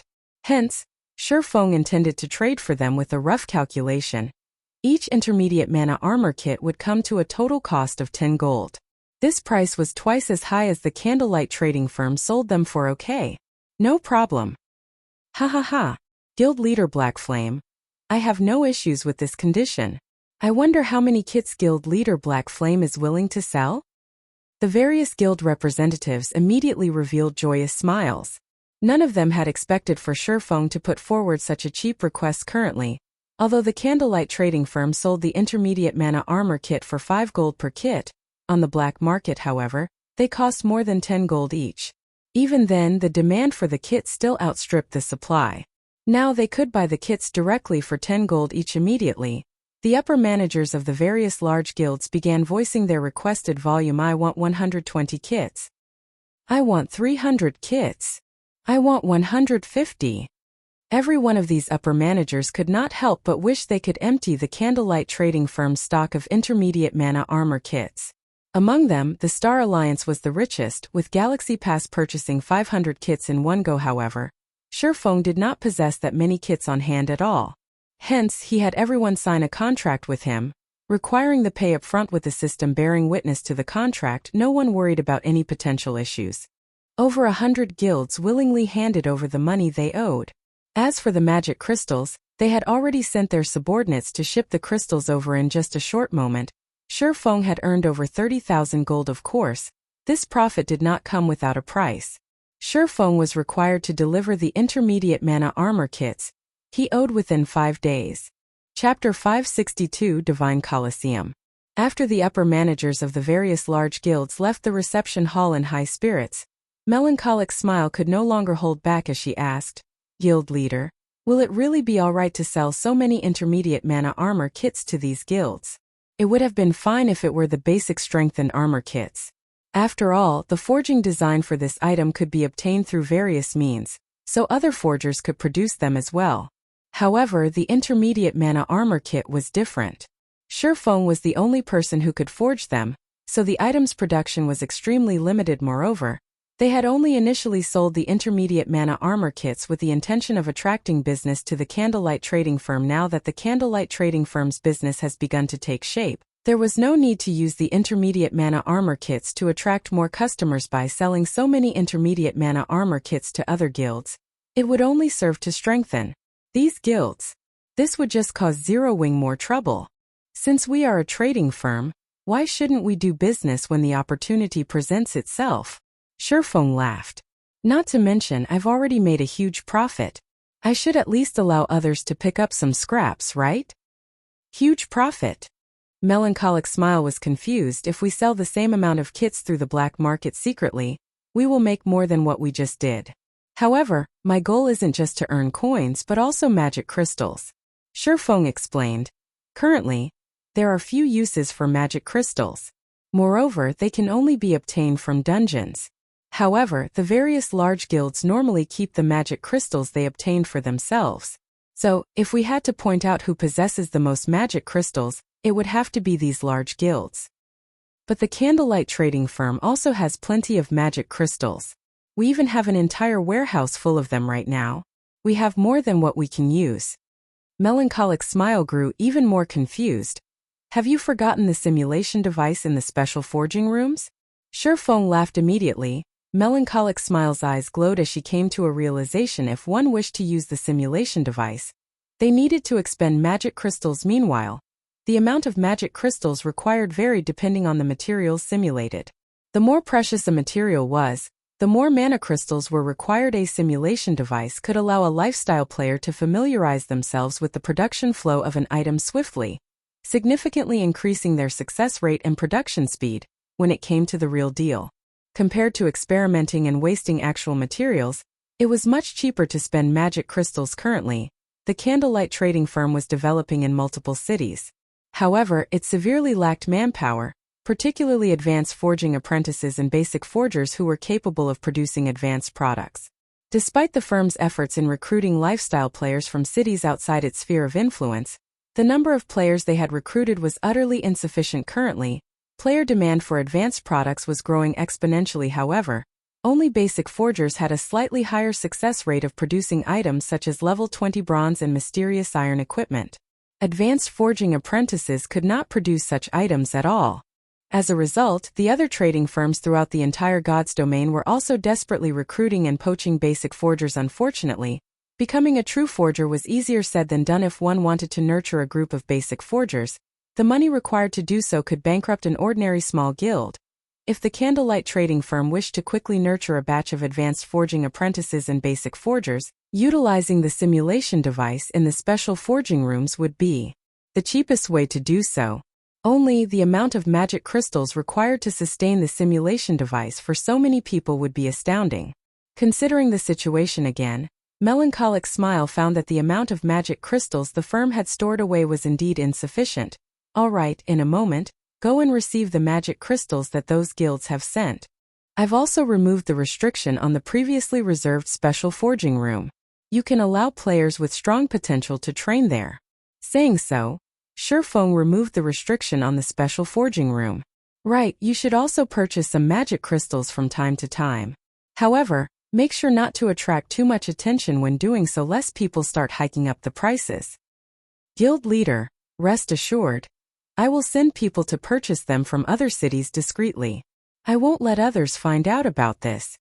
Melancholic Smile nodded, smiling brightly. This was not the first time she had to do such a thing. Melancholic Smile then departed from the reception. Hallie can only lie to her like this for now. Shifeng released a sigh of relief as he watched Melancholic Smile's departing figure. In reality, he had an even greater purpose for collecting magic crystals in bulk: the Divine Colosseum. That was where magic crystals were truly valuable in the past. Everyone had treated magic crystals as garbage as, at the time, only certain items required magic crystals to produce. Moreover, these items required very few to produce. Hence, players would normally celebrate if they managed to sell the magic crystals they had obtained. However, nobody could have imagined that, the moment the Divine Colosseum opened, the prices of magic crystals would instantly soar by over 6 times. The Divine Colosseum allowed players to examine their strength, and it allowed players to undergo training provided by the system to improve their weaknesses. Moreover, one could also obtain rewards from battles in the Divine Colosseum. The Divine Colosseum also had many other functions due to the emergence of the Divine Colosseum. The players of God's Domain had obtained a systematic promotion ladder that allowed them to become experts quickly. Hence, the Divine Colosseum had been very popular among players. Players were required to pay a fee in order to use the Divine Colosseum. However, one could not use coins to make payments at the Colosseum but magic crystals instead. Hence, prices of magic crystals skyrocketed upon the emergence of the Divine Colosseum. Even after a decade, magic crystals were still a powerful currency. They were worth as much as gold in reality. Otherwise, Shifeng would not have foolishly used intermediate mana armor kits to trade for magic crystals. If possible, Shifeng wished to turn all the coins in his possession into magic crystals. By the time the Divine Colosseum activated, the 30,000 gold in his hands would immediately become more than 100,000, or even 200,000 gold. However, in order to avoid attracting suspicion, he could only purchase them slowly and secretly. Over the following 2 days, Shifeng did not rest or log out of the game at all as he ceaselessly forged the intermediate mana armor kits. By the time he had cleared his debt, he had risen from level 30 to level 32. He had actually managed to level up twice in 2 days. Moreover, this was after he had reached level 30. If it were anyone else, they would not be able to rise by 2 levels even after grinding for a whole week. Meanwhile, Shifeng's forging proficiency had also risen to intermediate forger during this period. Both Zero Wing and the Candlelight trading firm developed rapidly. It was especially true for Zero Wing. The guild's member count had finally broken past the 100,000 threshold, and it could finally be considered a large guild in the truest sense on the Candlelight trading firm's side.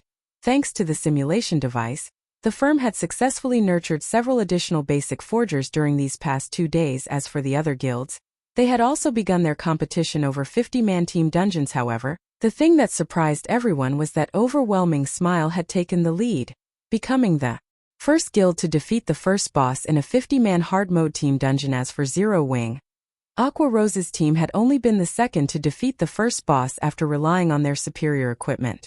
The perceived failure had disheartened Aqua Rose. Shifeng was not surprised at all. Overwhelming Smile had the aid of War Wolf, as well as several other true experts. In terms of the number of top-tier experts, Overwhelming Smile was far above Zero Wing. Moreover, 50-man team dungeons relied more on a player's combat techniques than equipment. It was only natural for Aqua Rose's team to lose.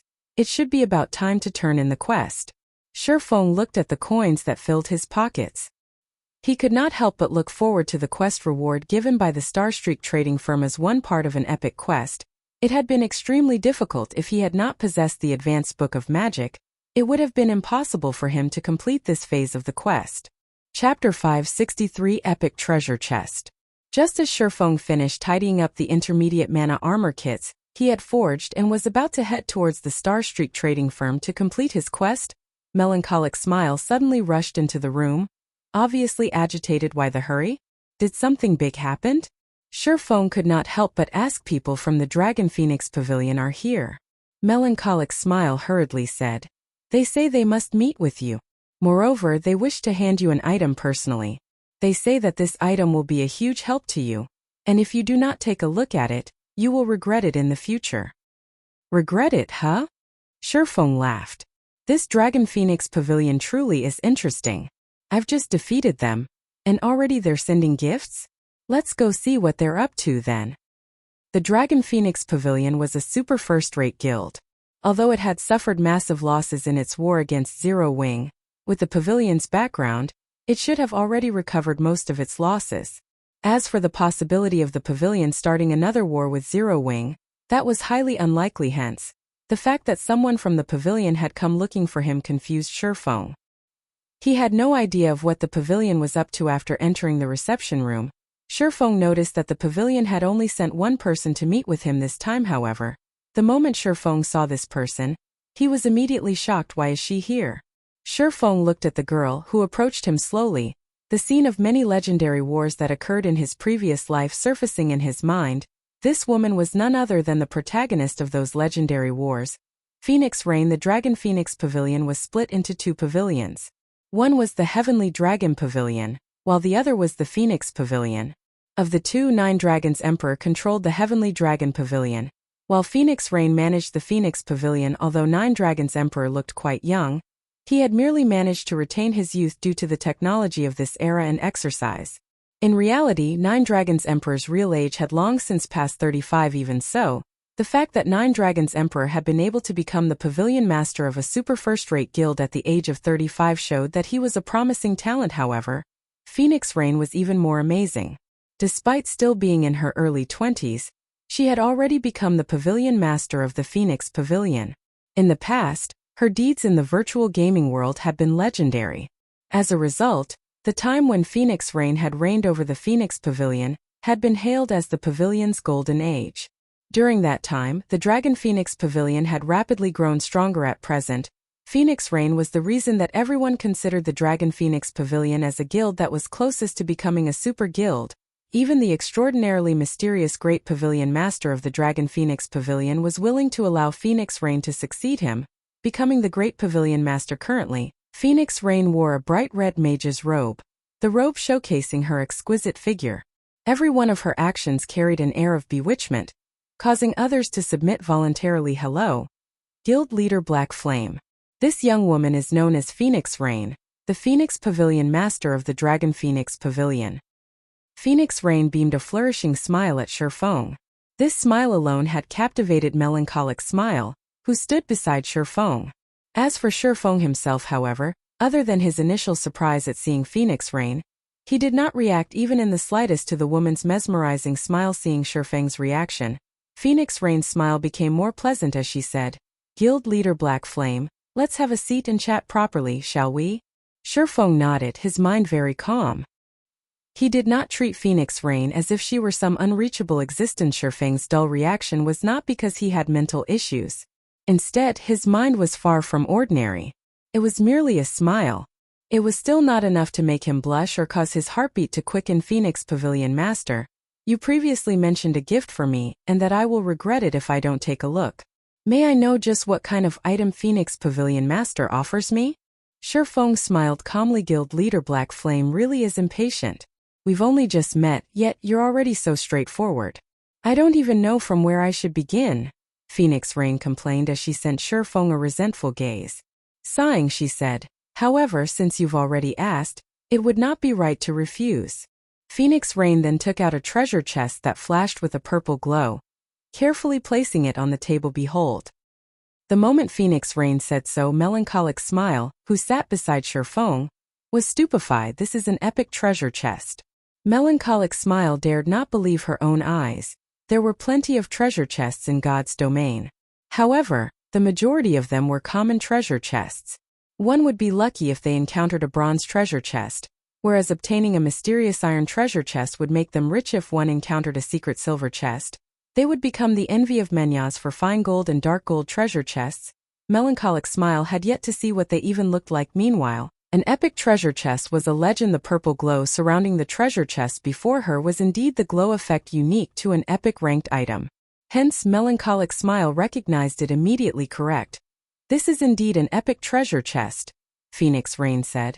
Her lips curled up into an enchanting smile. Unhurriedly, she said, "Our Dragon Phoenix Pavilion encountered this item accidentally. In order to obtain this chest, we sacrificed tens of thousands of lives. I wonder if Guild Leader Black Flame is satisfied with this gift?" Phoenix Pavilion Master sure loves to joke. I'm certain there is nobody in the entire God's domain who would not be tempted by an epic treasure chest. Naturally, I am no exception. Shifeng had also used omniscient eyes to appraise the treasure chest. There were no signs of forgery. This treasure chest before him was a bona fide epic treasure chest. Shifeng had only encountered dark gold treasure chests several times by chance. As for an epic treasure chest, this was also Shifeng's first time encountering one in this life. In the past, Shifeng had never even heard of any news of epic treasure chests. That's right. He had not received even the slightest bit of information regarding epic treasure chests. Shifeng had even doubted that epic treasure chests existed in God's domain. Now that Phoenix Rain had brought an epic treasure chest as a gift for him, he wondered if he were dreaming. Dark gold treasure chests had a fixed chance of containing an epic item. What about an epic treasure chest? Then, Shifeng did not even dare to think about it. At the very least, an epic item would drop. There might even be an extremely tiny chance that it might contain a complete legendary item. Legendary item? They were very limited in God's domain. In the past, every player who owned a legendary item was in existence ranked at the game's apex. Just owning the fragmented legendary ranked Heavenly Dragon's Breath had allowed Shifeng to have an unmatched advantage in terms of attributes. Even a monstrous existence like Martial Dragon was forced into a stalemate against him. Moreover, he had been unable to use any of his skills during that fight. If his skills weren't sealed, he could definitely beat the living daylights out of Martial Dragon if he activated Dragon's power. On the other hand, had Martial Dragon possessed a legendary item, Zero Wing would have definitely perished in the war before. I am glad that it has attracted your attention. Initially, I was worried that Guild Leader Black Flame will not be satisfied with this. Phoenix Rain revealed an expression of relief. She looked nothing like a legend. Phoenix Pavilion Master, just tell me what you want. I don't believe that anyone would gift me an epic treasure chest for no good reason. Shifeng asked after calming down. Ha ha ha. Guild Leader Black Flame is indeed smart. There are no free lunches in this world. What I need Guild Leader Black Flame's help with is simple. I would not ask you to do something that will displease you. Moreover, this matter offers no harm, only benefits. Phoenix Rain laughed. However, I will require you to sign a contract before I can tell you. Otherwise, we will have to forget about this altogether. Only, it would be a pity for this epic treasure chest. Shifeng fell silent. He could not understand just what Phoenix Rain was trying to do. Chapter 564 Demon Queen. Phoenix Rain did not grow anxious at the lack of response from Shifeng. She simply sipped her black tea as she waited quietly for Shifeng's answer. It was as if she were not afraid of Shifeng rejecting her offer whatsoever. An epic treasure chest was incredibly precious. One could say that it was far rarer than an epic item. The Dragon Phoenix Pavilion had been lucky to stumble upon it by chance. To secure it, they had even paid a colossal price. As for what one could obtain from an epic treasure chest, even if an epic item with bad attributes dropped, its value would still be significant. There was no need to mention how much the chest would benefit a guild if it contained something even better than an epic item. Just using it as a gimmick would allow a guild's reputation to soar. Not to mention letting an expert equip it and enter a dungeon, as there was a limited number of players allowed to enter a dungeon at a single time. The quality of players entering a dungeon would significantly impact the rating progression.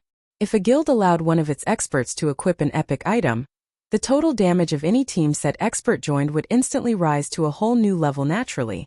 The team's raid progression would be much faster than other guilds, having a significantly higher chance of obtaining the first clear of a dungeon. The team could also challenge dungeons that other guilds found impossible to raid. The amount of money one could save from the losses the team suffered while raiding the dungeon would be massive. No guild with any ambition would let this golden opportunity slip through their fingers, much less the extraordinarily ambitious Zero Wing. Can Phoenix Pavilion Master tell me the method to open this epic treasure chest? Shifeng asked after pondering for some time. Although it was his first time seeing an epic treasure chest, he had not forgotten the treasure chest traits due to his excitement in God's domain. The higher ranked a treasure chest was, the more difficult it would be to open. Although Shifeng had no idea how stringent the conditions were to open an epic treasure chest, he knew that even a dark gold treasure chest required a key. It was impossible that an epic treasure chest would have no requirements. The moment Shifeng asked this question, Phoenix Rain could not help but carefully re-evaluate her opinion of Shifeng. I did not expect Guild Leader Black Flame to remain so calm despite seeing an epic treasure chest. It would seem that Nine Dragons' Emperor did not lose without reason. Phoenix Rain praised any ordinary person's first reaction when seeing a treasure chest would be to claim it for themselves. Even the guild leader of a first-rate guild, someone who had undergone the tempering of many storms, would grow excited should they encounter an epic treasure chest. It was simply impossible to stay calm. After all, the potential benefits one could gain from an epic treasure chest were almost limitless, so much so that it could be the turning point of a guild. Hence, how could anyone possibly stay calm when an epic treasure chest was within their reach? Yet, Shifeng had not forgotten the fact that there was no such thing as a free lunch in this world indeed. Just as guild leader Black Flame has surmised, there is a condition to open this epic treasure chest. However, this condition should not be difficult for a guild like Zero Wing to meet. Even if it is impossible now, it will be in the future. It is only a matter of time. Phoenix Rain came clean without trying to hide anything. May I know what the condition is for opening this treasure chest? Shifeng smiled bitterly. How could he not tell that Phoenix Rain was trying to hide something? This was an epic treasure chest. Just a dark gold treasure chest already required a dark gold ranked key to open it. However, a dark gold key was even rarer than the dark gold treasure chest itself. If an epic treasure chest required an epic key to open, Shifeng could do without it. Phoenix Rain frowned slightly. She did not think Shifeng would be so adamant for an answer. Although an epic treasure chest was indeed tempting, she had held the chest for a long time now. Unfortunately, she had no way to open it and could only stare blankly at the glowing chest. Otherwise, who would possibly use such a priceless item as a bargaining chip? However, she never expected that Shifeng would not take her bait. Forget it. I believe that if I don't tell you, you will most likely refuse to negotiate. Phoenix Rain sighed. Truth be told, the condition for opening this treasure chest is relatively simple. One only needs to gather 88 mana stones. I have investigated the mana stones somewhat. They only drop from 100-man dungeons with a certain probability. Of course, it will not be possible to gather 88 pieces within a short time. However, with Zero Wing's strength, collecting them will only be a matter of time, right? Mana stones. Shifeng hurriedly suppressed the excitement in his heart, not daring to reveal it. I have also heard of this item before. However, I heard that they are extremely rare. Obtaining just one would require a tremendous amount of effort, let alone 88. At the very least, it would take several months to collect that many. Previously, in order to remove the seal on the Destroyer of Immortality, he had discovered a method to obtain mana stones that did not require raiding 100-man hard mode team dungeons. Although 88 mana stones was not a small amount, and he would be required to spend a lot of money, it was still much easier than trying to obtain them from 100-man dungeons. Betting on that meager 2% drop rate, guild leader Black Flame. Although you will only be able to open the treasure chest after 1 or 2 months, an epic item will still be extremely rare after that much time has passed. Not to mention, epic items aren't the only thing you can obtain from an epic treasure chest. If guild leader Black Flame obtains a legendary item, at that time, you will have truly made a fortune. Phoenix Raid hurriedly explained when she saw Shifeng's disappointed expression. You are correct. However, Shifeng muttered, revealing a troubled expression. However, when he saw Phoenix Rain trying her best to push the treasure chest onto him, he was inwardly exhilarated indeed. Just as Phoenix Rain had said in the past, even after 3 months since God's Domain launched, dark gold items were still as rare as a phoenix's feather, not to mention epic items. Back then, only super guilds and a few extremely lucky guilds possessed epic items. As for fragmented legendary and legendary items, there had been no news whatsoever about these items. If Shifeng could obtain an epic item in 3 months' time, he would make a huge fortune. After all, one could continue to use an epic item to a very high level. There was no need to worry about it becoming obsolete during the initial stages of the game. Guild leader Black Flame. You should know that my request of you will not be difficult to complete. Moreover, it is something that will benefit you as well. I even offer you this epic treasure chest as a gift. Yet, you still try to make excuses to put me off. Are you really that afraid that I will eat you up? Phoenix Rain smiled brightly, revealing a charming expression. Watching Phoenix Rain act in such a way, even Shifeng felt his willpower faltering. She really is deserving her title as the Demon Queen.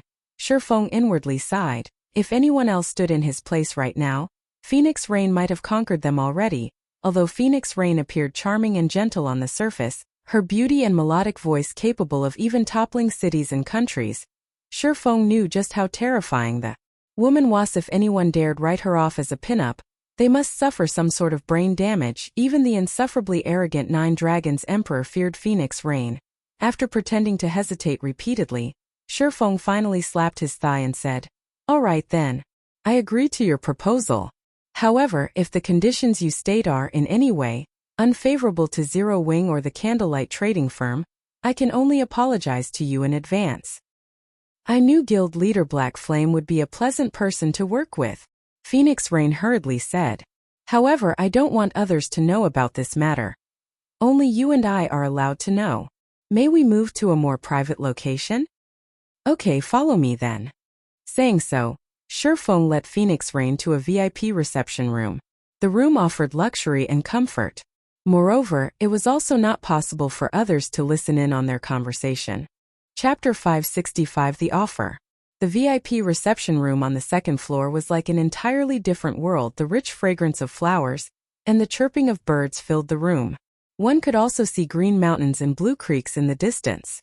The space inside this room looked just like the garden in Paradisia as expected of a 2-star shop. It actually offers such an impressive location. Phoenix Rain expressed her admiration as she surveyed her surroundings. If Phoenix Pavilion Master likes it, you can easily obtain one for yourself. Although a 1-star shop has less space and available environments to choose from, this garden environment is also available in a 1-star shop. Shifeng laughed. God's domain was not considered a different world without reason. While nearly everything that could be found in the real world existed in God's domain, things that did not exist in the real world could also be found here in God's domain. The available activities were not limited to just killing monsters and leveling up. They could also enjoy a leisurely life here. However, the extremely realistic sensations that God's domain offered was not its most attractive aspect. Instead, it was the time dilation. This was the greatest scientific creation of mankind in this century, and only God's domain had managed to implement this function. No other virtual reality game had achieved this feat. This was also the main reason for God's domain's popularity. The flow of time in God's domain was twice as slow as that in the real world.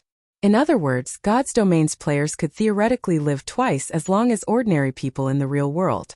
Moreover, activities such as learning, relaxation, and resting could all be done in God's domain.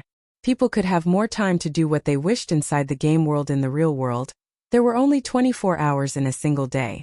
An ordinary student like Shifeng would normally commit 5 or 6 hours of their day to study. Sleep also occupied roughly 9 hours. After deducting the time spent eating and other necessary activities to sustain one's life, a student like Shifeng would only have around 5 or 6 hours of free time. Meanwhile, each day in God's domain had 48 hours. In other words, a student in God's domain could possibly have up to 30 hours of free time, 5 times that of ordinary people. Who wouldn't want to live such a life? Not to mention, the main God system was constantly expanding the world of God's domain, allowing this virtual world to become more realistic, interesting, and mysterious. Who wouldn't be tempted by something like this? Guild Leader Black Flame must be joking. Although I really wish to obtain a house like this for myself, unfortunately, ordinary shops are no good. Such an environment is only available in luxury shops. Meanwhile, constructing a luxury shop requires 1,000 gold. I already wish I could spend 1,000 gold as if it were 2,000.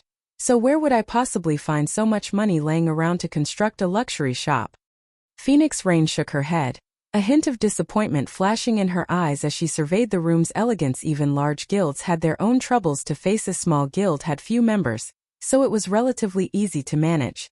Thus, the guild required less money to sustain it. On the other hand, it was extremely complex to manage a large guild that had a large number of members. A super first-rate guild like the Dragon Phoenix Pavilion was even more frightening. There were many aspects that required money. It was especially true during the initial stages of the game. It was like investing into a bottomless pit. Fortunately, guild residences allowed the pavilion to earn some money through guild quests. In addition, the trading firms and the raiding teams that had already taken shape had also begun to profit the pavilion, allowing them to invest less as a result. However, in terms of extravagance, no one throughout all of God's domain could compete with the candlelight trading firm Phoenix Pavilion Master. Nobody will be able to listen in on our conversation here. You should be able to state your condition now, right? Although Phoenix Rain had presented herself weak all this time, Shifeng refused to believe that the woman was as simple as she made herself out to be. For just one simple condition, she had personally run all the way from the Black Dragon Empire to White River City, and had even gifted him an epic treasure chest before I reveal it. I hope that you will first sign this confidentiality contract, Phoenix Rain said. She then revealed a contract that she had prepared, placing it on the table. Quite seriously, she said, "It is not that I do not believe Guild Leader Black Flame, but this matter is simply too important to take risks. If a third party discovered this situation, it would not benefit either of us." Shifeng picked up the contract and gave it a careful read. Indeed, it was a very common confidentiality contract under the surveillance of the main god system. It was impossible to reveal any secrets covered by a confidentiality contract in the game. Of course, the main god system could not control any leaks in the real world. Aren't you afraid that I will reveal it outside of God's domain? Shifeng asked. I believe that Guild Leader Black Flame is an intelligent person, so please don't ask such a foolish question, Phoenix Rain said, her hand covering her mouth as she chuckled softly. It was just a joke. Shifeng then signed the contract. The moment Shifeng finished his signature, the notification sound of the system immediately rang by his ear system. Contract established. If either party violates the contract, the violator will be banished from God's domain. Although the system's female voice sounded crisp and pleasing, its words would give anyone goosebumps. Banished from God's domain. Moreover, there was only one condition. Any player who wished to live in God's domain would not dare violate this condition. After hearing the system notification, Phoenix Rain smiled at Shifeng as she said, "In reality, my condition is very simple.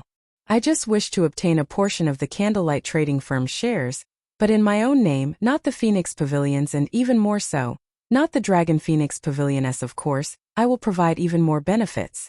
The simplest would be land for shops. You should know that reputation is required to purchase a good plot of land in every city. Although one can obtain it through subsales, the strategic plots of land in every city are not something an ordinary guild can obtain easily. Currently, Zero Wing might have secured the best plots of land available in Star Moon Kingdom's two largest cities. What about the important cities in other countries? If the Candlelight Trading Firm is to grow, it will require a larger market. I am sure that you will not be satisfied with just ruling over these two cities, right? I can provide this convenience. I can allow the Candlelight Trading Firm to obtain the valuable plots of land available in the main cities of many kingdoms and empires. In addition, I also have plenty of connections that can enable you to obtain raw materials cheaply, as well as provide you with the forging designs and recipes obtainable from dungeons.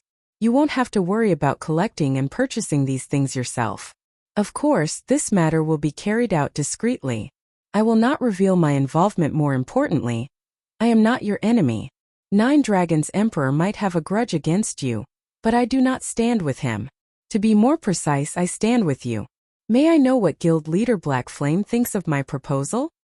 At this moment, Shifeng was silent. Phoenix Rain's proposal was indeed generous. A super first-rate guild's background was extraordinary. Compared to him, Phoenix Rain would have a much easier time obtaining the golden lands of the major cities in the various kingdoms and empires. Moreover, it was also impossible for him to get players of other kingdoms to resell their lands. Nobody would be so foolish as to give away their benefits to someone else, particularly to the Candlelight Trading Firm, a trading firm with massive advantages. Moreover, just as Phoenix Rain had said, she was not his enemy. On the surface, the Dragon Phoenix Pavilion might seem like a single guild, but in reality the pavilion was two guilds joined as one. If not for that mysterious Great Pavilion Master maintaining the balance, the Dragon Phoenix Pavilion might immediately break into two separate guilds. "How many shares do you want?" Shifeng asked. "Since it is I who have come in search of Guild Leader Black Flame for cooperation, I will leave that decision up to you." Phoenix Rain giggled. "I believe that, after seeing my sincerity, based on Guild Leader Black Flame's personality and reputation, you will not take advantage of this young lady, right?" Chapter 566, Epic Treasure Chest Secured. Shifeng fell silent upon hearing Phoenix Rain's words. Negotiations were normal when one sought cooperation, and people would normally strive to obtain the greatest benefits for themselves. This might seem like a smart move, but contrary to popular belief, it placed one at a disadvantage. As neither side knew the other party's bottom line, The one to make the first offer would reveal their bottom line to their opponent. Moreover, after Phoenix Rain had said as much, how could he possibly take advantage of her? Even after a long moment, Shifeng did not answer. However, Phoenix Rain was not anxious in the slightest. On the contrary, she leisurely admired the scenery. 20%. What do you think? Shifeng finally said after pondering for some time. 20%? Phoenix Rain was stunned, looking at Shifeng as if saying, "Are you kidding me?" The connections the Dragon Phoenix Pavilion possessed were exactly what the trading firm needed most, as having a wide range of connections meant that more people would purchase the trading firm's products. Not to mention, the Candlelight trading firm would also get its hands on a large supply of raw materials, recipes, and forging designs. These were items that a trading firm lacked the most currently. Although the Candlelight trading firm's range of influence had grown quite wide, it only had control over two truly useful cities. One was White River City while the other was Star Moon City. If the Candlelight trading firm worked with her, it could spread its influence to dozens of major cities. The profit it could rake in at that time would surpass its current income dozens of times. Meanwhile, the only things the Candlelight trading firm could offer in this cooperation was coins and products such as the intermediate mana armor kits, lightstones, and basic strengthened armor kits. Aside from that, there was nothing special about the Candlelight trading firm yet. Shifeng had only offered her 20% of the firm's shares normally. Anyone else would willingly offer 50%, or even 60% of the firm's shares. That's right, 20%. This is the most that I can offer. If you cannot accept this amount, we can let it go at that, Shifeng said earnestly. Phoenix Rain did not know that. Before this, Shifeng's offer to Gentle Snow was only 15% of Zero Wing's shares. Moreover, this included the annexation of Ouroboros. Although Phoenix Rain could provide far more connections than Ouroboros currently, such things were unnecessary to Shifeng. Cooperating with Phoenix Rain would provide him with a massive advantage during the early stages of the game. However, at its core, a trading firm relied not on connections, but on the products it sold. To become iron, the metal itself must be strong. Take the Overwhelming trading firm for example. Even though it possessed more connections than the Candlelight trading firm, so what? If not for the Flame Dragon potion, the Overwhelming trading firm would have long since lost its competitive edge. As long as a trading firm possessed a product unique to itself, there was no need to fear a lack of customers. For example, if the Candlelight trading firm sold an epic item, even players from other kingdoms and empires would willingly foot the exorbitant teleportation fee to visit the trading firm. Most importantly, the Candlelight trading firm possessed an advantage that no other trading firm possessed, and that was the special workshops available only in 2-star shops or above. With these workshops, the Candlelight trading firm could nurture a large number of forgers and other lifestyle players. Not only was this method efficient, but it was also cost-efficient. Although it was a good thing to have many connections, it would be meaningless if the trading firm could not keep up with production. It was like looking at a treasure chest that one could not obtain. Both the intermediate mana armor kits and the fire dragon potions had very low production volumes. The number of people that could actually purchase them was very low. The main reason behind the Candlelight trading firm's triumph over the Overwhelming trading firm was mainly the common product known as Lightstones. Phoenix Rain's offer was only icing on the cake. The fact that Shifeng was willing to offer her 20% of the Candlelight trading firm's shares was entirely because of the future development potential between them, not because of the immediate profits. Guild leader Black Flame really is confident in the Candlelight trading firm. So I am relieved. Phoenix Rain smiled as she said, "All right then. Since I was the one who told Guild leader Black Flame to make the offer, I won't go back on my word. If it's only 20%, so be it. When the time comes, I will send someone discreet to contact you. In addition, I will also send you reports on the cities of other kingdoms and empires. If Guild leader Black Flame wishes to develop further in whichever city or require certain items, you can notify that person. That person will handle everything for you." Following which, the two signed a contract to seal the deal. Phoenix Rain's decisiveness had surprised Shifeng slightly. "Phoenix Pavilion Master, don't you feel that you are suffering a loss here?"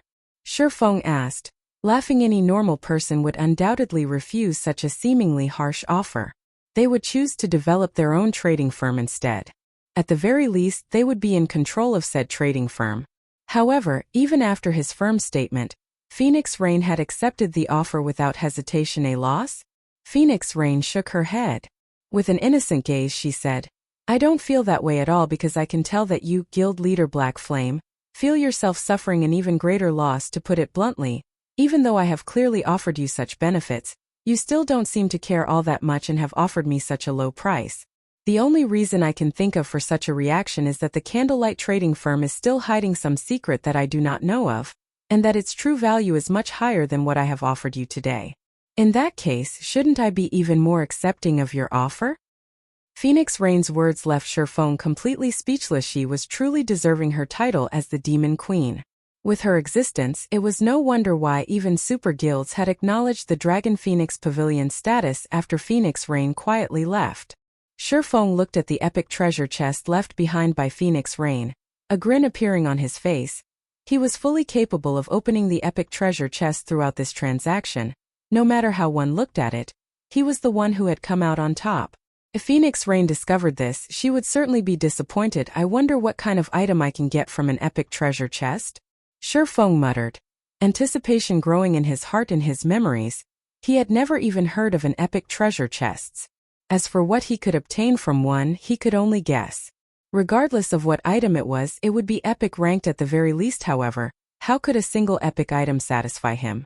In order to reap the greatest benefit from this epic treasure chest, Sherfone decided not to open it immediately, but to wait. The involvement of luck when opening a treasure chest was too significant to ignore. Currently, Icarus's heart was only dark gold rank. It had yet to reach its evolution limit. Moreover, he was only a short distance from upgrading the necklace to epic rank. With a little more time, he was confident that he could collect the remaining life force points required and upgrade the Icarus's heart once more. After all, dark gold rank was only the standards of mortals. Meanwhile, epic rank belonged to the extraordinary. There was a qualitative difference between the two. When the Icarus's heart reached epic rank, it would provide far more luck. His wisest option was to open the epic treasure chest at that time. The first thing he needed to do was collect plenty of magic crystals. The magic crystals required to produce 88 mana stones was no small number. Not to mention there was also the divine Colosseum, which would reveal itself in the future.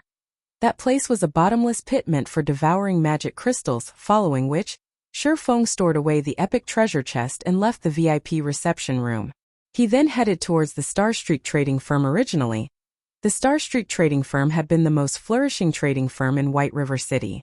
However, with the rise of the Candlelight trading firm, the Star Street trading firm's popularity had begun to roll downhill. Currently, the only reason that players still visited this place was to purchase some common products that only NPCs sold. Even so, the Star Street trading firm still offered Sherfone a lot of benefits. An NPC had established the Star Street trading firm. Including White River City, it had shops in a total of 8 cities. Moreover, unlike player-owned shops, there was no city tax on the goods available in its shops.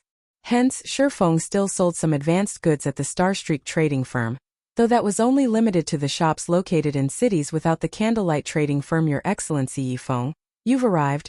Anna, who was currently busy with work, hurriedly greeted Sherfone when she saw him enter the president's office. Yes, please notify President Henry, and tell him that I have completed the task he entrusted me with.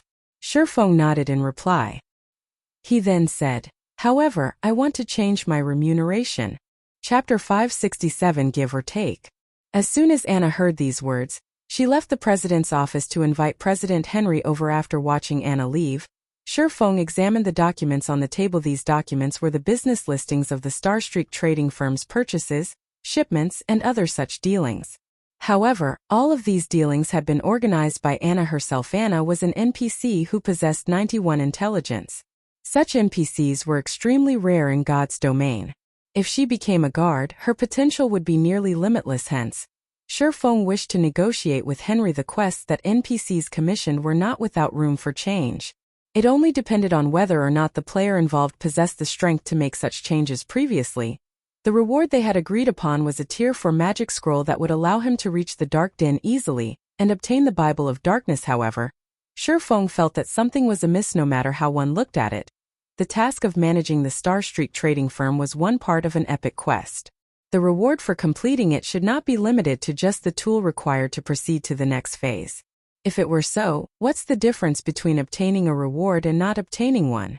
Thus, Sherfone felt that he could fight for more, as there might be some mysteries hidden within. It was especially true for the assistant, Anna. After the battle with the Dragon Phoenix Pavilion, the various large guilds in God's domain had begun thinking of ways to obtain powerful NPC guards. However, how could powerful guards possibly be that easy to find? Take Anna for example. She was an extremely powerful guard. However, who would possibly believe that a weak and delicate young lady like her could become a guard with vast potential? If Shifeng had not accidentally looked at Anna's attributes, he too would not have realized that she was so capable. If he allowed Anna to become an adventurer, with her intelligence she could reach astonishing heights. Although she would not be as powerful as Kite, she might still become a fine gold-ranked guard. Dark gold-ranked guards were legends in God's domain. Based on Shifeng's understanding, only a few people had managed to recruit dark gold-ranked guards in the past. The guards owned by the majority of the players in the game were bronze or mysterious iron rank. Even finding a secret silver-ranked guard was considered lucky, not to mention fine gold rank. Although a fine gold-ranked guard was not invincible against enemies of the same tier and level, it was still significantly stronger than monsters of the same tier. Fighting players of the same tier and level would be even easier. Furthermore, Anna was a magical class. The majority of the NPCs in God's domain were physical classes. Magical classes were very rare. Magical classes were different from physical classes. They could not be used against bosses and could only attack from the rear line to a guild. However, a magical class's value far surpassed a physical class. Magical class NPCs knew plenty of AoE spells and possessed strategic-level large-scale destruction spells. In a guild war or against field bosses, these NPCs were frightening existences. Hence, the various large guilds would usually prioritize magical class NPCs as their personal guards. Because of this, on the market, the value of a bronze-ranked magical guard could rival even that of a mysterious iron-ranked physical guard. If Anna were a fine gold-ranked magical guard, she would be no less valuable than Kite. No matter what, I must obtain Anna. Shifeng grew excited just thinking about it. As a Viscount, he only had 2 slots for personal guards. If he could fill those slots with a dark gold-ranked physical guard and a fine gold-ranked magical guard, a combination like that would have scared people to death in his past life. With the presence of these 2 personal guards, defeating a field boss of the same tier would be an effortless task. After Shifeng had waited in the magnificent and grand president's office for some time, the dignified and elegant President Henry entered the room. However, behind President Henry was a level 180 tier 3 berserker. Shifeng could not help but frown slightly. Whether it was among players or NPCs, a tier 3 class was considered a big shot. In White River City, such an NPC would be at the same level as an overlord. Although the Starstreak trading firm was one of White River City's top trading firms, it definitely could not afford to hire a level 180 Berserker King as a guard. Your Excellency Yifeng, you have truly surprised me. I did not expect that you would actually complete this quest so quickly. Henry chuckled. Here, allow me to introduce you. This man beside me is the Berserker King Schneider. He is an expert our trading firm has invited from Star Moon City to annihilate the Black Scorpion Core. Greetings, Your Majesty Schneider. I am Yifeng, an adventurer. Shifeng introduced himself. In response, however, Schneider only glanced at Shifeng without saying a word. He showed no signs of being interested in Shifeng's acquaintance. However, Shifeng was not bothered by Schneider's reaction. In truth, NPCs in God's domain were largely similar to real humans. A Tier 3 Berserker King NPC like Schneider was considered a powerful force in a city like White River City. On the other hand, Shifeng was only a Tier 1 player. In Schneider's eyes, he was no different than an ant. Humans would not speak to ants. Schneider's attitude towards Shifeng was normal in the past, while Shifeng had been working on a quest. Even though he was a Tier 3 Sword King, a Tier 4 NPC had robbed him. One could say that Shifeng had long since grown accustomed to such behavior. Of course, if Shifeng were currently a Tier 3 player, Schneider would not be treating him so coldly. In the past virtual reality games, NPCs had always felt distant, detached. It felt as if NPCs and players lived in 2 different worlds. However, the NPCs of God's domain were different. They were extremely lifelike. If a player treated these NPCs as stupid and useless objects, then these NPCs would grant said player the full experience of passing through hell. May I know what Your Excellency wishes to discuss with me? Henry asked, not paying any heed to Shifeng and Schneider's exchange. I want to make a deal with you, Shifeng stated. Laughing, he continued, while I have been responsible for managing the Starstreak trading firm, Anna has helped me significantly. It was only because of her that I have lived up to your expectations, and reached the goal of earning 30,000 gold. Hence, I now wish to recruit Miss Anna as my personal assistant. Naturally, I am willing to pay the appropriate price aside from the 30,000 gold you have requested. I am willing to offer an additional 3,000 gold. May I know what you think of this offer? Anna, who stood beside Shifeng, was stunned, her delicate mouth parting as she stared at Shifeng in disbelief. The advanced NPCs working at the trading firm only made a monthly salary of several gold. Yet, Shifeng had offered 3,000 gold to poach her. Anna wasn't the only person who was shocked. Even Schneider, who had paid Shifeng no mind, was awestruck as a Tier 3 Berserker King. He had only been offered 1,000 gold to deal with the Black Scorpion core. That was enough to allow him to purchase an epic item to increase his strength. Naturally, if he could recover the Starstreak trading firm's stolen merchandise, he could earn a bonus.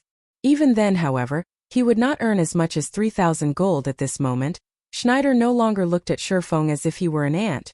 His gaze towards the lair had softened. Henry squinted his eyes as he evaluated Shifeng carefully. After a short moment, he sighed, smiling as he said, "Your Excellency Yifeng, it is not that I do not wish to let Anna go, but our Starstreak trading firm simply cannot do without Anna. Just like how Your Excellency has taken a liking to Anna's talent, it is only because of her that the Starstreak trading firm has its position today. Please forgive me for refusing your offer." 5,000 gold. Shifeng made a new offer without hesitation to NPCs. This was an astronomical price. Such an amount of money was sufficient for the Starstreak trading firm to hire several hundred advanced NPCs. This won't do. As you can see, Anna is responsible for so much daily profit. For the sake of the trading firm, I am afraid I cannot accept your offer, Henry said. His expression revealing his struggle. Merchants were all about profits. This held true in both the real world and the virtual world. 6,000 gold. I won't go any higher. If you still refuse my offer, I can only choose to hire Mr. Schneider beside you and have him take Anna's contract for me by force, Shifeng said as he looked at Schneider, grinning. Chapter 568 Epic Rank Tool. The moment Shifeng said these words, Schneider's eyes suddenly glowed. It was obvious that the Berserker King was tempted. The Starstreak trading firm had only offered him 1,000 gold as remuneration for getting rid of the Black Scorpion core. However, the captain of the Black Scorpion core was a Tier 3 expert. It would not be easy for him to secure a victory. Not to mention, the captain of the Black Scorpion core also had plenty of underlings. On the other hand, taking a single contract from the president of the Starstreak trading firm would be child's play, and the remuneration he would obtain was 6 times what the Starstreak trading firm had offered him. Sure enough, there is room for negotiation in this quest. Seeing Schneider's tempted gaze, Shifeng knew that he was in for a show. As one part of an epic quest, how could the final reward possibly be limited to a ticket leading to the next phase of the quest? Moreover, a Tier 3 NPC would be considered a big shot in whichever city they visited. Such a character would not appear in a small place like the Starstreak trading firm for no good reason. At this moment, Henry could no longer remain calm. Hurriedly, he said, "Your Excellency Yifeng must be joking. Since you are so sincere, I believe that Anna will have a better future if she follows Your Excellency." After Henry agreed, he immediately took out Anna's contract. Shifeng also handed over 36,000 gold without hesitation. This was all of the capital currently in his possession. If not for the candlelight trading firm and guild residents earning him quite a lot of money these past few days, he would not have had so many coins. After this transaction, he was a pauper once more. However, Shifeng did not mind. Coins were meant to be spent. Otherwise, by the time players reached higher levels, the value of gold would depreciate. Moreover, this exchange had been a bargain. After all, he had only spent 6,000 gold to obtain a possible fine gold ranked guard in the past. Even mysterious iron ranked physical guards went for over 1,000 gold. The price was equivalent to an epic item of average quality. If it were a secret silver physical guard, that price would multiply by tenfold, reaching over 10,000 gold. Meanwhile, the cost for a secret silver magical guard would multiply by another 10. In other words, the value of a secret silver ranked magical guard was at least 100,000 gold. Even so, the supply of secret silver magical guards was practically non-existent. Anyone who discovered such guards would keep them for their own.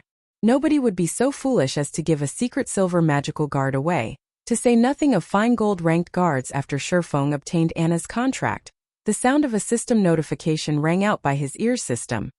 Anna's favorability towards you has increased by 30 points, Your Excellency Yi Feng. This is the Tier 4 magic scroll that President Henry promised you, Anna said as she revealed a tattered scroll surrounded by a flashing purple glow. Although the scroll looked worn, the magic power contained within caused even Schneider, a Tier 3 Berserker King, to palpitate with fear. There was even less of a need to mention Shifeng, who was only a Tier 1 Blade Saint. The power within a Tier 4 magic scroll was the equivalent of a full-powered blow from a Tier 4 class. It could easily and heavily injure a Tier 4 class. It could even wound a Tier 5 class, not to mention Tier 3 classes or ant-like Tier 1 classes. A magic scroll that has survived through the ancient times is extraordinary. It can practically rival the strength of an epic item. After receiving the scroll, Shifeng examined the item.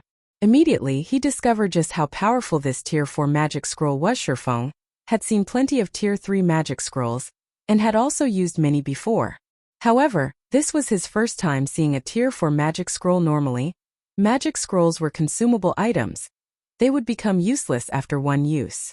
However, this magic scroll that had been passed down from ancient times could be used multiple times, but there was a limit to how many times it could be used and conditions for each use. Position teleportation scroll.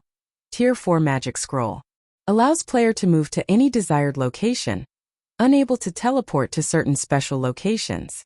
Can be used a maximum of 10 times. After each usage requires 5 mana stones to replenish the scroll's magic power cooldown. 3 days. Current uses 0/10. 10 uses. In other words, it was the equivalent of having 10 Tier 4 position teleportation scrolls. This magic scroll was even more valuable than an ordinary epic item. With this scroll, I can access areas that can't be reached with my current level. Shifeng stored the position teleportation scroll with a satisfied expression. Overjoyed as a reincarnator, he knew many secret locations throughout God's domain. Only, he could not reach those locations due to the limitations of his current level. However, with this position teleportation scroll, he could easily travel to those secret areas that hid boundless treasures. God's domain was massive. The higher level a map was, the fewer teleportation magic arrays it would have.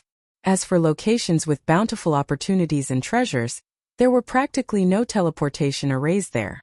Players had to rely on their own 2 feet to reach these maps. God's domain's hidden maps were an example. The system map would not display these areas, and players had to uncover these secrets on their own. Every secret location was a huge treasure trove. It was the equivalent of a large field dungeon. A guild could raise its strength swiftly in these maps. Hence, scrambles over such secret locations had frequently happened in Shifeng's previous life. There were also many guilds that had risen to prominence due to these secret locations. However, it was not easy to travel to a secret location, as one would encounter many dangers on their journey. Even an elite team had a high chance of facing complete annihilation, not to mention ordinary players. Only when players exceeded the level of these maps could they adventure to some low-level treasured lands. Meanwhile, with the position teleportation scroll, Shifeng could teleport directly to his target. Although he would still face plenty of danger after arriving, he would face significantly less than he would by traveling there on foot. After completing the quest, Shifeng did not hurry to complete the final phase of the epic quest Darkness Descends. Instead, he led Anna to the Adventurers Association. If players wished to recruit an NPC to serve as their guard, the NPC first needed an adventurer class. However, most of the NPCs in God's domain were ordinary people. They did not possess an adventurer class at all. Hence, if players wished to recruit such NPCs as their guards, they needed these NPCs to register at the Adventurers Association. At the same time, they were also required to select a specific class for these NPCs, allowing them to learn and train to become an adventurer. Only then could these NPCs become a player's guards. At this time, Shifeng entered the Adventurers Association's main hall. Despite it being daytime right now, there was still a large number of players present. A simple glance told Shifeng that there were several hundred players here. Of course, these players had not come to the Adventurers Association because they had too much time on their hands. They had all come here specifically for their NPC guards. Due to Zero Wing's famous battle, many players had discovered a never-before-seen road to success. Even if their personal strength was lacking, they could nurture a guard to improve their own strength. If a player wanted to recruit a personal guard, they had to become a baron in their city first. They would then obtain 1 slot to recruit a personal guard. However, A lot of time was required to become a Baron, and many players could not wait that long. Hence, they would first look for some NPCs they thought highly of and try to deepen their relationship with these NPCs. That way, by the time their reputation reached a sufficient amount, they could immediately reach out to these NPCs and recruit them as their guards in God's domain.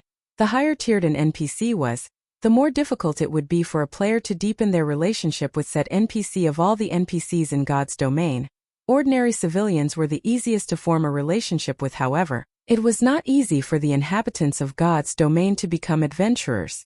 If a player could help an ordinary civilian become an adventurer, their relationship with said NPC would deepen significantly. Fortunately, players had that ability.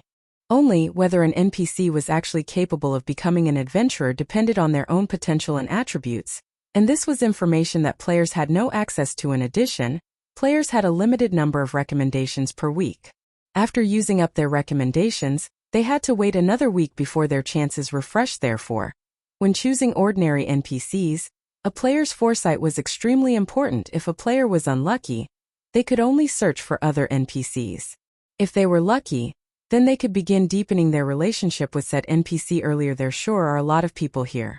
Sherphone could not help but laugh bitterly when he saw the long line of over 100 players. This could be considered a form of digging his own grave, right? Chapter 569 SSS Rank. The Adventurers Association's review of an NPC's ability to become an adventurer was a tedious one. The first evaluation was of the NPC in question's various attributes, followed by a test for the NPC's suitability of the various classes. Only after these two tests were complete could the Adventurers Association determine whether an NPC was suited to become an adventurer or not. In total, each NPC's review lasted roughly 2 minutes. Watching players happily enter the testing room with their chosen NPCs and leave in tears made many of the players in line grow anxious. Isn't the success rate a little too low? Out of the 20 people I have seen enter the testing room, only one came out with a successful result. And even then, the strength of that person's NPC was only mediocre. It really makes you wonder how Zero Wing managed to obtain such a powerful NPC. A male cleric with a pointed nose said, sighing, it is possible that Zero Wing recruited an NPC who was already an adventurer, to begin with. My teammates had already come here to recommend their own NPCs. However, only 3 of the chosen NPCs became adventurers, though they received low ratings. They don't really have any significant potential, a burly male berserker complained. Unfortunately, nobody on my team is even a Baron, so we can't recruit any guards or see the NPC's exact data. We can only confirm their standards based on the evaluation. I heard that the best guard Overwhelming Smile has managed to recruit is only Mysterious Iron Rank. I wonder if the NPC I that spent more than half a day searching for will become an adventurer? If it's a success, I'll make a fortune. The players queuing up to have their chosen NPCs tested discussed Zero Wing's guard Kite. They all hoped that they could luck out and encounter an NPC like him as well. At that time, luxury cars and beautiful ladies would be within their grasp. This was not an exaggeration. The various large guilds purchased powerful guards through the virtual trade center at astronomical prices. Even bronze guards sold for 100 gold or so, whereas mysterious iron guards sold for 500 gold. As for secret silver rank, the price would multiply by tenfold. If those coins were converted to credits, it was enough to allow an ordinary person to live the rest of their lives without working. However, even now, no one had offered any mysterious iron guards for sale, much less secret silver. A moment later, a ranger left the testing room with an excited expression. Loudly flaunting to his own party members, he said, "Ha ha ha! Let's head to the Rose Bar. I'll treat everyone to a cup of Icefire wine." Rose Bar was one of White River City's high-class bars. Meanwhile, the Icefire wine was a must-try drink, and it was extremely popular among players. However, the drink was not cheap, with each cup costing 10 silver. Even elite players only occasionally ordered a cup to sate their addiction. If they drank a cup every day, they would become a pauper very quickly. Sure, but what was your test result? One of the ranger's teammates asked curiously. My NPC can become an adventurer. Moreover, he even obtained a B rank rating for the Shield Warrior's evaluation. They say he'll become a powerful Shield Warrior in the future. The ranger boasted. Lucky. This is by far the highest rating I've heard of. Our party's success will rely on you in the future. An elementalist said excitedly. The watching crowd looked at the ranger enviously when they heard about his NPC's B rank. They could not help but wish they could snatch the ranger's chosen NPC for themselves. Unfortunately, the main god system had long since set it so that the NPCs that had been recommended by a player would receive protection. Within 10 days, no other player could increase their favorability with the NPC in question. Hence, it was not possible to steal an NPC from another player. A period of 10 days was enough to allow a player to deepen their relationship with an NPC significantly. If one worked hard, they could even accumulate sufficient reputation and become a baron. Normally, in order for an NPC to become an adventurer, they needed to receive a D rank rating or higher on a particular class. B rank rating? Shurfeng could not help his surprise. In truth, the evaluation given by the Adventurers Association's test could not completely determine an NPC's potential. It was only a rough estimation. It was just like how one would receive a pass on a test, but in reality the passing mark for the test ranged between 60 and 100 marks. The same principle applied to the Adventurers Association's test. The test was very general, so the final results would not always be accurate. It could only determine the upper limit of an NPC's potential, not their actual potential. Normally, NPCs that received a D rank would end up a common guard with limited growth potential. These NPCs were not worth the time it took to nurture them as personal guards. Only D rank NPCs who were specialized in certain attributes could become bronze guards. However, the chances of finding those NPCs were very low. In other words, a D rank NPC's potential ranged between common and bronze rank. However, only after these NPCs became guards would one know their exact growth potential. Meanwhile, C rank NPCs could become mysterious iron guards. As for B rank NPCs, they had a strong chance of becoming bronze guards and a certain probability to become mysterious iron guards. There was also a relatively good chance for B rank NPCs to become secret silver guards. Unless one had somehow offended the main god system in their previous lives, there was almost no chance for a B rank NPC to end up a common guard. Of course, A rank stood above B rank. Extremely few NPCs would receive this rating. Even in his previous life, Shurfeng had never personally encountered an NPC who had received an A rank. An NPC with an A rank was a dragon or phoenix among menace. For an A rank NPC's potential range, it was between bronze and fine gold rank. In the past, out of all the NPCs he had recommended, the highest rating he had obtained was B rank. After recruiting said NPC as his guard, he, fortunately, had ended up with a secret silver guard. This time, however, Shurfeng already knew Anna's base attributes. Based on his guard's attributes in his previous life, Shurfeng was sure that Anna would receive a very high rating. Lord Viscount, I apologize for the long wait. Please follow me, the test officer said respectfully after glancing at Shurfeng. A Viscount was already a grand noble in White River City. They were far more powerful than ordinary nobles.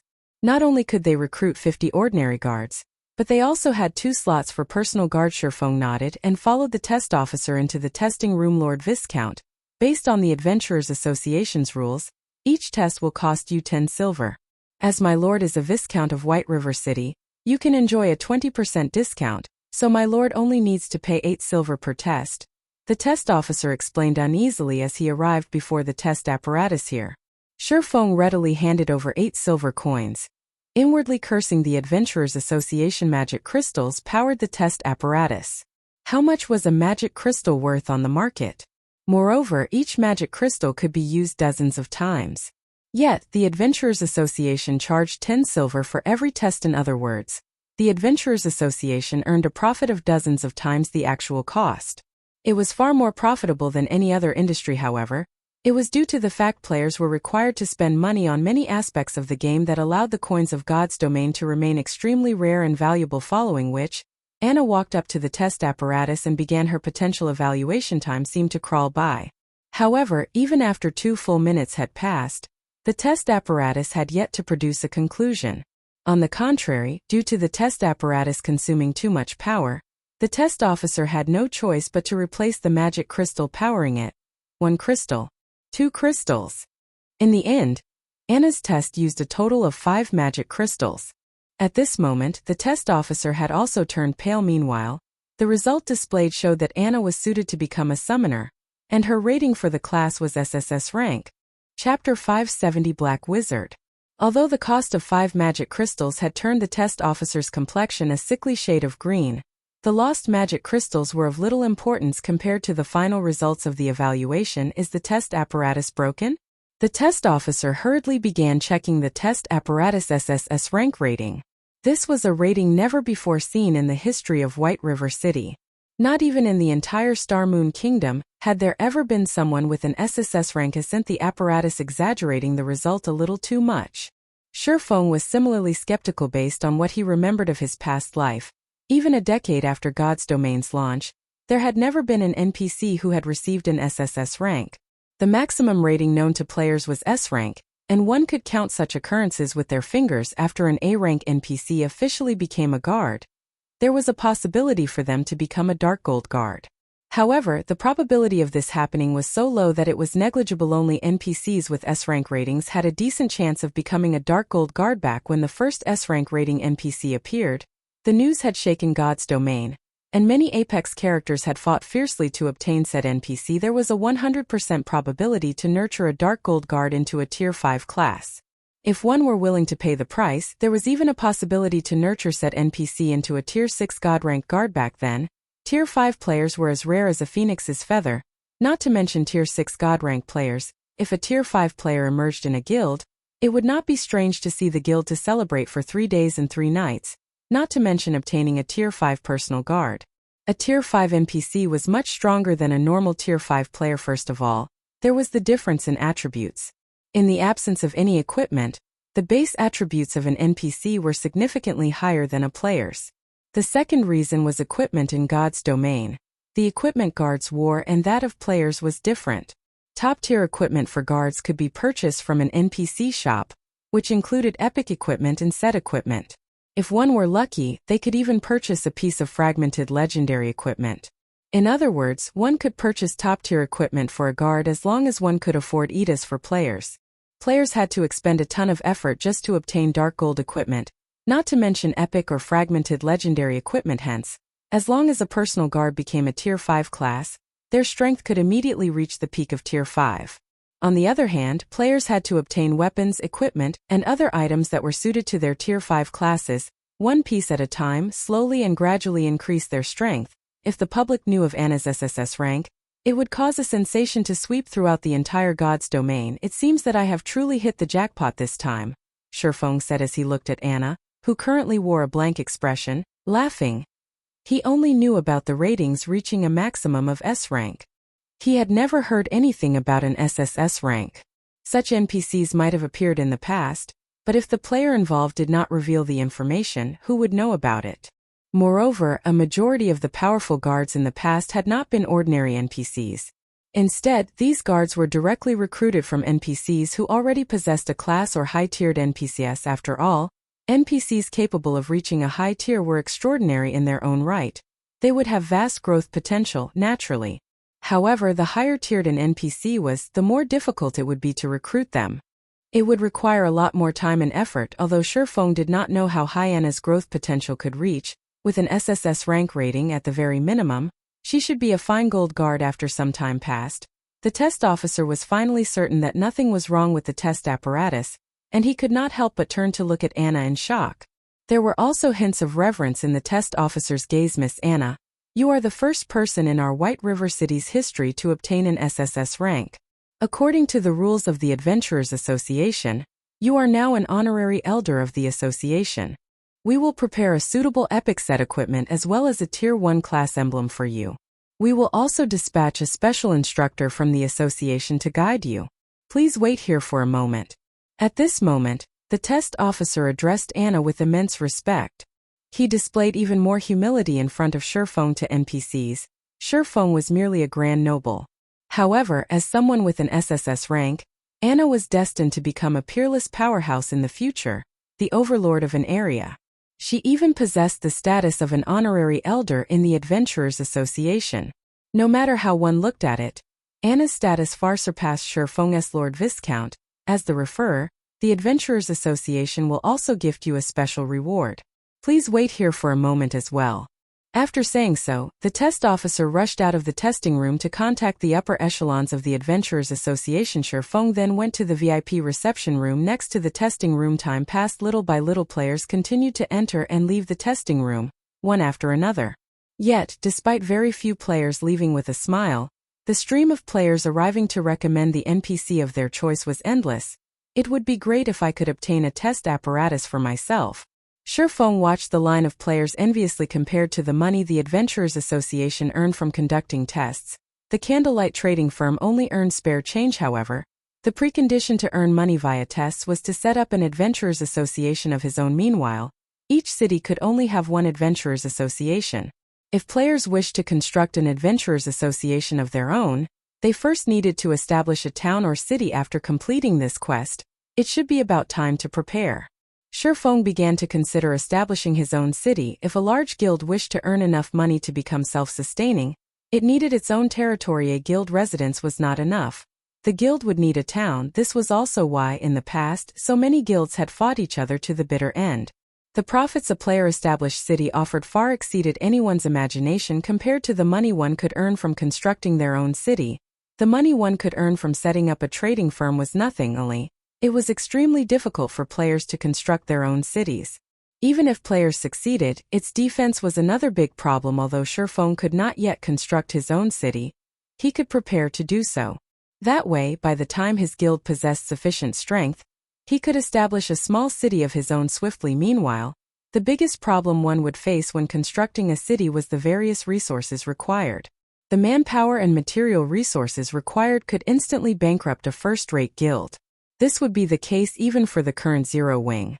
Among the most important resources required were the forging designs for various buildings, magic array matrices, and so on. Without these key items, even if Shifeng managed to gather the required wood, stones, and other raw materials, he could only stare at them. If he wanted to obtain these forging designs and magic array matrices, he would have to raid the dark forces and large-scale team dungeons throughout the continent of God's domain. Just as Shifeng pondered about how he should go about procuring those forging designs, the heavy wooden doors of the reception room parted, and 3 NPCs walked in. Of the 3 NPCs, one was the test officer, one was a black-clothed old man wearing a black felt hat, and the other was a proud and pretty lady dressed in luxurious robes.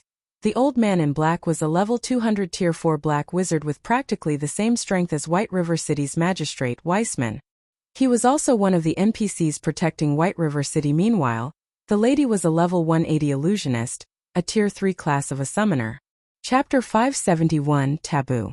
Both the Tier 3 illusionist and the Tier 4 black wizard were NPCs at the very top of White River City. With both of these great characters going out of their way to come here, one could see just how much importance the Adventurers Association was placing on Anna. Who's the one who achieved an SSS rank?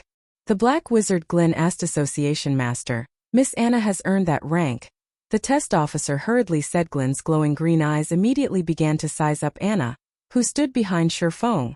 Although Glyn's actions held no ill intent, Shifeng could still feel an immense pressure from his gaze, his movements growing sluggish as a result. If Shifeng, a Tier 1 player, reacted in such a way, the pressure that an NPC, who had yet to become an adventurer, felt would be even greater. Yet Anna showed no reaction, as if she had not felt the pressure from Glyn at all. Sure enough, your concentration is extraordinary. The black wizard Glyn laughed, satisfied.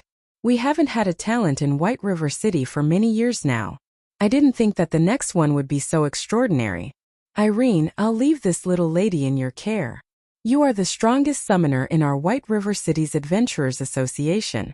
If you fail to guide her properly, I will find you. Association Master, please rest assured. I will nurture Anna with every resource I have. The Tier 3 illusionist Irene said, chuckling. All right, show this little lady around the association and familiarize her with the place for now. Glyn nodded as he caressed his white beard. He then looked at Shifeng, saying, You must be the brat who recommended the little lady, right? Shifeng nodded silently. The high-tiered NPCs of God's domain all possessed extremely high intelligence. As for Glyn, the association master of an adventurers association, he possessed intelligence that far surpassed even ordinary humans. Moreover, he also wielded immense authority in White River City. A single word for him could end Shifeng's career here. Hence, before such an NPC, Shifeng had to maintain a certain degree of humility. If he dared to act conceited in front of an NPC like Glyn, he would suffer for it. In the past, only after countless players had gone down that route had they understood the importance of propriety. Since you have introduced such a genius to White River City, As the Association Master of White River City's Adventurers Association, I will not be stingy with you. Since you are a Tier 1 swordsman, this item should suit you. If you can master it, you will face fewer hardships on the road ahead, Glenn said as he took out a gray book surrounded by an ancient ore. The word Taboo graced the bottom right corner of this old gray book. Taboo skill. Shifeng was stunned. There were many skills in God's domain. However, a majority of them were ordinary skills. Their might was only subpar, and they could not increase a player's combat power significantly. Only those rare skills could impact a player's combat power. For example, the skills Shifeng had learned, such as Thundering Flash and Thunder Flame Explosion, were rare skills. These skills allowed a player to fight an enemy that was slightly stronger than they were. Meanwhile, sure kill skills were stronger than rare skills. These skills had the ability to instant kill players of the same level, changing the tide of battle. One such skill was Shifeng's Flame Burst. However, there was an even more powerful type of skill that could allow players to threaten enemies that were stronger than themselves. This type of skill was known as a Taboo skill. The gray book Glenn had just revealed was a skill book for a Taboo skill. A Taboo skill even allowed players to challenge enemies of a higher tier. The instant Shifeng received the gray book, he inspected it. Instant Strike, Tier 2 Taboo skill. Utilizing the power of thunder, instantly move in front of the target. For the next 3 seconds, attack speed increased by 500%, and each attack will deal 400% damage to the target and inflict the serious numbness effect. Instantly kill targets below 20% HP. Cooldown 1 hour. Class restriction. Swordsman. Isn't he a little too generous? He actually gave me a Tier 2 Taboo skill. Shifeng was slightly surprised after reading the item description. Taboo skills were different from other skills. They did not require proficiency to upgrade, and players of any level could learn them. Only one needed to fulfill certain conditions before they could learn them. Taboo skills were also categorized into different tiers. Tier 1 Taboo skills were the most common, and only players who were Tier 1 or higher could display their maximum potential. The effects of a Tier 1 Taboo skill could rival even an ordinary Tier 2 skill. Tier 2 Taboo skills were slightly rarer, and only when players obtained their Tier 2 classes could they fully display the skill's might. Their effects could rival a Tier 3 skill. Tier 3 Taboo skills were extremely rare, and only a few players would actually get the chance to learn such a skill. However, any Tier 3 players who learned such a skill would struggle to find a worthy opponent among players of the same tier, because a Tier 3 Taboo skill was just as strong as a Tier 4 skill. Even a Tier 4 player would lose over half of their HP. Not to mention Tier 3 players. As for Tier 4 Taboo skills, their rarity could rival even legendary items. Tier 5 Taboo skills were little more than legend. If a Tier 5 player grasped such a skill, they could even pose some threat to a Tier 6 God rank player. Hence, one could just imagine the rarity of a Tier 5 Taboo skill based on Shifeng's knowledge. There had only been a single person who had learned a Tier 5 Taboo skill throughout the entire God's domain in the past. Back then, that person had become the most powerful player below Tier 6 God rank players, as there was no Tier 5 player capable of defending against that person's Tier 5 Taboo skill. In addition, that person's skills and equipment were top-notch in God's domain. Hence, he had been publicly acknowledged as the #1 player beneath Tier 6. Currently, players' average level was only slightly over level 20. The majority of players in God's domain had not even obtained their Tier 1 classes yet. Meanwhile, Shifeng had obtained a Tier 2 Taboo skill even if he did not possess any level or equipment advantages. With this Tier 2 Taboo skill, it was still possible for him to instant kill any enemies that were Tier 2 or below. Even if he couldn't kill them instantly, he could still inflict heavy damage. If he factored in his level and equipment advantages, as long as he managed to grasp this Taboo skill, he would stand at the very peak of all Tier 2 classes. It was the same even if he stood against an NPC. Of course, God's domain was fair. If one wished to obtain great power, they first needed to pay the appropriate price. Although Taboo skills could increase a player's strength, the learning processes of Taboo skills and ordinary skills were different. Taboo skills could not be learned by the click of a button. One needed to train with a Taboo skill. That's right. They needed to train. Players were required to learn the movements recorded in the skill book, and at the same time fulfill the book's learning requirements. Most importantly, one needed to achieve a completion rate of 90% or above to learn the Taboo skill. Moreover, the higher a Taboo skills tier was, the more difficult it would be to learn it. Some Taboo skills were so difficult that even expert players could not learn them. Hence, many players who had obtained Taboo skills had complained about this in the past. However, there were even more players who gloated over their misfortune. So what if you were lucky? Even if you obtained a Tier 6 Taboo skill, what would it matter if you couldn't learn it? Due to this, Taboo skills had become many players' heartache.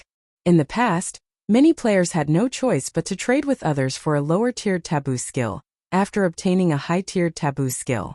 After all, there was no point to owning a high-tiered Taboo skill if one could not learn it. Fortunately, it is only a Tier 2 Taboo skill. If it were a Tier 3 Taboo skill, I would have no choice but to treat this thing as a decoration. Shifeng was very satisfied with the Taboo skill Instant Strike. As long as I learn this, I will have a much easier time when I go to the Dark Den. In the past, the most powerful Taboo skill Shifeng had learned was a Tier 3 Taboo skill. However, the price and time required for learning one were simply too high. The conditions were not something players at his current level could meet. However, even a Tier 2 Taboo skill was extremely difficult for current players to learn, other than the fact that only Tier 2 classes or above were capable of displaying the full potential of a Tier 2 Taboo skill. Tier 2 Taboo skills were labeled as Tier 2 because Tier 2 or higher players had a much easier time learning them in the past. Many Tier 3 players had only managed to learn a Tier 2 Taboo skill after a lot of struggle. One could just imagine how difficult it was to grasp a Taboo skill soon. Shifeng left the Adventurers Association currently. Anna was still a classless NPC.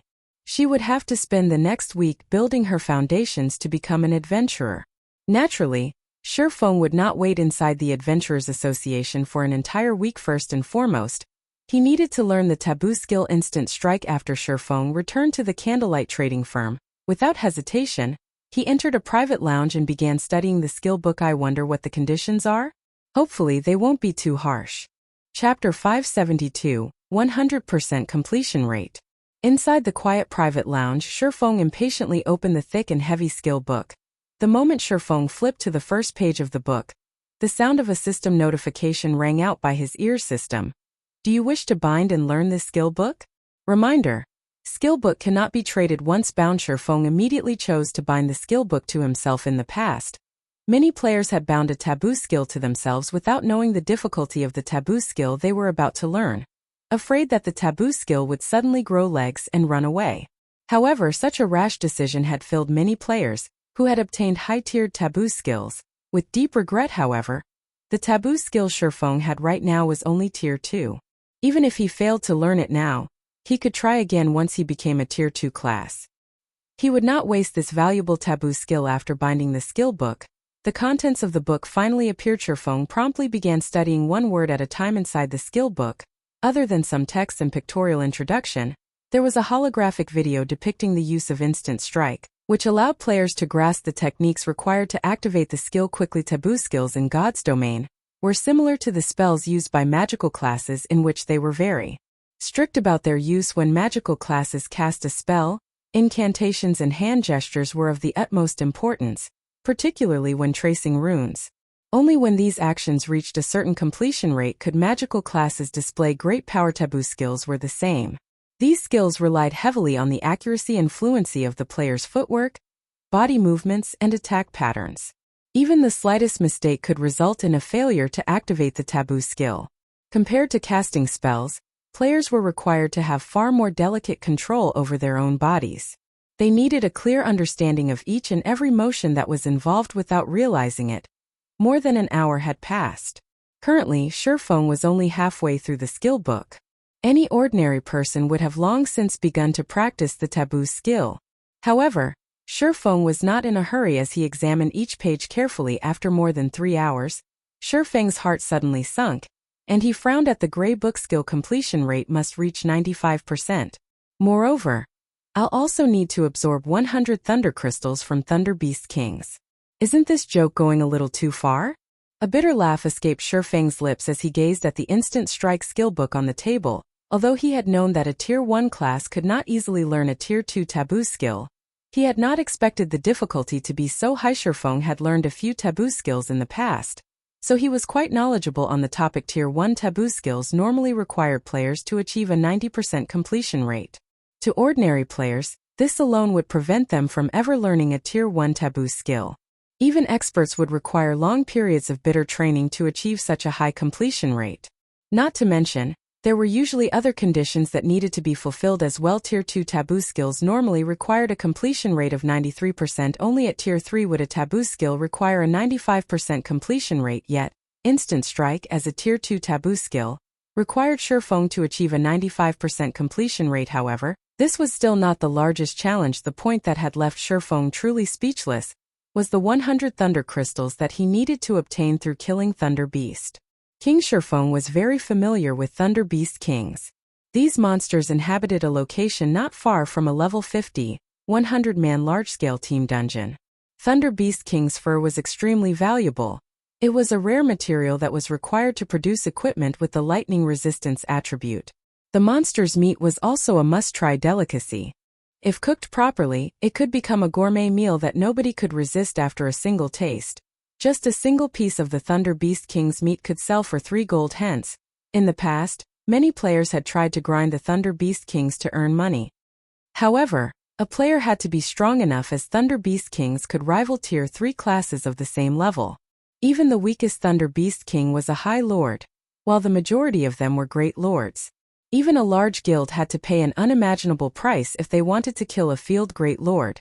Not to mention independent players. Meanwhile, Thunder Crystals were treasures that the Thunder Beast Kings hid within their bodies. However, the drop rate was not 100%. Instant Strike required 100 Thunder Crystals. Even if Shifeng sold off Zero Wing, he could not purchase so many Thunder Crystals. Shifeng was also only level 32 at the moment. He was still a fair distance from reaching level 50. The difficulty of learning Instant Strike could already rival a Tier 3 taboo skill. The skill was definitely at the peak of Tier 2 taboo skills. Am I going to give up like this and complete my quest first? Shifeng muttered. Feeling somewhat disappointed, the epic quest Darkness Descends was not easy. It was especially true for the Dark Denver. It was a demon's nest. There would definitely be plenty of extremely powerful monsters waiting for him. If he could learn a taboo skill, it would undeniably increase his chances of completing the epic quest. If he failed the quest, he would have to face the wrath of a Tier 4 Great Demon with his current combat power. Even a Tier 3 demon could kill him easily and take over his body, much less a Tier 4 Great Demon. That need only flick its wrist to turn him into ash and dust. When Shifeng reached the final page of the skill book, he discovered that there was a paragraph of text. If skill completion rate reaches 100%, one can call forth heavenly thunder into one's own body 100 times. Stimulating the power of the taboo skill without needing the aid of the Thunder Crystal's power shit. Skill completion rate of 100%? Are you kidding me? Originally, Shifeng had thought that he still had a trace of hope.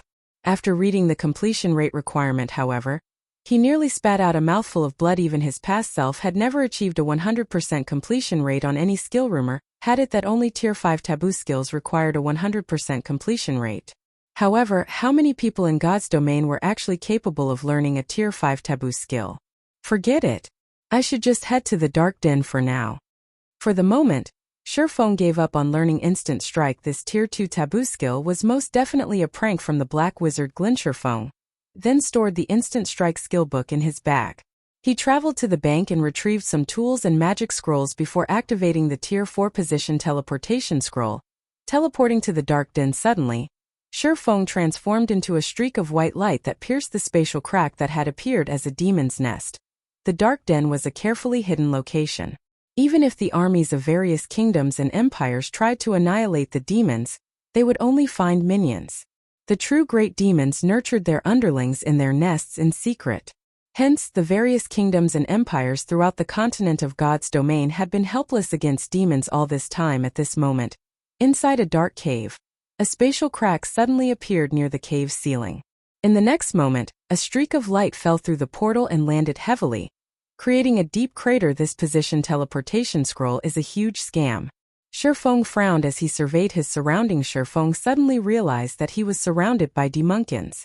The position teleportation scroll had dropped him right in the middle of a demonkin army. Demonkin, common monster. Level 40. HP 10,000/10,000.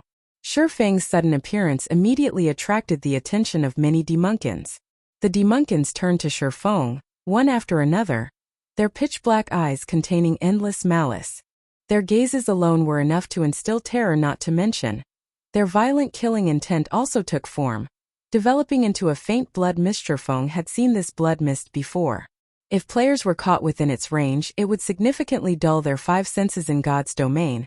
Aside from having keen skills, one required powerful 5 senses to be considered an expert. However, now that Sherfeng was trapped deep within the blood mist, he could no longer rely on his keen senses. Chapter 573 Another World. Such a powerful killing intent. Sherfeng's 5 senses already felt greatly weakened. Whether it was his vision or intuition, it felt as if a layer of mist shrouded his entire body. He could not see clearly at all. However, compared to the demonkin army before him, what shocked Sherfeng more was the sound of the system notifications reaching his ear system. Player has discovered the Dark Den system. All communications with the outside world will be temporarily severed. System. Player has been affected by the power of darkness. All attributes decreased by 30%. Line after line of system notifications rang out, leaving Sherfeng utterly speechless. He could still accept his communications being severed, but reducing his attributes by 30% as well? Wasn't this a little too harsh? Originally, the monsters here were of a higher level than him. Moreover, their numbers were also very frightening. Now that he was significantly weakened as well, the difficulty of collecting the Bible of Darkness was undoubtedly considerably higher. Looking at the group of level 40 black-skinned demonkins charging at him like a tidal wave, Sherfeng felt his scalp tingling. Currently, he was only level 32. Although the demonkins did not have a level suppression effect on him, with this many of them, even if he possessed large-scale destruction spells, they would not be enough to get him out of this predicament. Having no better option, he turned around and fled to a narrow pathway. Although Sherfeng's attributes had been reduced by 30%, his HP falling from over 10,000 to just over 8,000, and his strength and agility likewise seriously compromised, Sherfeng's equipment was simply too good. Despite his 30% attribute reduction, his speed still greatly surpassed that of the demonkins chasing after him. Very quickly, the demonkins on his tail were eating his dust. Seeing a horde of demonkins blocking the entrance to the narrow pathway he was heading for, Sherfeng immediately took out an intermediate frost grenade. Intermediate frost grenade. Effective against monsters and players. Below level 70 deals 800 frost damage to a radius of 12 yards, freezing targets for 5 seconds, then reducing movement speed by 60% for a duration of 12 seconds. Each grenade cost 10 silver. Enough money to sustain an ordinary player in God's domain for quite some time. To ensure he could complete this epic quest of his and obtain the Bible of Darkness, Sherfeng had been provisioning all this time. Meanwhile, the frost grenades were one of these provisions of his. He had even amassed plenty of advanced frost grenades, which cost 70 silver each. The number of demonkins before him was simply too frightening. This was no longer a problem he could solve by relying on technique. He could only use absolute power to break through. Hence, this was the best time to employ the frost grenades, tossing out one intermediate frost grenade. A large patch of demonkins was instantly frozen solid, damage of -800 emerging above their heads. A large ice flower suddenly bloomed within the originally pitch-black area. Inside this dark cave, this ice flower looked extraordinarily beautiful and wholly. Another dozen or so intermediate frost grenades followed in rapid succession. Flowers of ice bloomed one after another, and in the blink of an eye, practically all the demonkins in Sherfeng's way were frozen.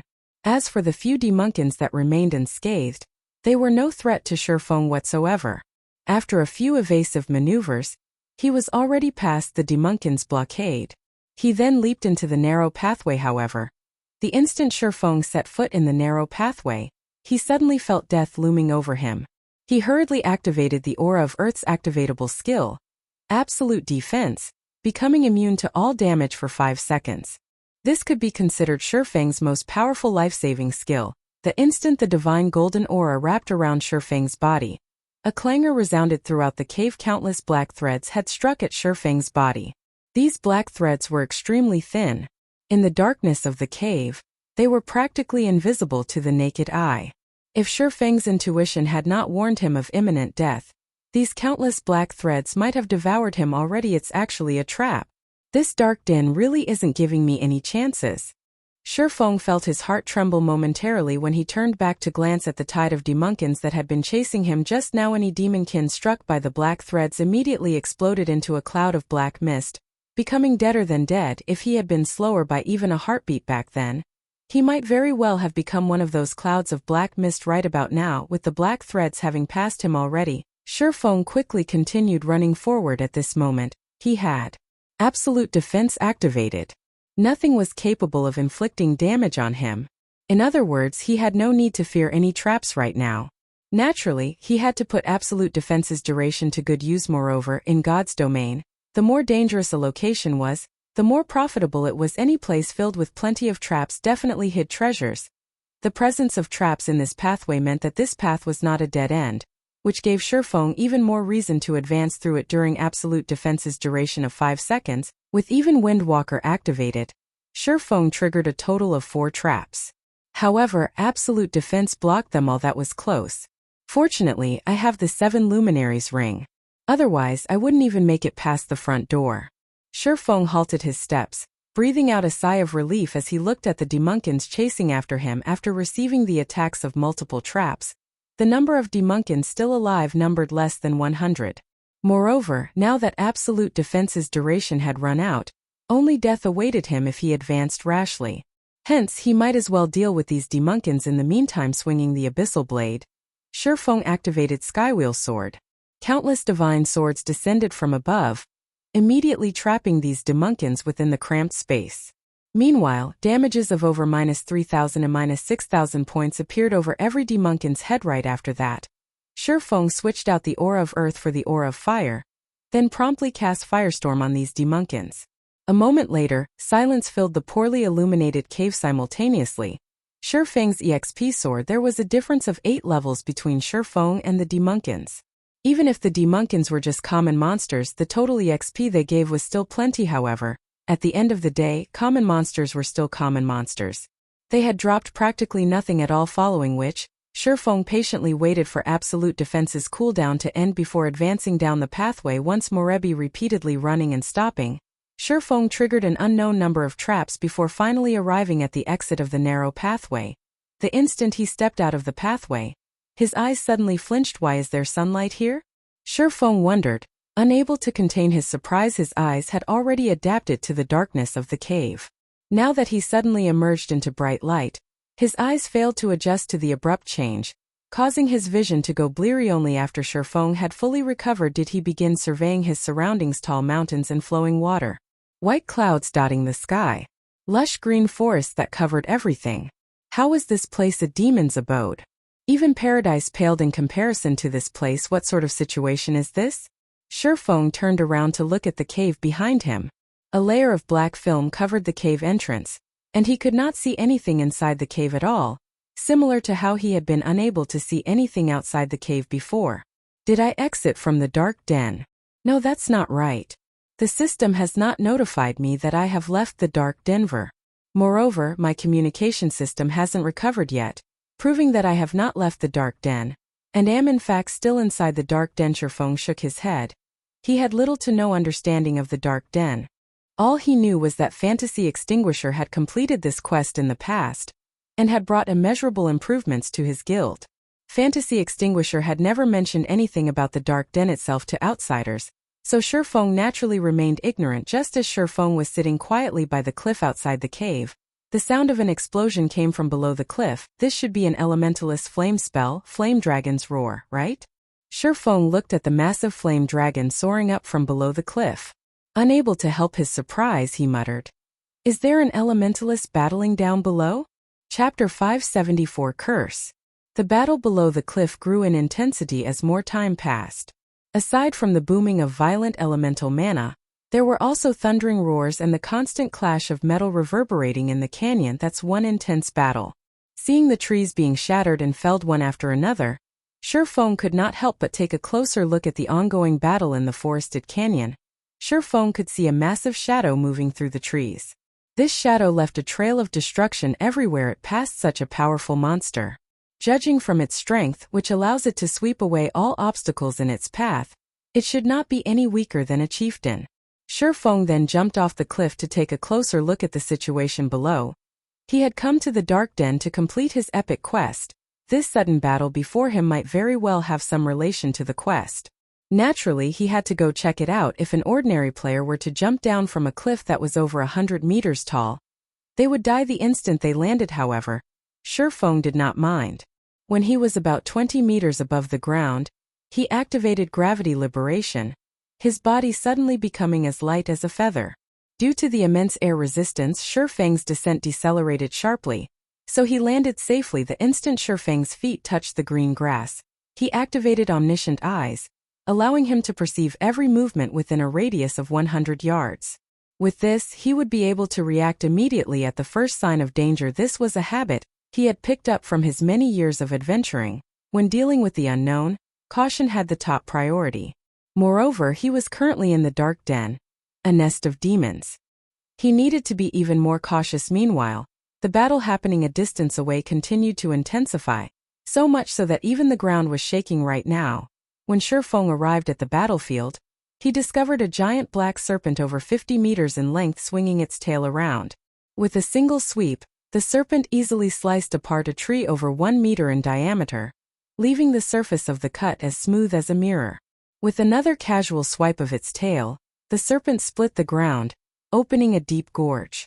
Every one of the serpent's actions was capable of causing massive changes to its surroundings. Dark magic serpent. Dark creature. Chieftain rank.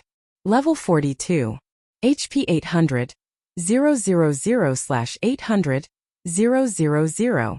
Meanwhile, fighting against the dark magic serpent was a party of 6 players. Moreover, the players in this party were extremely powerful, with the average level of the party being level 29. Even in Zero Wing, only Blackie had reached this level. A level 29 shield warrior currently stood at the forefront, fending off the serpent's attacks, while 2 mages and a ranger bombarded the chieftain with a relentless stream of attacks. A druid and a cleric standing at the rear line were also continuously healing the shield warrior. For a time, the battle remained at a stalemate. Iron Wrist, be careful. It's using vicious venom, hurriedly reminded the ranger standing at the rear line when he saw the serpent's belly expanding. Relax. The shield warrior named Iron Wrist laughed, and instead of preparing to dodge, he took the initiative to charge at the dark magic serpent. The dark magic serpent opened its mouth and began spewing black mist into its surroundings. All vegetation that came into contact with this black mist immediately withered and turned into ash in the next moment. The shield warrior rushing forward used shield bash on the serpent's abdomen, interrupting its skill and putting an end to the stream of black mist coming out of the monster's mouth. The black mist surrounding the chieftain began thinning out right away. However, the shield warrior was also poisoned as a result of his frontal assault, the skin all over his body turning pitch black. His HP started decreasing rapidly, losing 3,000 HP with each passing second. In the blink of an eye, the shield warrior's HP hit a critical level. Fortunately, the cleric of the party had long since been prepared for this situation.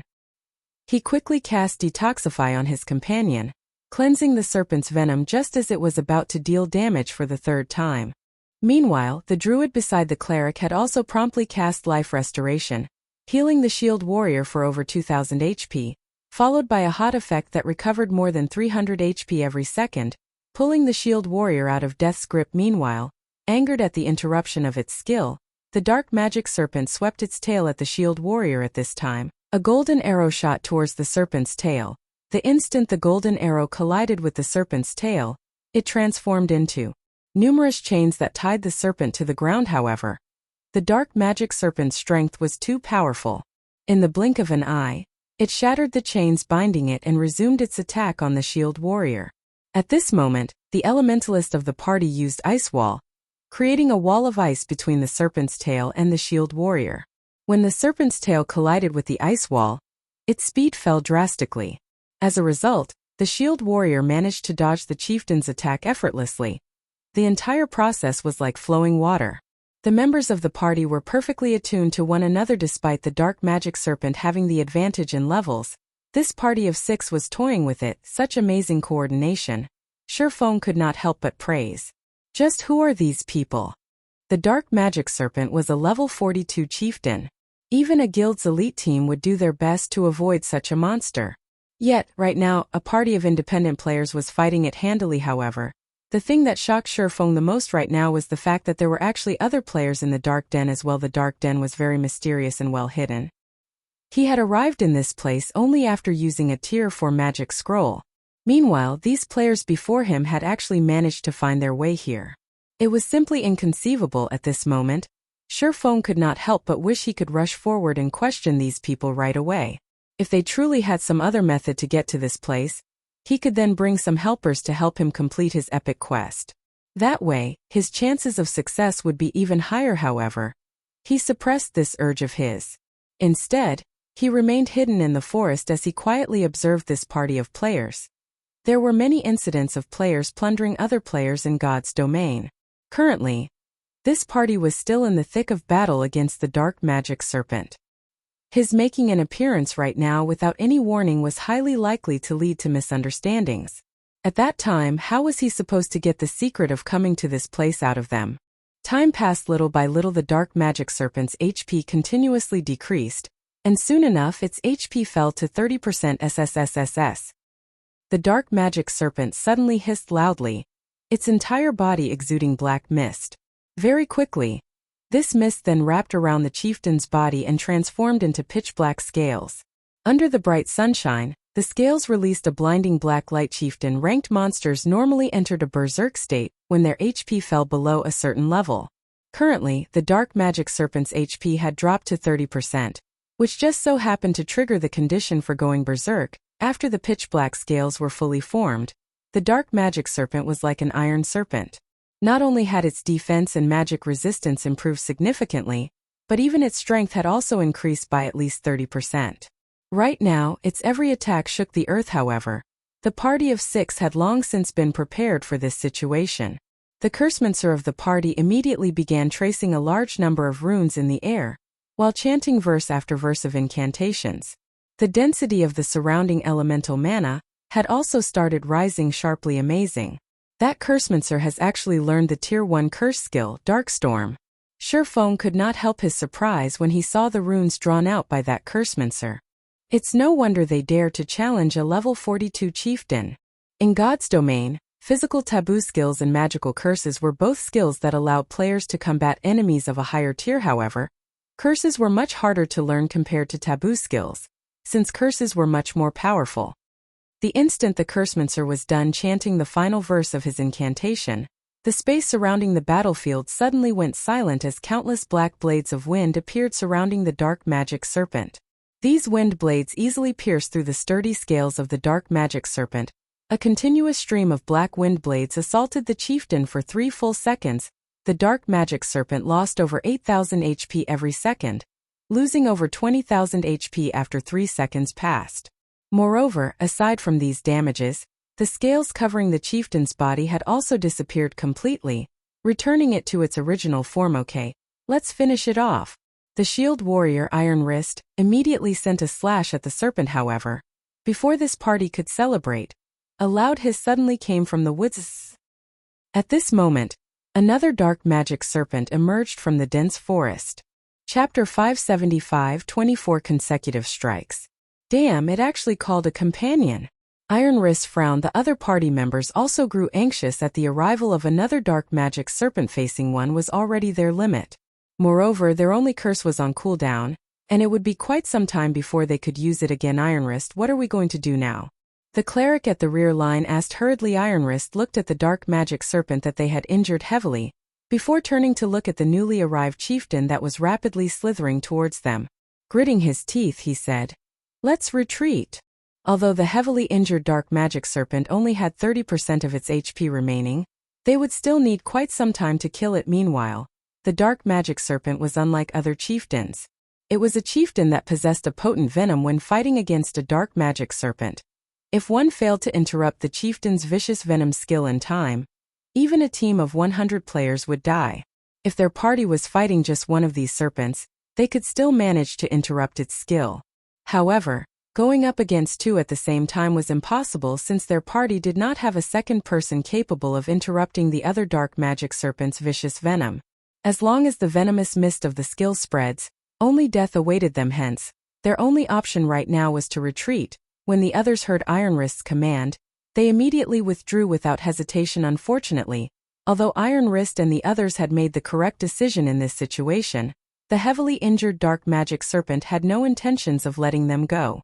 Widening its mouth, it shot jets of venom at Iron Wrist and his team. A short moment later, The other dark magic serpent caught up with the party, circled around to their rear, and used its tail swipe skill at the party's cleric and druid. Iron Wrist's complexion sank. Although he wanted to go save the two healers, the distance to them prevented him from doing so. Moreover, the dark magic serpent in front of him was also bombarding him with venom attacks. Not to mention saving others, he was having a tough time just trying to avoid being hit himself. "Leave us," the cleric named Off Fire shouted. He could not help squeezing his eyes shut when he saw the serpent's tail swiping at him. Against a level 42 chieftain like the dark magic serpent, even their party's shield warrior, Iron Wrist, could only survive 2 direct hits. As for cloth armor classes like them, the chieftain would need only 1 hit to end their lives. Boom. The earth shattered. Huh? Why am I still alive? Despite waiting for a long time, Off Fire did not feel any pain from the impact of the serpent's tail. He then cracked open his eyes, taking a peek at the dark magic serpent. Immediately, a dumbfounded expression appeared on his face. How is this possible? At this moment, whether it was Off Fire or his fellow party members, all of them had their mouths hanging wide open. Standing before Off Fire right now was a person. Meanwhile, this person had actually blocked the dark magic serpent's attack using just 1 hand without so much as taking half a step back. Only, due to the immense force contained within the serpent's tail, the ground beneath this person's feet had shattered. A player had actually managed to overwhelm a level 42 chieftain. This scene was as if someone had stopped a moving truck using a single hand. How could it not be shocking?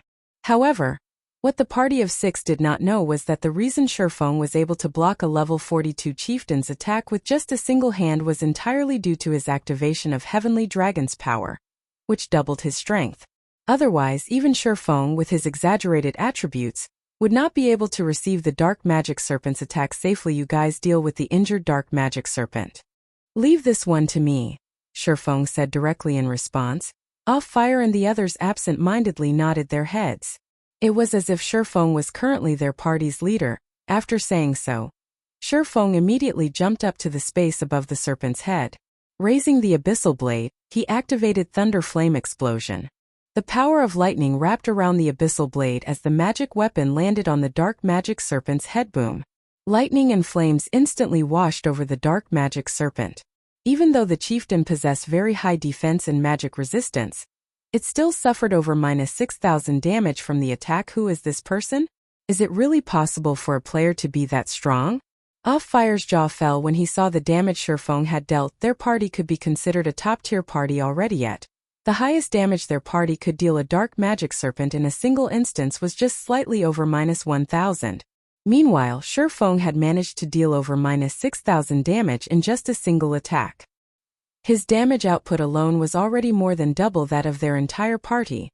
The dark magic serpent constantly let out anguished cries as it was bathed in the power of lightning and fire. It glared at Shurfeng with its chilling eyes. However, although it wished to devour Shurfeng, it was powerless to do so. Than dealing massive amounts of damage, the Tier 1 Thunder Flame Explosion also had a fainted and speed reduction effect. Although the fainted effect was not particularly effective against the dark magic serpent, the speed reduction effect was highly effective.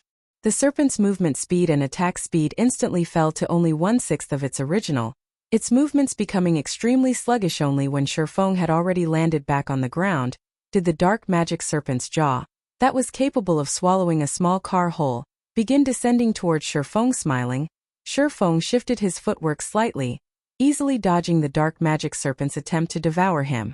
Turning his body, he followed up with a slash to the chieftain's mouth. The instant he struck the serpent, it went flying, and its head smashed heavily into a tree. As the tree swayed wildly, damage of over -2,000 points appeared above the serpent's head. Such a high defense. It's even higher than an ordinary lord's. Just what kind of monster is this? Shurfeng clicked his tongue slightly. He had activated not only dragon's power but also the aura of fire, which increased his damage by 40%. With his current equipment and attributes, his normal attack should still be able to deal over -3,000 damage, even if he was up against a level 40 lord. However, when it came to the dark magic serpent, his attack only dealt more than -2,000 damage. To the level 42 chieftain, which possessed 800,000 HP, that amount of damage was practically negligible. Just its battle recovery alone could regenerate 1% of its HP every 5 seconds. That was 8,000 HP every 5 seconds should he encounter this dark magic serpent without dragon's power. He would most likely have no choice but to flee on the other side. Iron Wrist and the others had begun luring the heavily injured dark magic serpent away from Shifeng. If the two dark magic serpents used vicious venom simultaneously, even a 1,000-strong army would have to say their prayers seeing that Iron Wrist and the others had distanced themselves from him. Shifeng now activated 9 Dragon Slash and Phantom Kill. At the same time he had also had his doppelganger activate its ultimate move, Blade Liberation, increasing its strength and agility by 80%. With 2 of them attacking the chieftain together, the battle became much more efficient. Although the doppelganger's strength was not comparable to the original, it surpassed Shifeng in terms of speed. Taking hold of the dark magic serpent's aggro, the doppelganger kite the chieftain effortlessly. Meanwhile, Shifeng himself attacked the chieftain madly from behind. Chop, Thundering Flash, Earth Splitter. Finally, both original and doppelganger used flame bursts simultaneously. Every single one of their attacks dealt over -10,000 damage, and over -20,000 damage if their attacks triggered a critical hit. Out of the 24 consecutive hits, over half achieved a critical hit. In the blink of an eye, the dark magic serpent's remaining 50% HP zeroed out. The chieftain did not even get the chance to use Berserk. The dark magic serpent's death also allowed Shifeng's EXP to soar in addition to the difference of 10 levels. The EXP a field chieftain provided was also very generous aside from contributing a huge sum of EXP. The dark magic serpent dropped 7 items. Only 7 items dropped even after I activated Divine Providence? Isn't this dark magic serpent a little too miserly? Shifeng was stunned when he saw only 7 items scattered on the ground.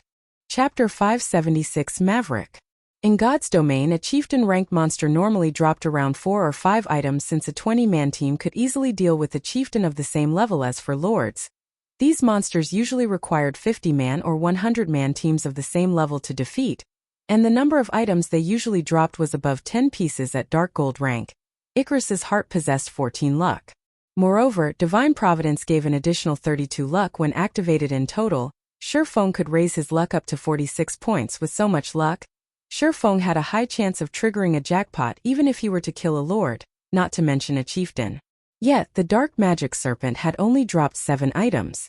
Moreover, all 7 of these items were very ordinary usually. Players would have a tiny chance of obtaining fine gold equipment from field chieftains. However, among the 7 items Shifeng obtained, there was no fine gold equipment at all. There were only 2 pieces of mysterious iron equipment and 2 pieces of secret silver equipment. All 4 were level 40 equipment. As for the remaining drops, they were 3 gray crystals. Taking a look at the crystals, information showed that all 3 were common items. What is going on here? Shifeng was astonished when he saw the items the dark magic serpent dropped. Despite his having such high luck, the chieftain dropped only such low-quality items. It was practically the lowest possible drop one could get from a chieftain.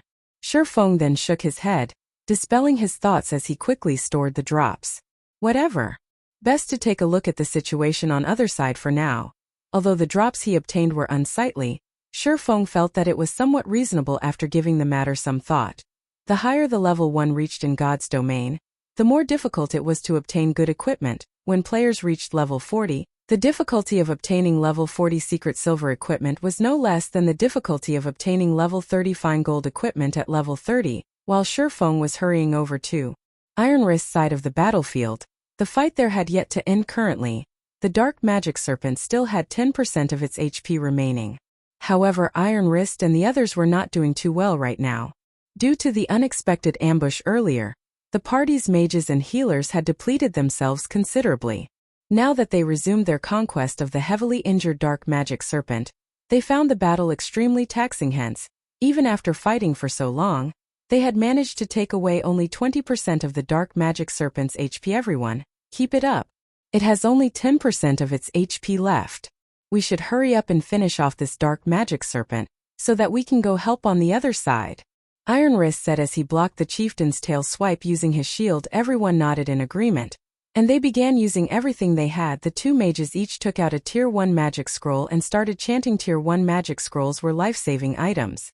Although the scrolls only contained Tier 1 skills, the might of the skills was much more than that of any ordinary Tier 1 skill. Most importantly, these Tier 1 magic scrolls did not require any mana to use.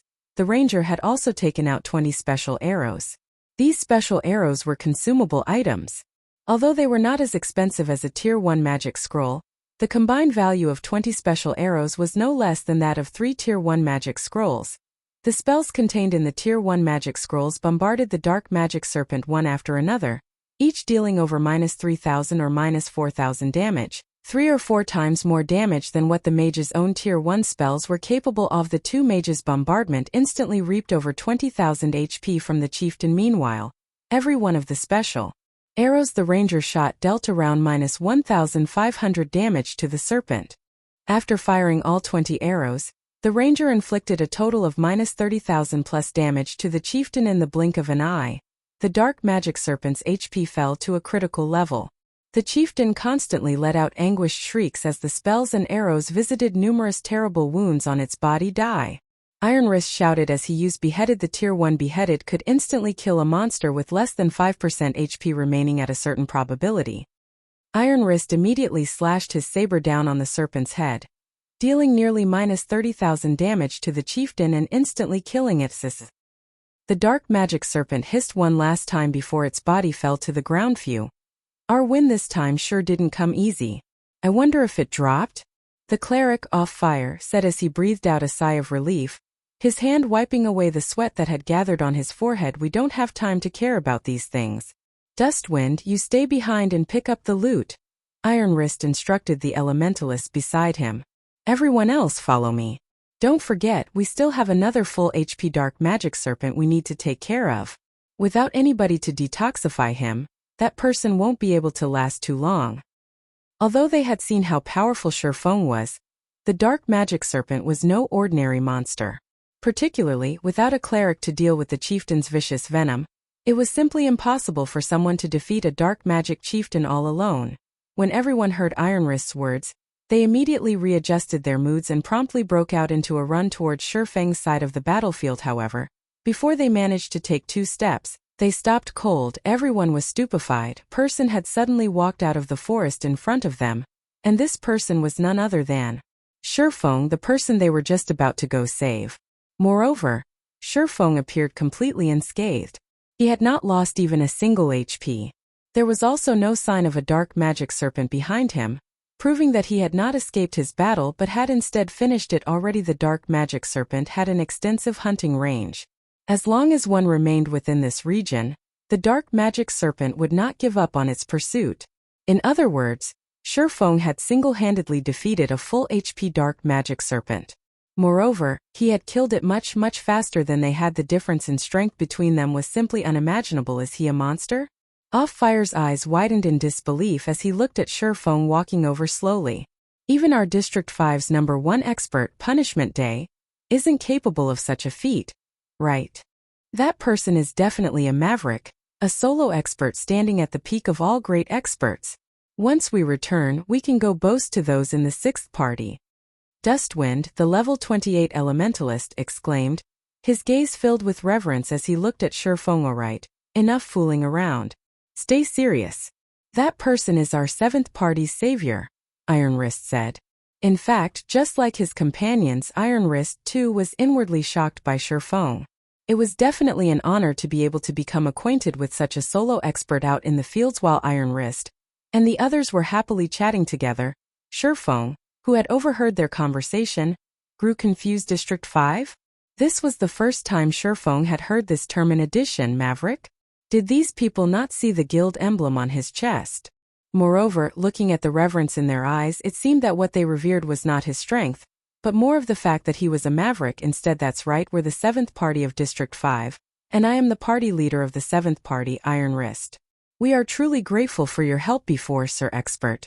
Otherwise, our party would have truly been finished. Iron Wrist said gratefully. Hearing Iron Wrist's words, Shurfeng grew even more confused. May I ask if this place is the Dark Den? Shurfeng asked. Dark Den? I've never heard of such a place. Our party only operates in areas close to District 5. We've never ventured anywhere too far. I sincerely apologize for not being able to offer any help. Iron Wrist replied after giving Shifeng's question some thought. However, the other parties in District 5 might know something about it.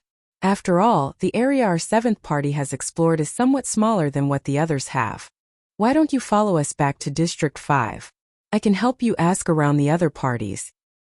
Alright, I'll have to trouble you then. Shifeng agreed after thinking it over. Shifeng could tell that Iron Wrist had not lied. However, the Shield Warrior's words left him thoroughly muddle-headed. He might as well go to this District 5 and take a look around. Meanwhile, when Iron Wrist's party heard Shifeng agreed to accompany them back to District 5, they all showed excited expressions. Chapter 577 Chapter of Darkness. While Shifeng was patiently waiting for Iron Wrist's party to collect their loot, he suddenly discovered an astonishing matter. The loot of the dark magic serpent had exceeded his expectations entirely. The serpent Iron Wrist and his party killed had dropped only 3 items, with 2 of them being level 40 mysterious iron equipment. The third item was a piece of gray crystal. Aside from those, there was nothing else. Their loot was miles short of the 7 items he had gotten. It seems that the loot of the dark magic serpent really is terrible. When Shifeng looked at the drops Iron Wrist's party obtained, he realized that his luck before hadn't been bad at all. Just as Shifeng was about to lament the paucity of the dark magic serpent's loot, Dustwind, the elementalist of the party, suddenly jumped up and joyfully lucked out. It actually dropped. Dustwind laughed. Really? Let me see. Offire rushed to the elementalist, the expression on his face right now as if he had just won the lottery. We've only been hunting dark magic serpents for 4 days. Yet we've already managed to obtain it? That can't be right. Likewise, everyone else in the party ran over to the elementalist, one after another, excited expressions on their faces. Shifeng could not help but be stunned at this sight. He had long since peeked at the party's loot using omniscient eyes. Although level 40 mysterious iron equipment was indeed a rare item right now, it was still useless to current players. Moreover, its basic attributes were only slightly better than level 30 fine gold equipment.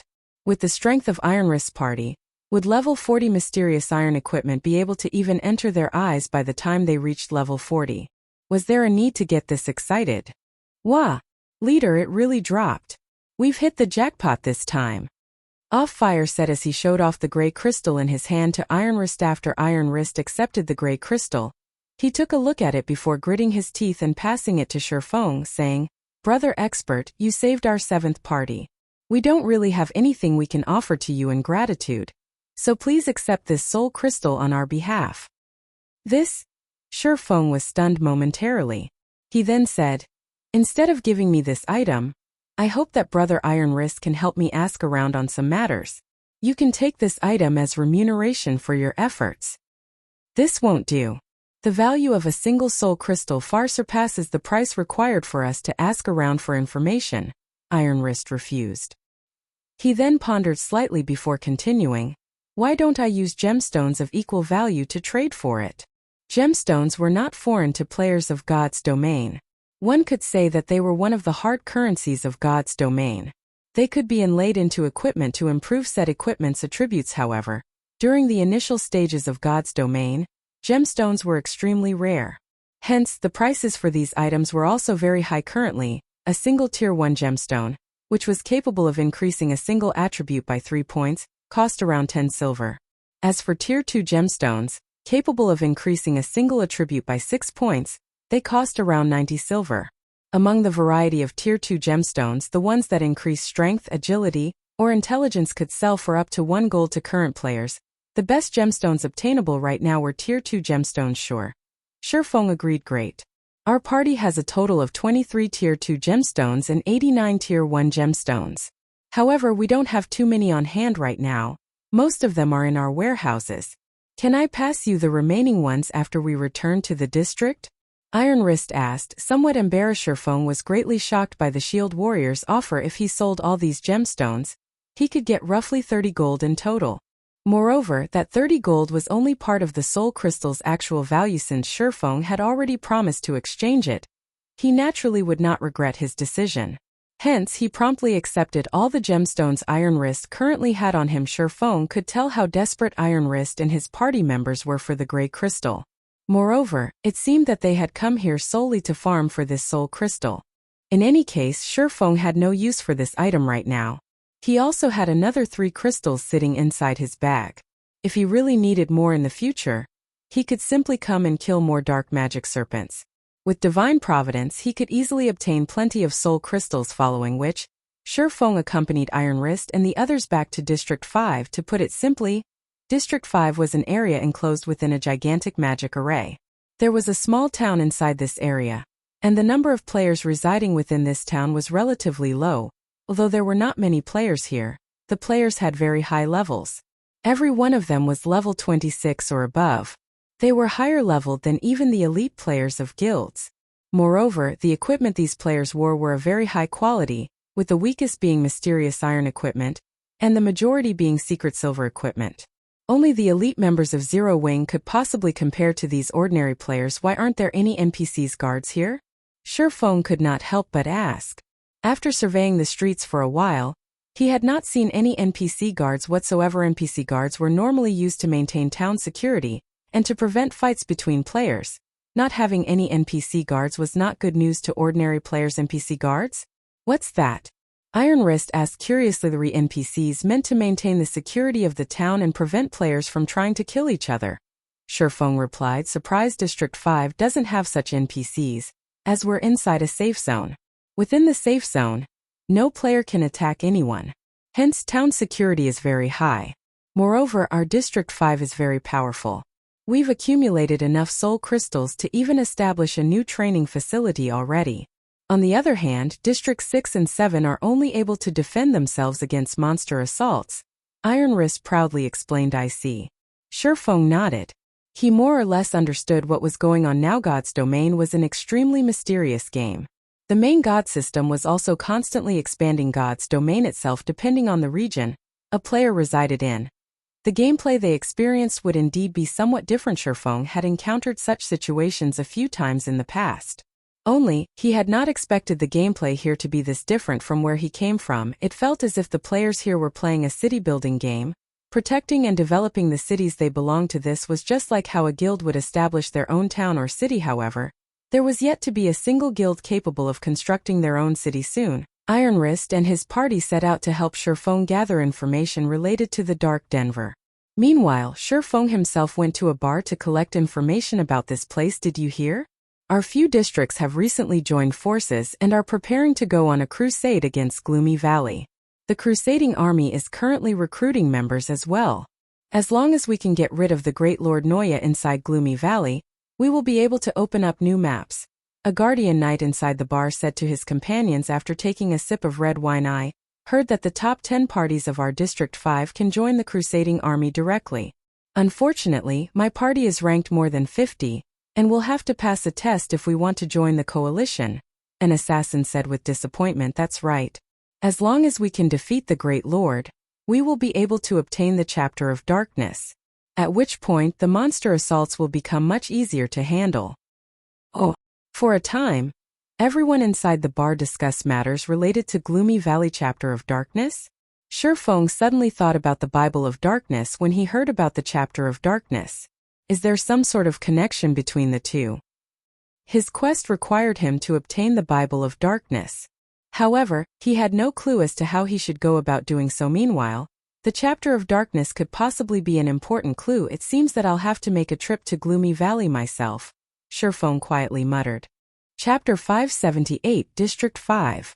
Time passed little by little. Before he knew it, Shifeng had spent over an hour inside the bar already. Although he had not done anything in particular, he had gained an enormous harvest. The bar was somewhere players often conversed and exchanged information with each other, so collecting information was effortless, particularly information regarding District 5. After going through the information he had, Shifeng finally understood what kind of place District 5 was. He could not help but admit that it was similar to the real world. To put it simply, District 5 was a simple shelter that allowed players to stay at a close distance to high-leveled monsters, removing the need to waste large amounts of time on travel. As there were no teleportation arrays here, players had to rely on their own 2 feet to get anywhere due to the large number of ferocious monsters in the area. Players would generally form parties when venturing into the fields, not daring to go solo. Any player capable of moving solo in the fields was an expert among experts. These solo players were known as Mavericks, and they were the definition of strength. Hence, they were admired by many players. Besides that, shelters also served as a defensive measure against monster assaults because the nights in this place was extremely terrifying. How terrifying were they? At nighttime, monsters would group up and actively assault players. Even a 100-man team would not survive without the protection of the shelter. Moreover, even if players were inside the shelter, they still needed to face the tsunami of monsters. Hence, the players here had no choice but to work together to fend off these monsters. If the shelter were compromised, then the activity range of players would be similarly affected. They would have no choice but to move their base of operations to a lower-level region. In the future, if they wished to grind high-level monsters, they would have to waste a lot of time traveling from a low-level region to a high-level region. Meanwhile, the nights here were longer than days. Out of the 48 hours in each day, 30 hours consisted of nighttime with only 18 hours of daytime. The time available for players to level up and improve themselves was much more limited. This situation further emphasized the importance of shelters. After all, if players were to waste 8 to 9 hours on travel every day, how were they supposed to level up? Nevertheless, it was this dire situation that allowed the players here to have very high levels. District 5 was one of the shelters located in a high-level region. The players here did not have to waste a large amount of time on travel to encounter high-level monsters, go to high-level dungeons, or take on high-level quests, as the players here had to face the assault of a monster army every night. Not only could they gain a considerable amount of EXP from killing these monsters, but they could also take the opportunity to complete high-level quests, obtaining significant sums of money and equipment. Meanwhile, the most precious resource for a shelter was the soul crystal. This item could be used to strengthen the magic array enveloping the shelter, significantly weakening the monsters within the magic array's range, and giving players an easier time pushing back the monster armies. If players donated soul crystals to the shelter, they could receive large amounts of contribution shares in return. Contribution shares were equivalent to money in shelters, and players could use these points to purchase some specific items to strengthen themselves. For example, the Tier 1 curse that Iron Wrist party wielded was one of the good items acquired using contribution shares. Hence, the players here had a great desire for soul crystals only. This item was truly useless to Shurfeng. He would not be living in this place. He was only going to stay here as a guest until he completed his quest. Although the soul crystals are useless to me, it won't be a bad idea to exchange them for some gemstones. Shurfeng suddenly thought of a good idea to make money as he looked at the 3 soul crystals inside his bag. Compared to the outside world, gemstones were much more easily obtained in this place. During the monster attacks at night, there was no lack of chieftain and lord-ranked monsters. Chieftains had a high chance of dropping Tier 1 gemstones, while lords might even drop Tier 2 gemstones. Hence, the supply of gemstones here was much higher in the outside world. Players very rarely had the chance to inlay gemstones into their equipment. In here, however, it was very normal for players to have all the equipment on their bodies inlaid with gemstones. As a result, the basic attributes of the players here were much higher than those of players in the outside world. Meanwhile, the prices of gemstones here were also much cheaper outside. Each Tier 1 gemstone sold for 10 silver, whereas Tier 2 gemstones sold for 90 silver to 1 gold per piece. In here, however, 5 silver could buy a Tier 1 gemstone, whereas Tier 2 gemstones only cost around 40 silveras for soul crystals.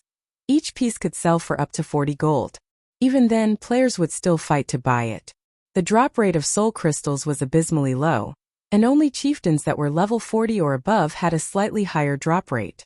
This was also the reason why Iron Wrist's party had gone hunting for chieftains over level 40. By the time Shurfeng was done compiling the information he had gathered, Iron Wrist had also entered the bar together with a silver-armored guardian knight.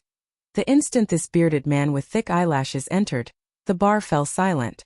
Every player inside the bar immediately turned to look at this guardian knight one after another. What's the party leader of the third party, Discipline Paradise, doing here? Is Discipline Paradise here to recruit members? How could it be? That's the third party of our District 5. Even if he were recruiting more members, he would choose from their list of available candidates first. Why would he come to a bar looking for members? I heard that the 6 official members of the third party have all learned Tier 1 curses and taboo skills. They can go out to grind without fear even during the night. That's right. The third party's strength is currently the closest to the first party. It is highly possible that, after the next ranking battle, Discipline Paradise will become the leader of the second party. Everyone inside the bar looked at the silver-armored knight with gazes of admiration and reverence. In a shelter, the higher ranked a party was, the more resources they could obtain.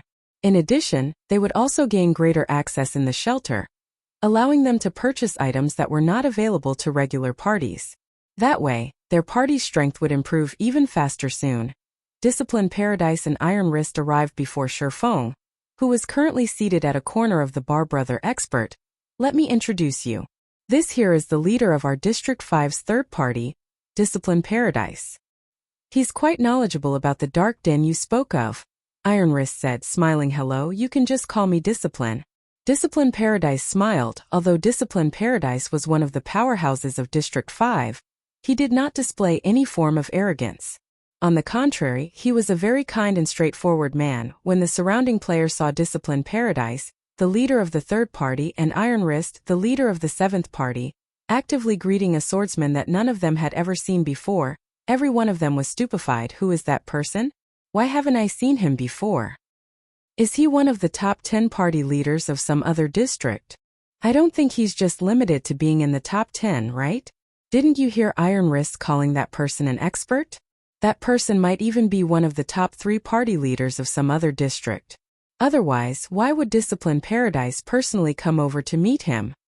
Everyone began guessing at Shifeng's identity one after another. However, Discipline Paradise's next words instantly shocked everyone inside the bar. Brother Yifeng, would you be willing to join our District 5's Crusading Army? Chapter 579, Crusading Army.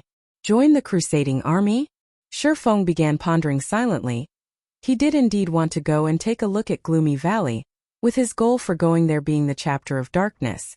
After all, there might be some sort of connection between the chapter and the Bible of Darkness. However, he had intended to go there by himself. There was only a single Chapter of Darkness. With so many people wanting to obtain it, how was he supposed to get it if he went with a group? It was also unlikely that everyone would give him the Chapter of Darkness, hence, the only way for him to obtain it was to move alone. That way, he would not have to share the chapter with others based on the information he had gathered earlier. There was no need to defeat the Great Lord Noya to get the Chapter of Darkness. The Great Lord was simply guarding the Chapter of Darkness. Hence, Shifeng could just steal the chapter. There was no real need for him to conquer the Great Lord. The difficulty of obtaining the Chapter of Darkness this way was undeniably much lower. Moreover, he had already succeeded in carrying out similar feats in the past. Previously, he had stolen an imperial heirloom from the Anubis's gatekeeper, a Great Lord-ranked monster. Afterward, he had also snatched the God Crystal from a Tier 4 mythic creature, the Orc King Trezek. The first theft was difficult, but the subsequent one was easy. Currently, he had much more confidence in stealing an item from a Great Lord. That's right, join the Crusading Army. To be precise, I am asking you to join our third party, Discipline Paradise said, his eyes filled with sincerity. Hearing Discipline Paradise's words, all the players inside the bar could not help but turn to look at Shifeng, envious expressions appearing on their faces. The crusade this time was not something just anyone could participate in. It was a crusade against Gloomy Valley. The number of players they could bring was limited. Naturally, they would only allow elites to participate in it. That way would increase the chances of success considerably. Meanwhile, in District 5, only the top 10 ranking parties received direct admission into the Crusading Army. Everyone else had to go through a test, and only the best could join the crusade. There were many players in District 5. Meanwhile, only a total of 100 slots were allotted to District 5 for the crusade. Among them, 60 were already assigned to the top 10 parties, so everyone else would have to fight for the remaining 40 slots. One could just imagine how intense the competition would be now. Shifeng could join the third party directly and participate in the crusade without having to compete over those 40 slots. This was practically a gift from the heavens. As long as the crusade succeeded, the 100 players participating in it would receive a bountiful harvest, particularly in terms of contribution shares for the shelter. How could this situation not make others envious? Discipline, how can you be so underhanded? Iron Wrist suddenly called out.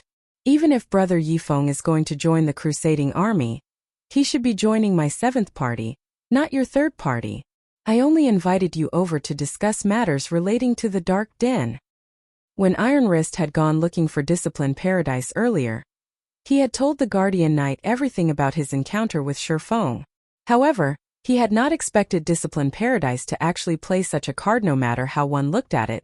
Shifeng was a maverick with frightening strength, although the Crusading army this time had gathered the power of multiple districts.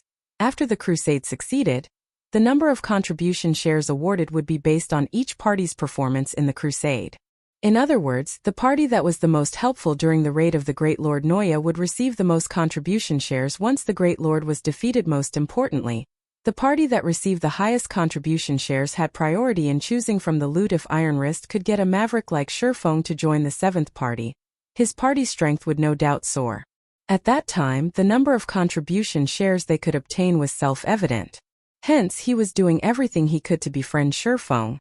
This is not a first-come, first-served thing. Moreover, regarding this matter, I won't back off even if you're my friend, Discipline Paradise said in a righteous tone. Also, it will be of great help to Brother Yifeng if he joins my 3rd party. Suddenly, Discipline Paradise and Iron Wrist began arguing with each other over Shifeng. What is this situation? Can someone tell me who that swordsman is? The scene of 2 District 5 big shots arguing over an unknown swordsman stunned the players drinking inside the bar. Great help? Shifeng could not help but ask. May I know what kind of help Brother Discipline is referring to? The Chapter of Darkness. Discipline Paradise sent a whisper to Shifeng. This item serves a huge purpose for shelters. However, it is also closely related to the Dark Denver. From the information I gathered, the Chapter of Darkness is a key meant to open the Dark Denver. Since Brother Yifeng wishes to go to the Dark Den, you will naturally have to obtain the Chapter of Darkness. However, the Chapter of Darkness is in the Great Lord Noya's hands. If one wishes to obtain it, they will have to either kill or steal the chapter from the Great Lord. Only the latter option is practically impossible. The only feasible method to gain the chapter is to kill the Great Lord. As long as Brother Yifeng joins our party, we will definitely have a chance to become the top contributing party in the crusade. At that time we can choose the Chapter of Darkness as our reward. I will then use the Chapter of Darkness to open the Dark Den for Brother Yifeng. What does Brother Yifeng think about this? So that's the case. Shifeng suddenly came to a realization. Nodding, he said, All right then. I'll agree to your proposal. However, I wish to change the conditions a little. Change the conditions? Discipline Paradise asked, slightly worried. What conditions? You can't be wanting the Chapter of Darkness itself, right? The Chapter of Darkness had only 2 functions: empowering the magic array of a shelter, and opening the Dark Den to a maverick. The first function was obviously useless. This was also the reason why Discipline Paradise had come looking to cooperate with Shifeng. Rest assured, I don't want the Chapter of Darkness. Only if I manage to obtain the Chapter of Darkness by myself, what will you use to exchange for it? Shifeng asked. Secretly obtain the Chapter of Darkness by yourself? How can that be possible? Discipline Paradise asked, stunned. I am only saying if. Shifeng laughed. If you manage to get the Chapter of Darkness by yourself, I will definitely provide you with sufficient remuneration, taboo skills, curses, top-tier equipment, whatever. As long as you are willing to exchange it. Discipline Paradise did not know what was going through Shifeng's mind, but if he could obtain the Chapter of Darkness, it would be of great help to their party. Hence, he was willing to pay any price for it. Shifeng was slightly stunned after hearing Discipline Paradise's words. Exchanged taboo skills can be traded? Shifeng asked softly. Discipline Paradise nodded. Of course. Only the price required to do so is somewhat high. However, for the Chapter of Darkness, I am willing to pay 6 Tier 1 taboo skills. 6. Shifeng shook his head.